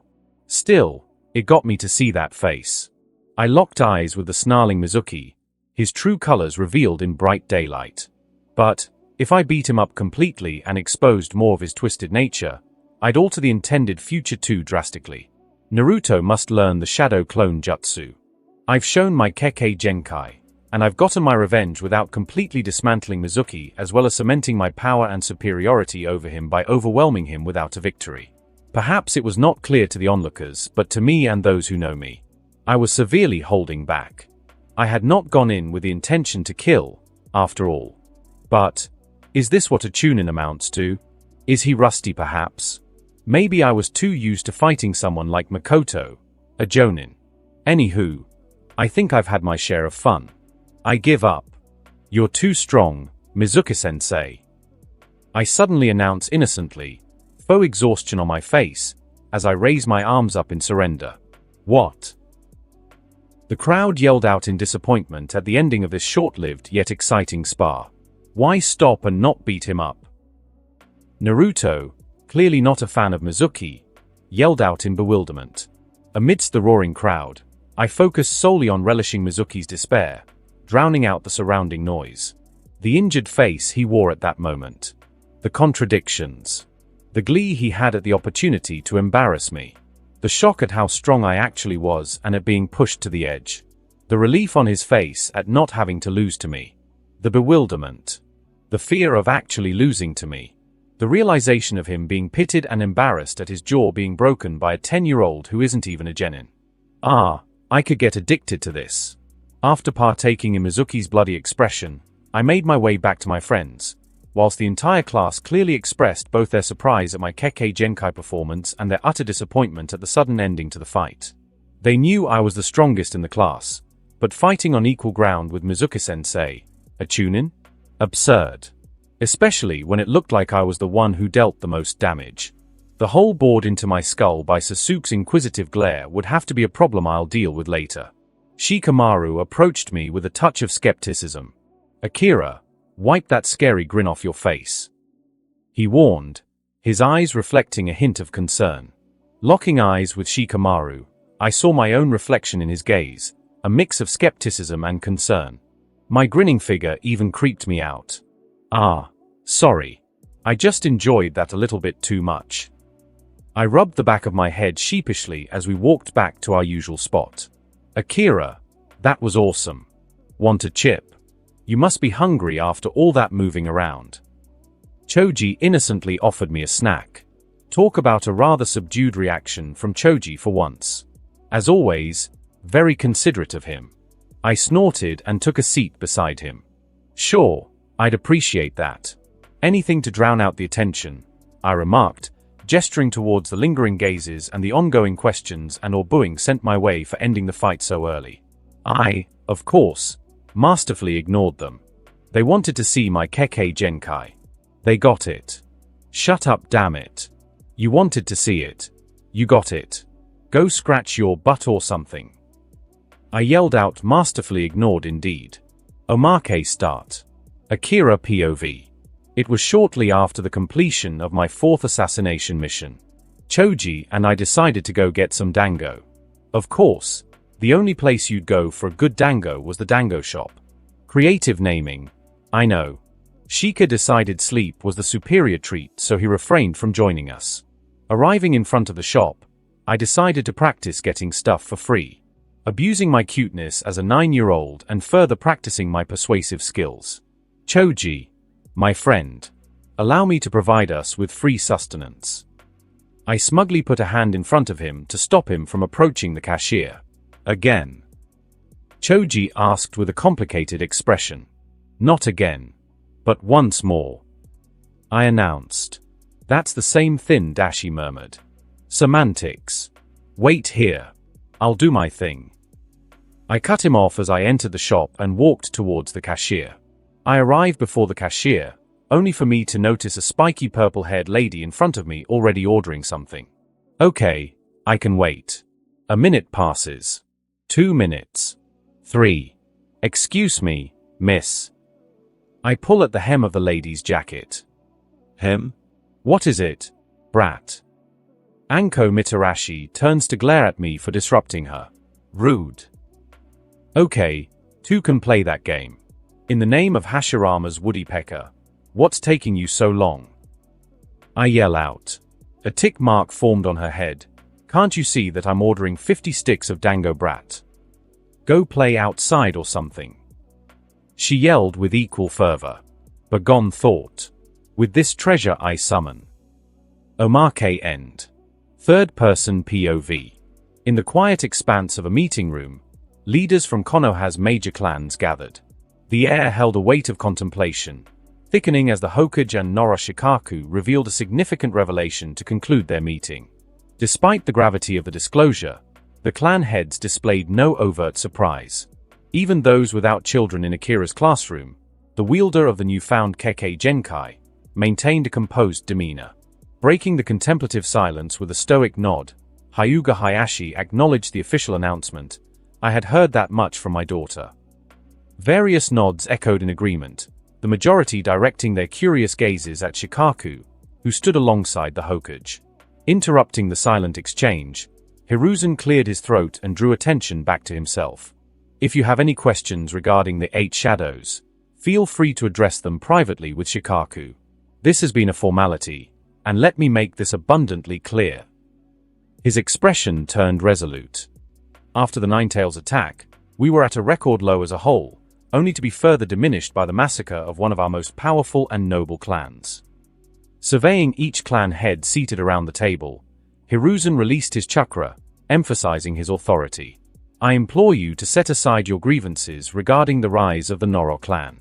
Consider the new Kekkei Genkai as a blessing for the village in these challenging times, and consequently, a blessing for yourselves. We must be strong and united.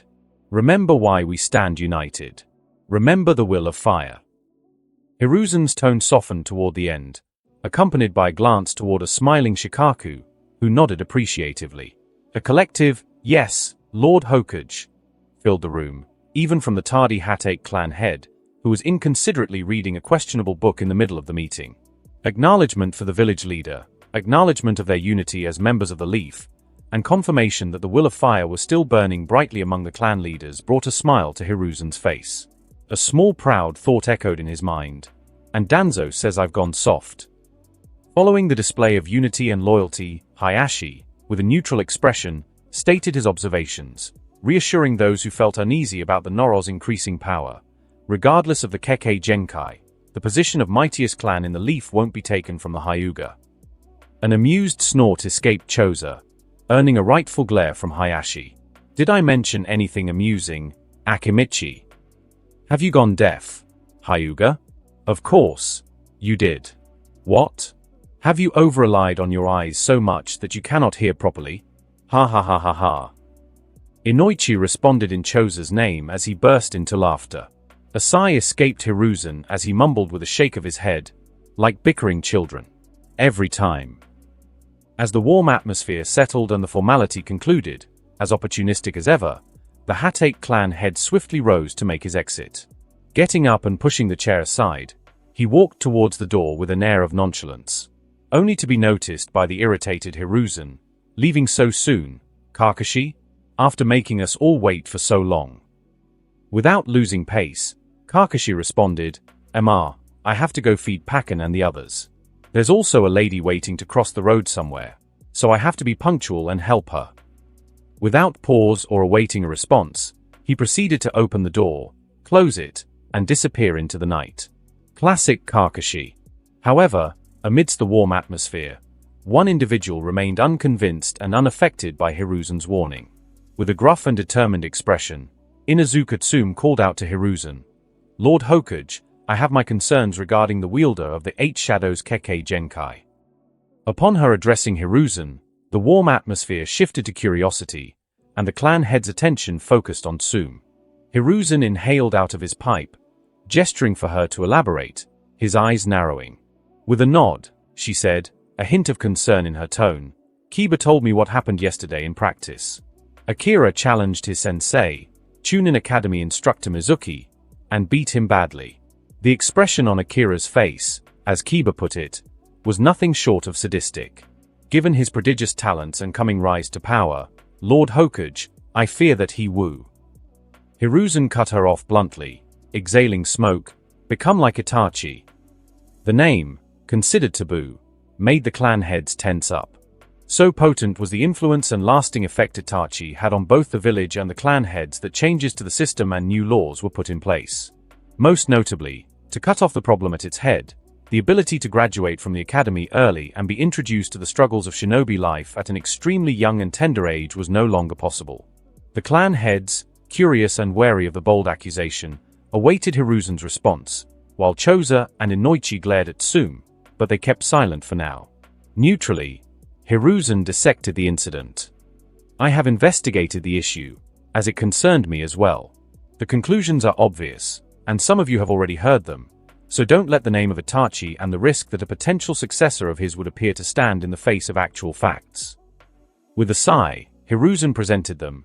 Mizuki revealed Akira's Kekkei Genkai, that is, at that point an undisclosed and private aspect of Akira, to his classmates without warning or permission. Clearly stated that he kept it to himself until the official registration of the Kekkei Genkai. Akira's fury has some grounds to stand on, and Mizuki was also suspended from instructing for a month and relegated to D ranks for his acts. As for Akira's questionable decision to spar with Mizuki, I see no issue with it, except the boy's talent and a fine showcase for his Kekkei Genkai. Sending a glance towards Inoichi, Hiruzen added, "Furthermore, isn't sadism, even in its mildest form, like the one Akira expressed with Mizuki, a common trait in the majority of shinobi?" Inoichi nodded, the statistics in his head, around 70% are confirmed to be sadistic, whether mildly or not. With another puff of smoke, Hiruzen gained a determined look. "There you have it. Do not worry, I will personally be keeping an eye on Akira." At that, most of the curious clan heads gained a semblance of calm, though some kept their skepticism. Itachi still ended up doing what he did despite Hiruzen's close eye. Expression only barely convinced, Tsume relented and sighed, half-heartedly stating, "That's all I had to hear, Lord Hokage." Choza, with a saddened expression, added, "Tsume-san, do you not trust in Shikaku? Akira is his son, after all." The question then arose in Tsume's head, as well as some of the other clan heads who were analyzing the risk of Akira himself and not the Kekkei Genkai, odd as it was. When comparing Itachi and Akira, from the limited information they hold, what is the main difference? Parentage. Trustworthy, loyal, and impressive as Uchiha Fugaku was, the power lust and old-fashioned attitude he held could have influenced Itachi to become what he is. The Uchiha were a complicated clan. On the other hand, though, there is Nora Shikaku and the Nora clan as a whole. Disregarding the few ambitious elders, Shikaku and the Nora clan were as harmless as a butterfly to the leaf. But Shikaku's loyalty and intelligence were what convinced most of them that Akira was in good hands. Would Shikaku let Akira become the second coming of Itachi or even Orochimaru? The answer would be no. If something like that were brewing on the horizon, would Shikaku notice? The answer would be yes. That, at least, was what Tsume came up with as she finally regained a semblance of calm when taking a glance at Shikaku's pacifying and silent expression. Turning to Choza, she answers with a snort, "I guess I trust him."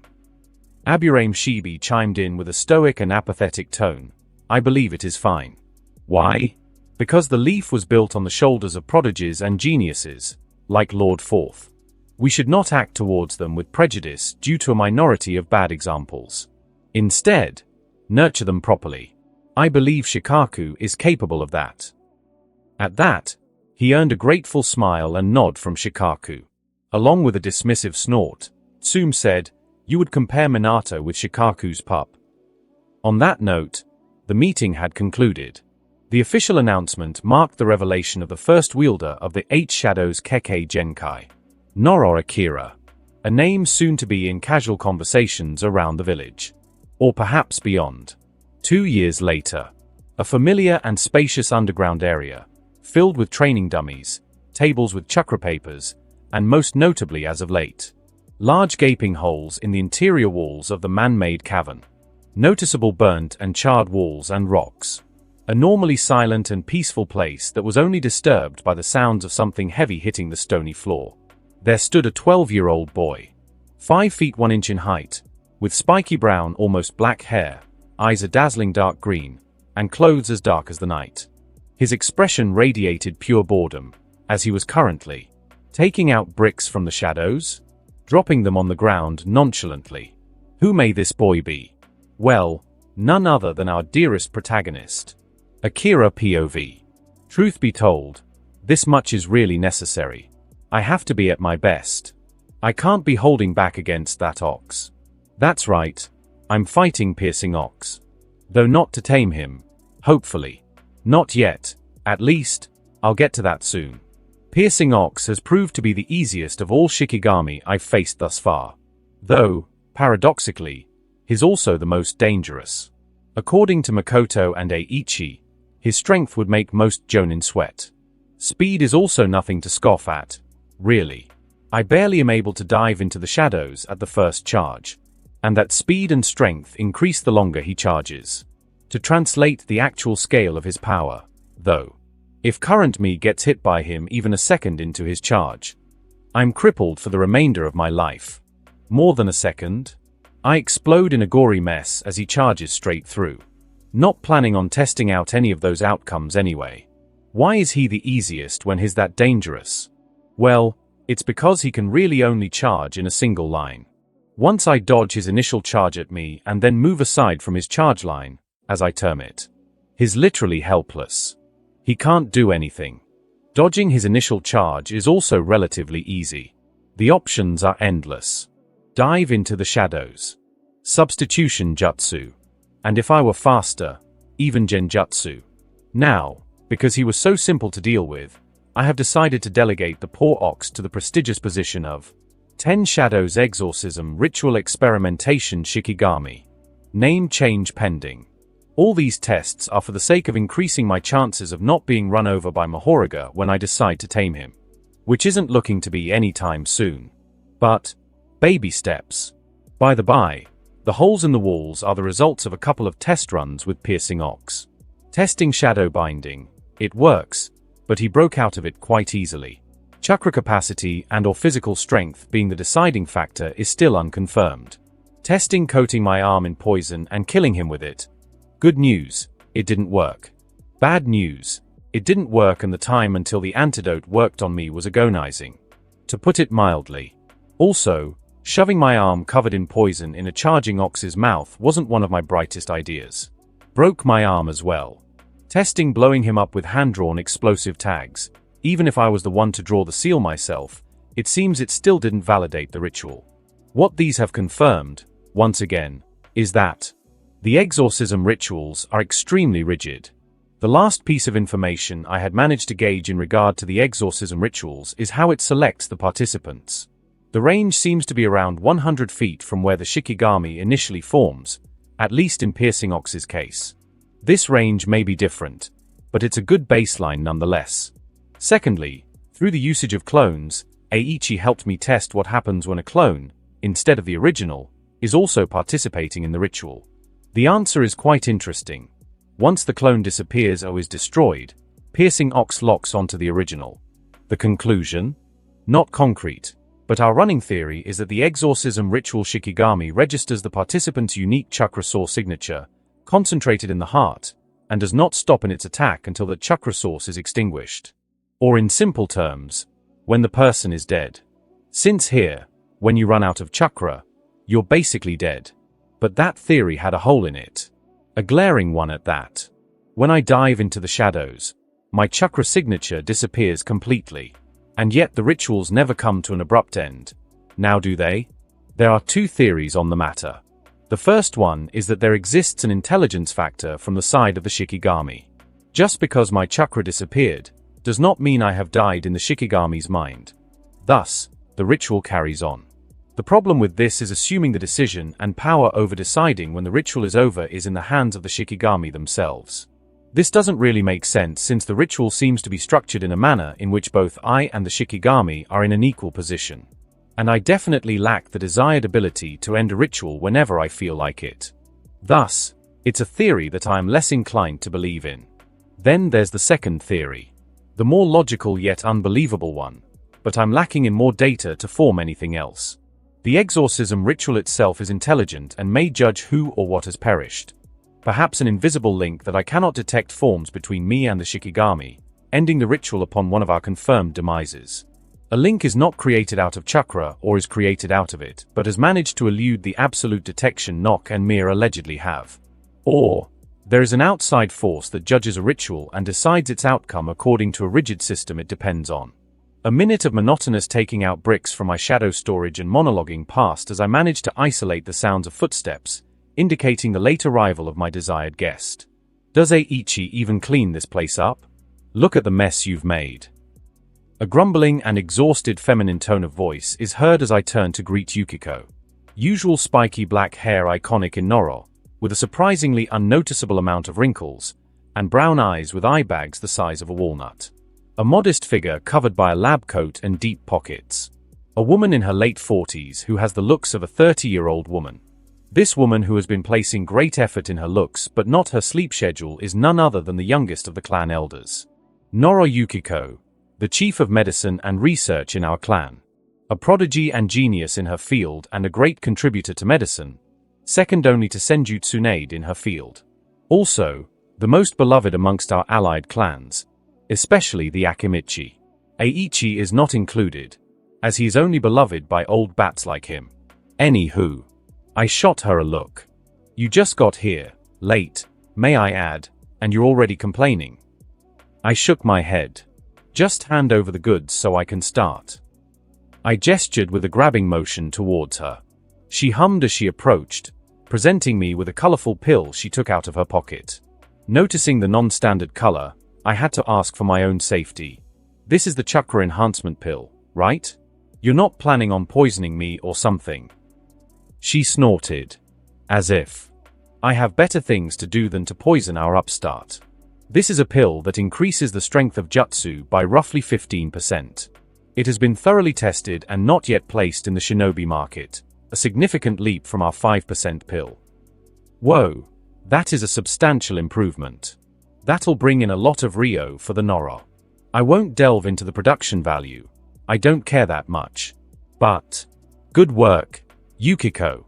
As the future clan head's cousin, I am proud of you. Of course, I didn't say that. What truly concerns me is, and what about the side effects? I inquired with an even tone. She nodded, elaborating, the side effects are, instead of a minor headache, you may be induced into a relatively painful migraine after the pill's 3-hour effect has subsided. I nodded, my expression stoic. I see. Relatively painful. My ass. Never mind. I take back my unspoken words of praise. She's as sadistic as her fellow elders. Only she takes a more roundabout and less honest route in satisfying her pleasures. With a casual shrug, I said, bottoms up, before swallowing the pill. She calmly informed me as she stepped back, it'll take a minute for the effects to kick in. Concerned for Yukiko's safety, I advised, make sure you move away from the line the ox will form, just in case. While she probably didn't need the reminder, being a Tokubetsu Jonin, politeness never hurt. Don't worry. As long as I don't fall asleep, I'll be fine, she reassured me from a safe distance. That doesn't reassure me. I yelled back, slightly bewildered by her standard yet paradoxically non-standard response. "Ah, Yukiko. For better or worse, she's the only true Noro among the three elders, unlike her notably zealous male colleagues." Shaking my head, I focused on the task at hand. As always, I needed to execute this part correctly, and then I'd be good. Forming the shadowgraphic hand sign of an ox head, I announced, "Piercing ox." In front of me, the shadows quickly shaped into a robust ox with short curved horns, white fur around its mouth, and a long thin tail, piercing ox. Swiftly diving into the shadows as the ox completed its formation, piercing ox charged at me with terrifying speed. Each step quaked the ground and cracked the floor. However, I had already dived into the shadows. Emerging from the shadows behind a table outside of piercing ox's limited single-line range, a loud explosion followed as the ox crashed into a wall once again. My heart raced at the short burst of adrenaline, a familiar reaction to facing this insanely powerful yet limited ox. "Now, before he causes any more property damage," I mumbled, staring at piercing ox as I weaved hand signs in a quick motion. The ox had turned around a clean 180 degrees to charge in the opposite direction. "Snake," I weaved the hand sign. "Yes, he can turn around, only for the sake of charging in a straight line in the opposite direction of his intended range. Odd, but whatever. Also an important note, I can change his trajectory if I knock him off his intended straight line route. Which isn't a good idea. Dragon," I weaved another. "Thus, the plan is to end him with a single calculated move that doesn't change his trajectory and keeps me at a safe angle from him. The safest and most surefire method I've come up with is using the Dragon Fire Jutsu and channeling it at the ox and cooking him alive. Cruel, I know. Unfortunately, though, the ox is tough. Really tough." My kunai snapped. I am not joking. Granted, I'm still not really good at channeling chakra into external tools, so that's that. Shatter Fist may work, but it'll take a lot of hits, and even then, it'll require me to get close to piercing ox and also risk staggering him and changing his trajectory. Not a good idea. Rabbit, I weave the second to last hand sign. Dragon, I weave the last sign.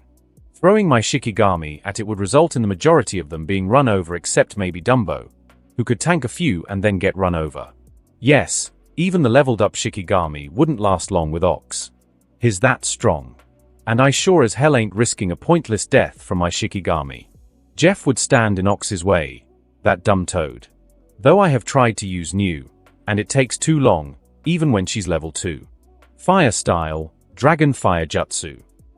I yell as I spit a line of concentrated flames at the ox, charging in a straight line at nothing. Thus, fire is the simplest, risk-free, and efficient solution. Piercing ox lacks any thermal resistance. The other non-10 shadow solution was to use a water jutsu, something I'm naturally better at, but I'll then have to deal with cleaning this place up. And Eiichi strictly requested I don't use any. This training ground has air ventilation, but nothing to take care of possible flooding. Also, the reason Dumbo's water pressure cannon was not put to work. Still need to figure out a more practical method of dealing with heavily armored or tough opponents. They are definitely rare, but defense piercing is something I sorely lack thus far. Outside of my Shikigami, that is. Dumbo covers that for me, and eventually this ox will also cover that weakness. But over-relying on them is also a problem. The best solution is to choose one out of a myriad of options. Options I lack. I kept at it, channeling chakra into the jutsu and breathing flames at piercing ox, who continued to charge vigorously as his whole body was being roasted. Hell, his strength and speed were only growing the longer he charged. Aiming the flames wasn't difficult. I merely adjusted my aim at his predictable movement. The only slight difficulty was adjusting the aim to his ever-increasing speed. Another explosion rang out, and piercing ox crashed into another wall, creating a hole nearly twice as large as the first. The smell of burnt flesh and bone as well as smoke has managed to permeate the entire underground structure, and yet the ox was still alive and thoroughly kicking.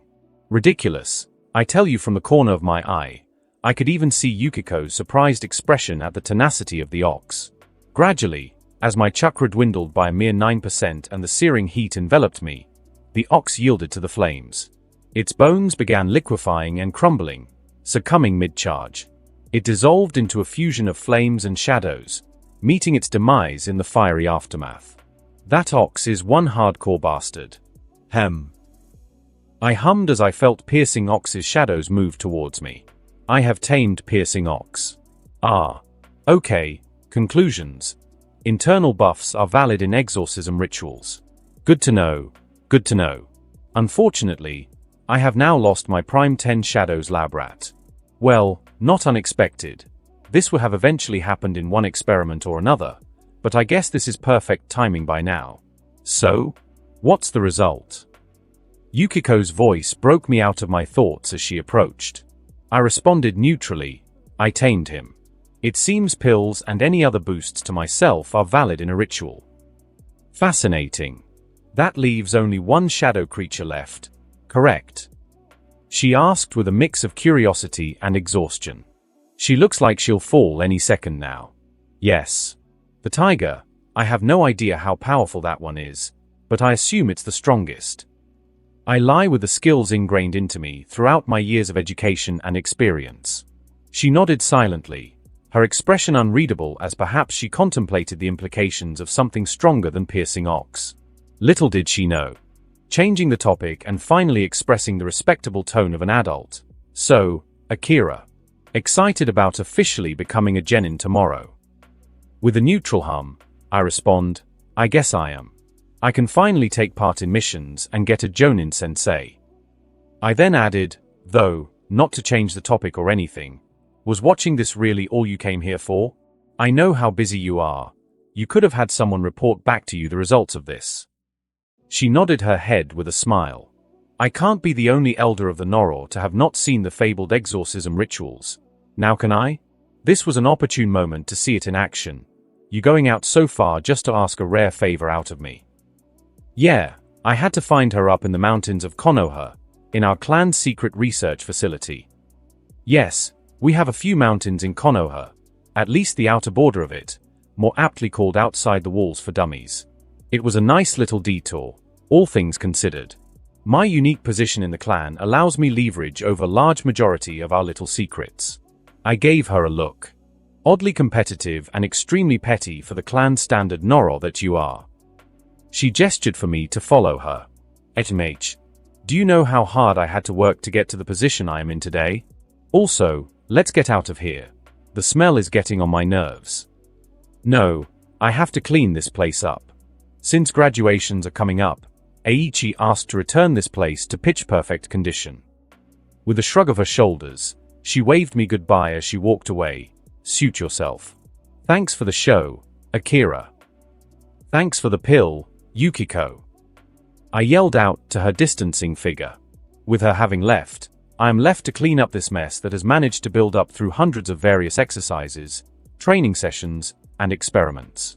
A sense of dread covers my entire body inch by inch as I scan the picture-perfect war zone of a training ground. Thank goodness I have an army of goons, I mutter. I formed the shadow graphic hand sign of a rabbit as I said, Rabbit Escape Level 2.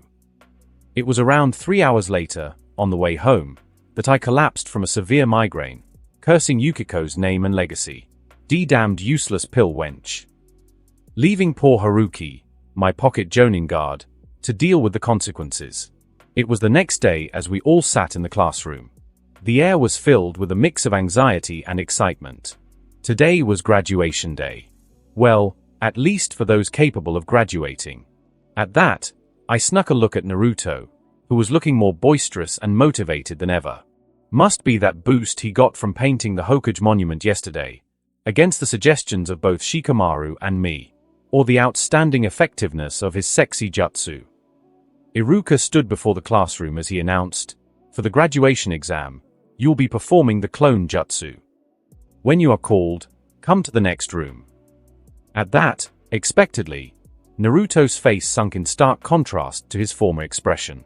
Naruto is the third strongest right now in the class. I don't recall whether he was dead last physically speaking at this point, so I have no idea whether to attribute this to my presence motivating both him and Sasuke to get stronger. Truth be told, this is an incredibly dumb and easy test. Mastering one of the Academy 3 being the only deciding factor for graduation is the Achilles heel of this whole education system. This is coming from someone who studied the stuff on here rather religiously. Except when I skipped lessons to chill. Naruto should, by all means, be allowed to graduate. But it is also an extremely easy test, just to funnel some poor kids into the Genin Corps just in case. Iruka called out, "First." His expression turned complicated, looking at me with a twinge of wariness as he spoke, "Noro Akira." I eyed the scar on his left arm, caused by a bite for a split second before I got up. "See you later, Akira. Good luck. Not that you need it." Choji waved at me, wishing me good luck. "Don't give Mizuki-sensei a heart attack," Shikamaru deadpanned, his face glued to the table. I offered a nod and a smirk to my best friends. "Yeah, let me wrap this up real quick." Although I say that, this atmosphere of excitement is pretty much infectious, getting me caught up in it as well. Only to be ruined by Kia tilde. Akira-sama. A fangirl yelled out, kickstarting the howling. Ah, and there it is. I sighed, realizing what was coming.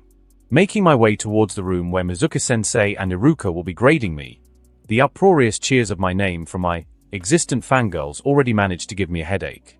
Arguably, one of the worst side effects of my grand reveal was the formation of a fangirl club or whatever rivaling that of Sasuke's. Truth be told, both of our fangirls had a sort of dark truth I'd managed to get from questioning some of them. Trust me, I tried to ignore them, but I'm not Sasuke. My nerves aren't made of steel. Nor would I detach myself from something this mild. So, being a person of sound mind, I asked them to politely explain what it is they like about me and why they are so fervorous in their fangirlish behavior. Some responded that they found me appealing because of X, Y, and Z, most relating to my performance in class, and the announcement only ignited that. Most, however, gave me an intriguing answer. Something along the lines of my parents told me to get together with you, flirt with you. Or if I marry you, our lives will be so much better and glorious. Like a eureka moment, that was all I needed to know.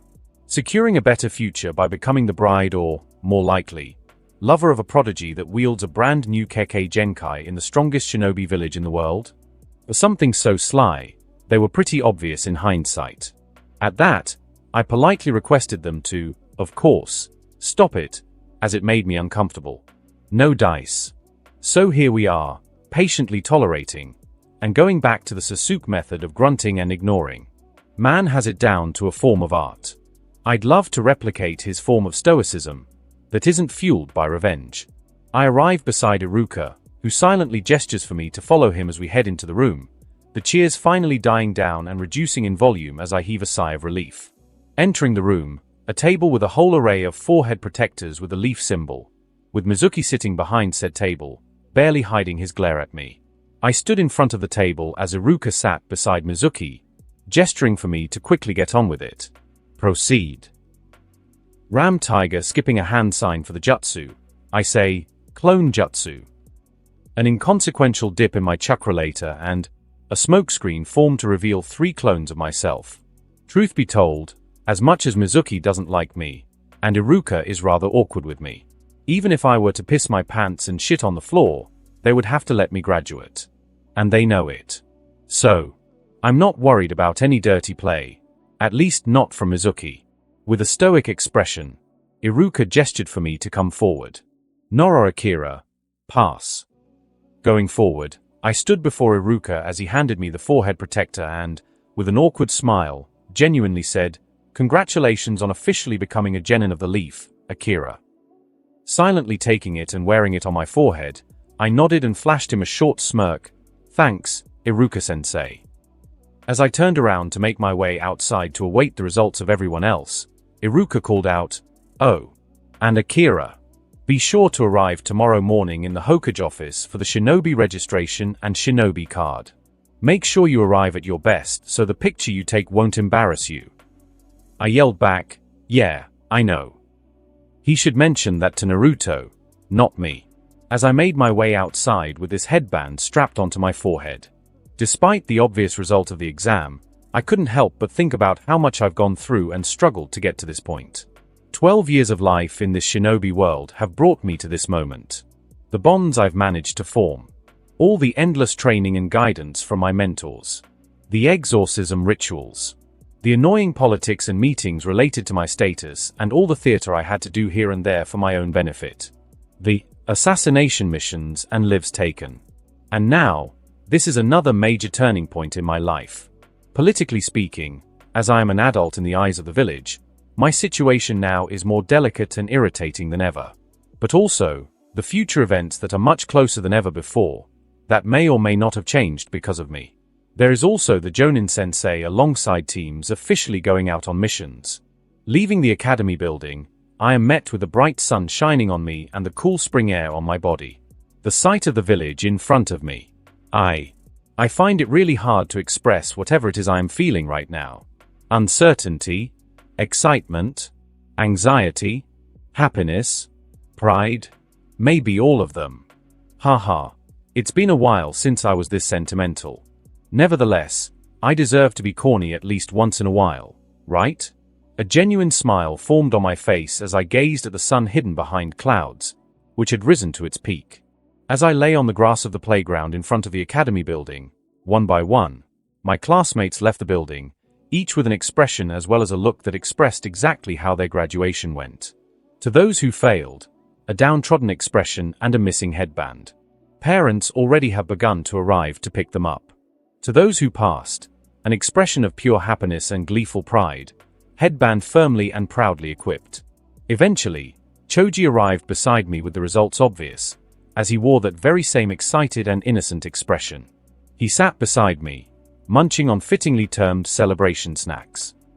Then Shikamaru arrived, and as we greeted him, the smile on his face proved to be hard to wipe off, as he was also proud of his achievement.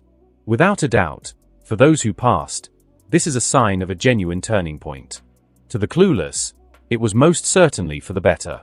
To those in the know, and especially me, well, we tried to make the best of it. It was dark outside, as the sun had just set.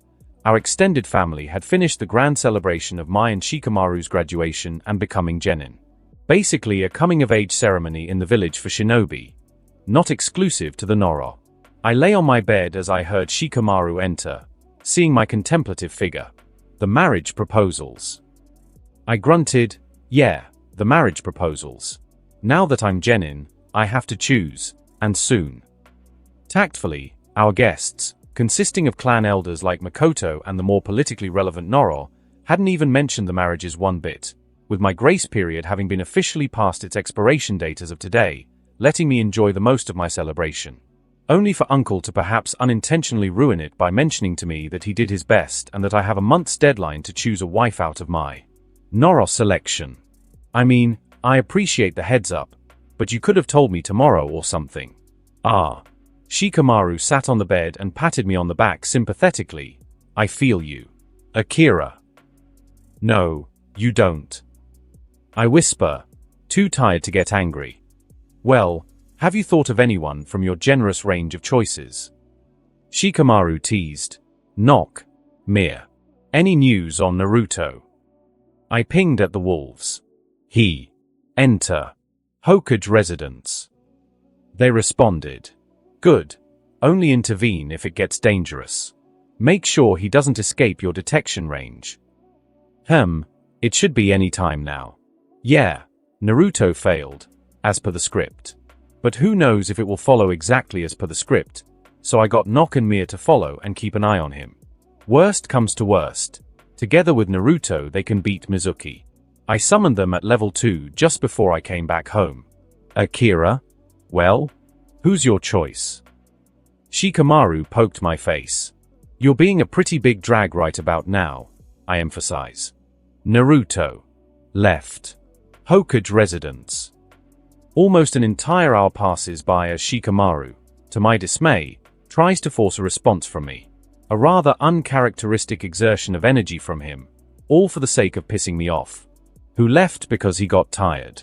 Leaving me alone for another half an hour, meditating to amplify my chakra regeneration only until, suddenly, I hear rapid footsteps approaching the door as it bursts open, revealing Uncle.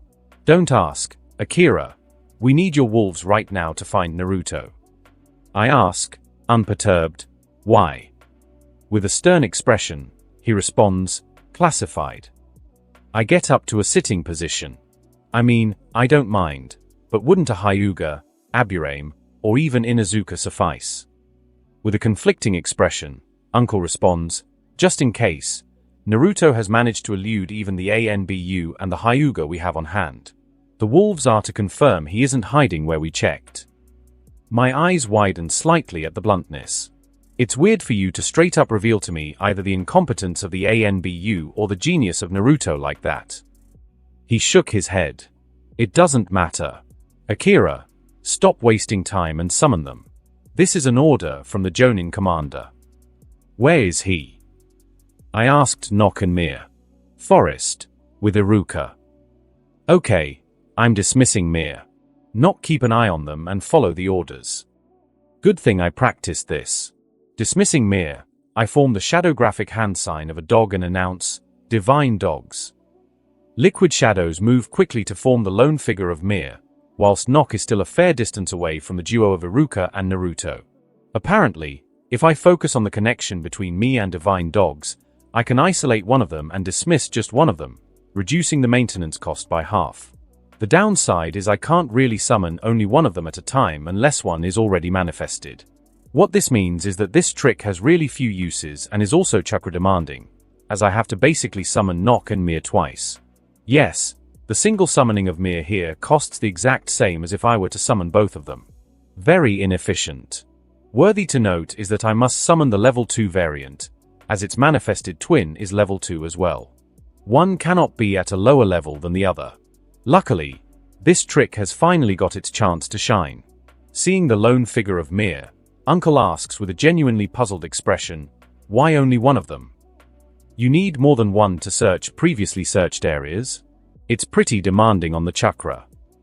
I asked, completely clueless.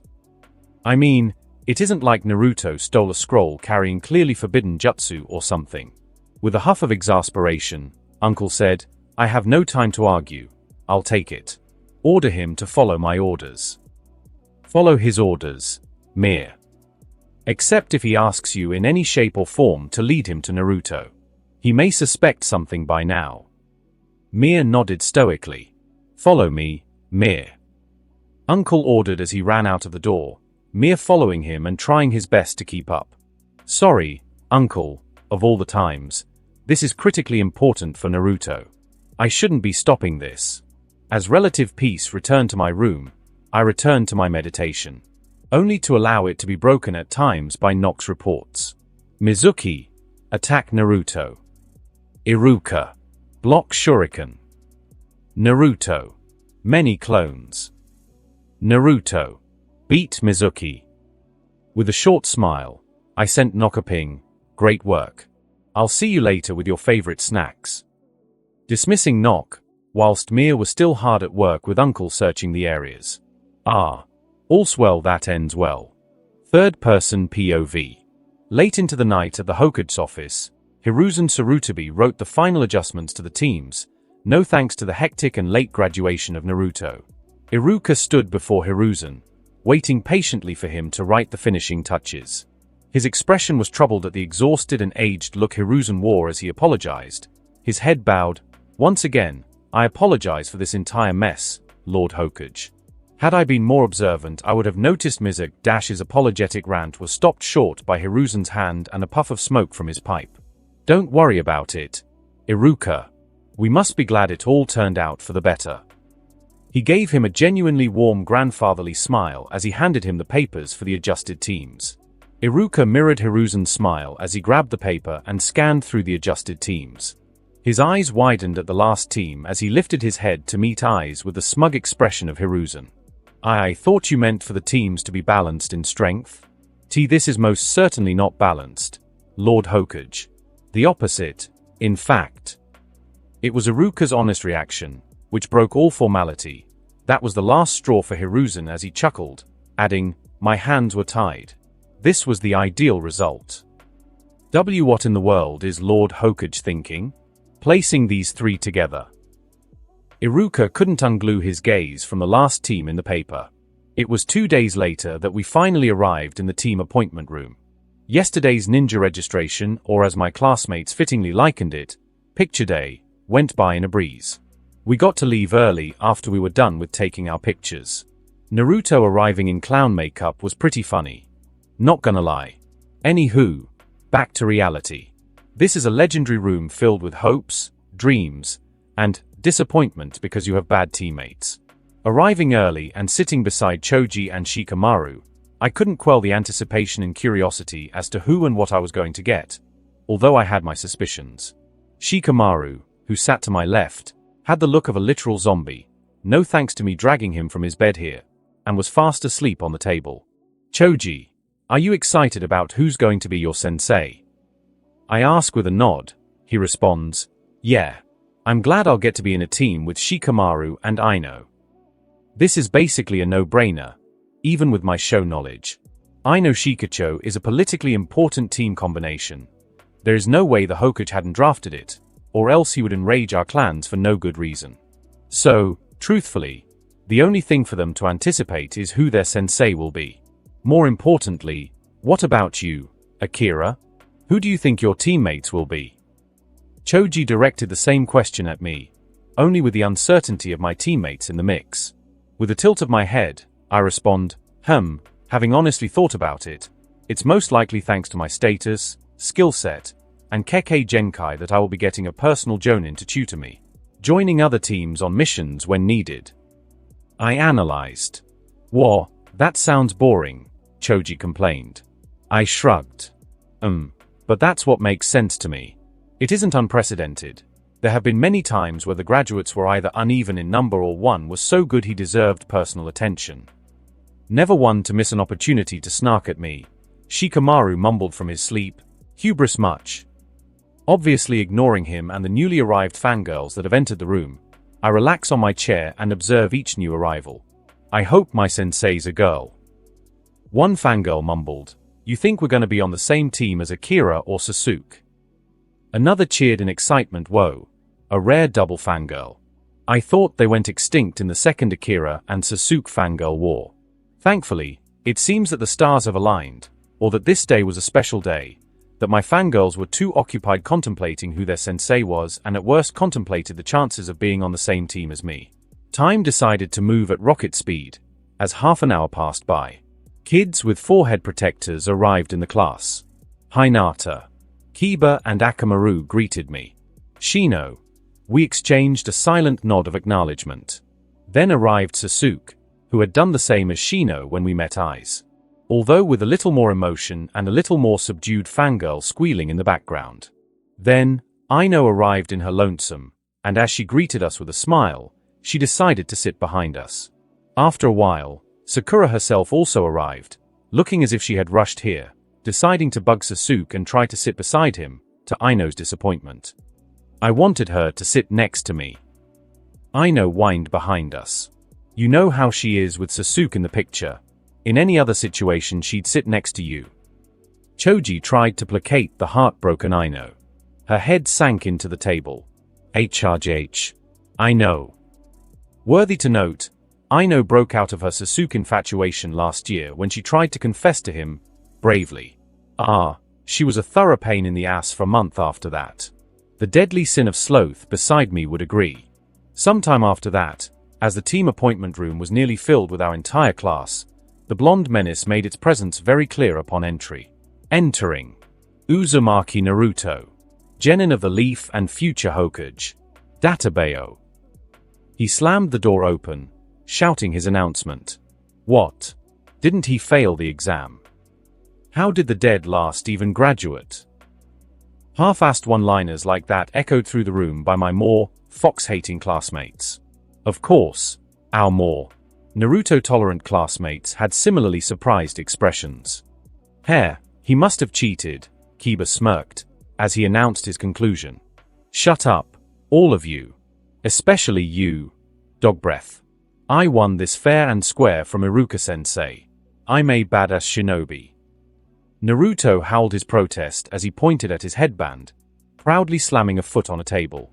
A table where Sasuke sat today. Dobi, shut up. Sasuke scratched his ear, not sparing Naruto a look. Naruto turned, his expression a snarl as he got in front of Sasuke as he sat on the table. Team. Wanna take this outside? An amused and confident snort escaped Sasuke. Yeah, Naruto. Shut up and get away from Sasuke-kun. Sakura yelled, grabbing Naruto's attention. But Sakura-chan. What's even so good about this guy anyway? Naruto pointed as he got dangerously close to Sasuke, trying to make him flinch. Then, a classmate of mine sat as he was about to lean back. Butterfly effect my ass. This scene hasn't changed. I tugged at the sleepy Shikamaru, who struggled to get back to sleep from all the commotion. Yo, you might want to be awake for this. He grunted as he reluctantly opened his eyes. What's so special about Naruto and Sasuke fighting again? He was cut off from his sentence by the image of Naruto and Sasuke's accidental kiss. Complete silence grabbed the room at the scene. The boiling fury of the Sasuke fangirls and especially Sakura radiated heat waves across the room. Are disgusting. It tastes like rotten duck. Naruto bent over in pure agony. Or shame. Much the same was Sasuke's case as he glared bloody murder at Naruto. I'll kill you, Naruto, you bastard. Naruto's attention, however, was quickly grabbed by the towering presence of Sakura. Hee, Sakura-chan. I can explain it was a mistake, I swear. Are you? Too. She roared. And she beat him up. Again. The next time you wake me up to something like this, I'll make sure your marriage partner is Oka's granddaughter. Shikamaru threatened. Noro Oka's granddaughter. Oh no. It's a level of ugly you'd expect from nightmares and not an anime world, where most women are downright gorgeous by my last world standards. You wouldn't. Oh, I would. As I was having a staring contest with Shikamaru, a good distance from each other so as to not repeat Naruto and Sasuke's blunder, a cough grabbed everyone's attention. Iruka waited for everyone to register his presence and quiet down. Once that happened, he smiled. Thank you. Now, you'll be assigned to 3-man teams under the guidance of a Jonin sensei, completing missions and assignments as you receive them, etc. All that will be covered by your sensei, and of course, make sure you listen to him. Hubris kills. Waiting for us to register the already known information, we waited for him to finish up the formalities as everyone was in suspense about the team assignments. So, we did our best to balance out the strength of each team. He announced. What? Was collectively echoed out in the room. Choji turned to me and whispered, according to that, then you might be right. I nodded silently. How does one balance around a team with a monster like you? Shikamaru whispered bluntly. Rude, but true. Guess I'm getting a Jonin tutor. Not bad. It's something I've basically had my entire life. Just with more leeway and getting assigned missions much more often. Let's begin, Iruka said the much anticipated words. Team 4. Jonin a main Euro. Team 1. Under Jonin Nanami Kento. Wait, what the heck? Nah, must be a cosmic joke. Eventually. Team 8. Inazuka Kiba, Aburame Shino, and Hyuga Hinata under Jonin Yuhi Kurenai. Truthfully, I was too concentrated on the teams to hear any reactions from the world around me. Team 10, Yamanoka Aino, Nora Shikamaru, and Akimichi Choji under Jonin Sarutabi Asuma, who would have expected that? Again, I didn't register the reactions of my friends beside me. And then finally the legendary team. Team 7, Uzumaki Naruto, Acha Sasuke and Haruno Sakura. Noro Akira under Jonin Hatake Kakashi. I see. I don't get it. Omake. Konoha Kekkei Genkai Official Registry, Sharingan, Byakugan, 8 Shadows Introduction. The 8 Shadows is a yin-based Noro clan Kekkei Genkai, utilizing shadows to summon shadow creatures. Origin and creation. Allegedly originating from a mutation in the Noro clan yin inclined chakra, the Kekkei Genkai is influenced by the mixed lineage of its bearer, Akira Noro. Akira's father, Aren, contributed potential Uzumaki or Senju heritage, adding to the Kekkei Genkai's unique manifestation. Shadow construct formation. The Kekkei Genkai's core function involves summoning and shaping 8 distinct shadow creatures from liquid shadows. Specific details regarding each creature remain confidential to preserve clan secrecy. Known summons: 1. Divine Dogs. Twin black and white wolves capable of chakra detection of an untested range. 2. Toad. Human-sized toad capable of lashing out its tongue in combat. Its strength is estimated at mid to low genin. 3. Rabbit. Not much is known about this one, as the user has been cited to be surrounded by rabbits at a certain point. 4. Owl. A large owl creature the user had been sighted on. Not much else is known. 5. Unknown.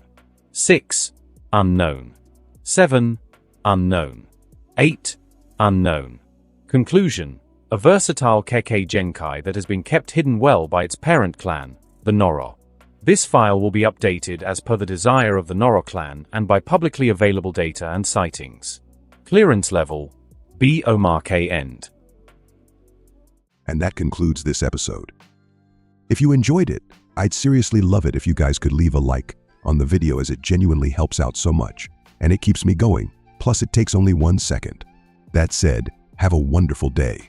See you in the next one.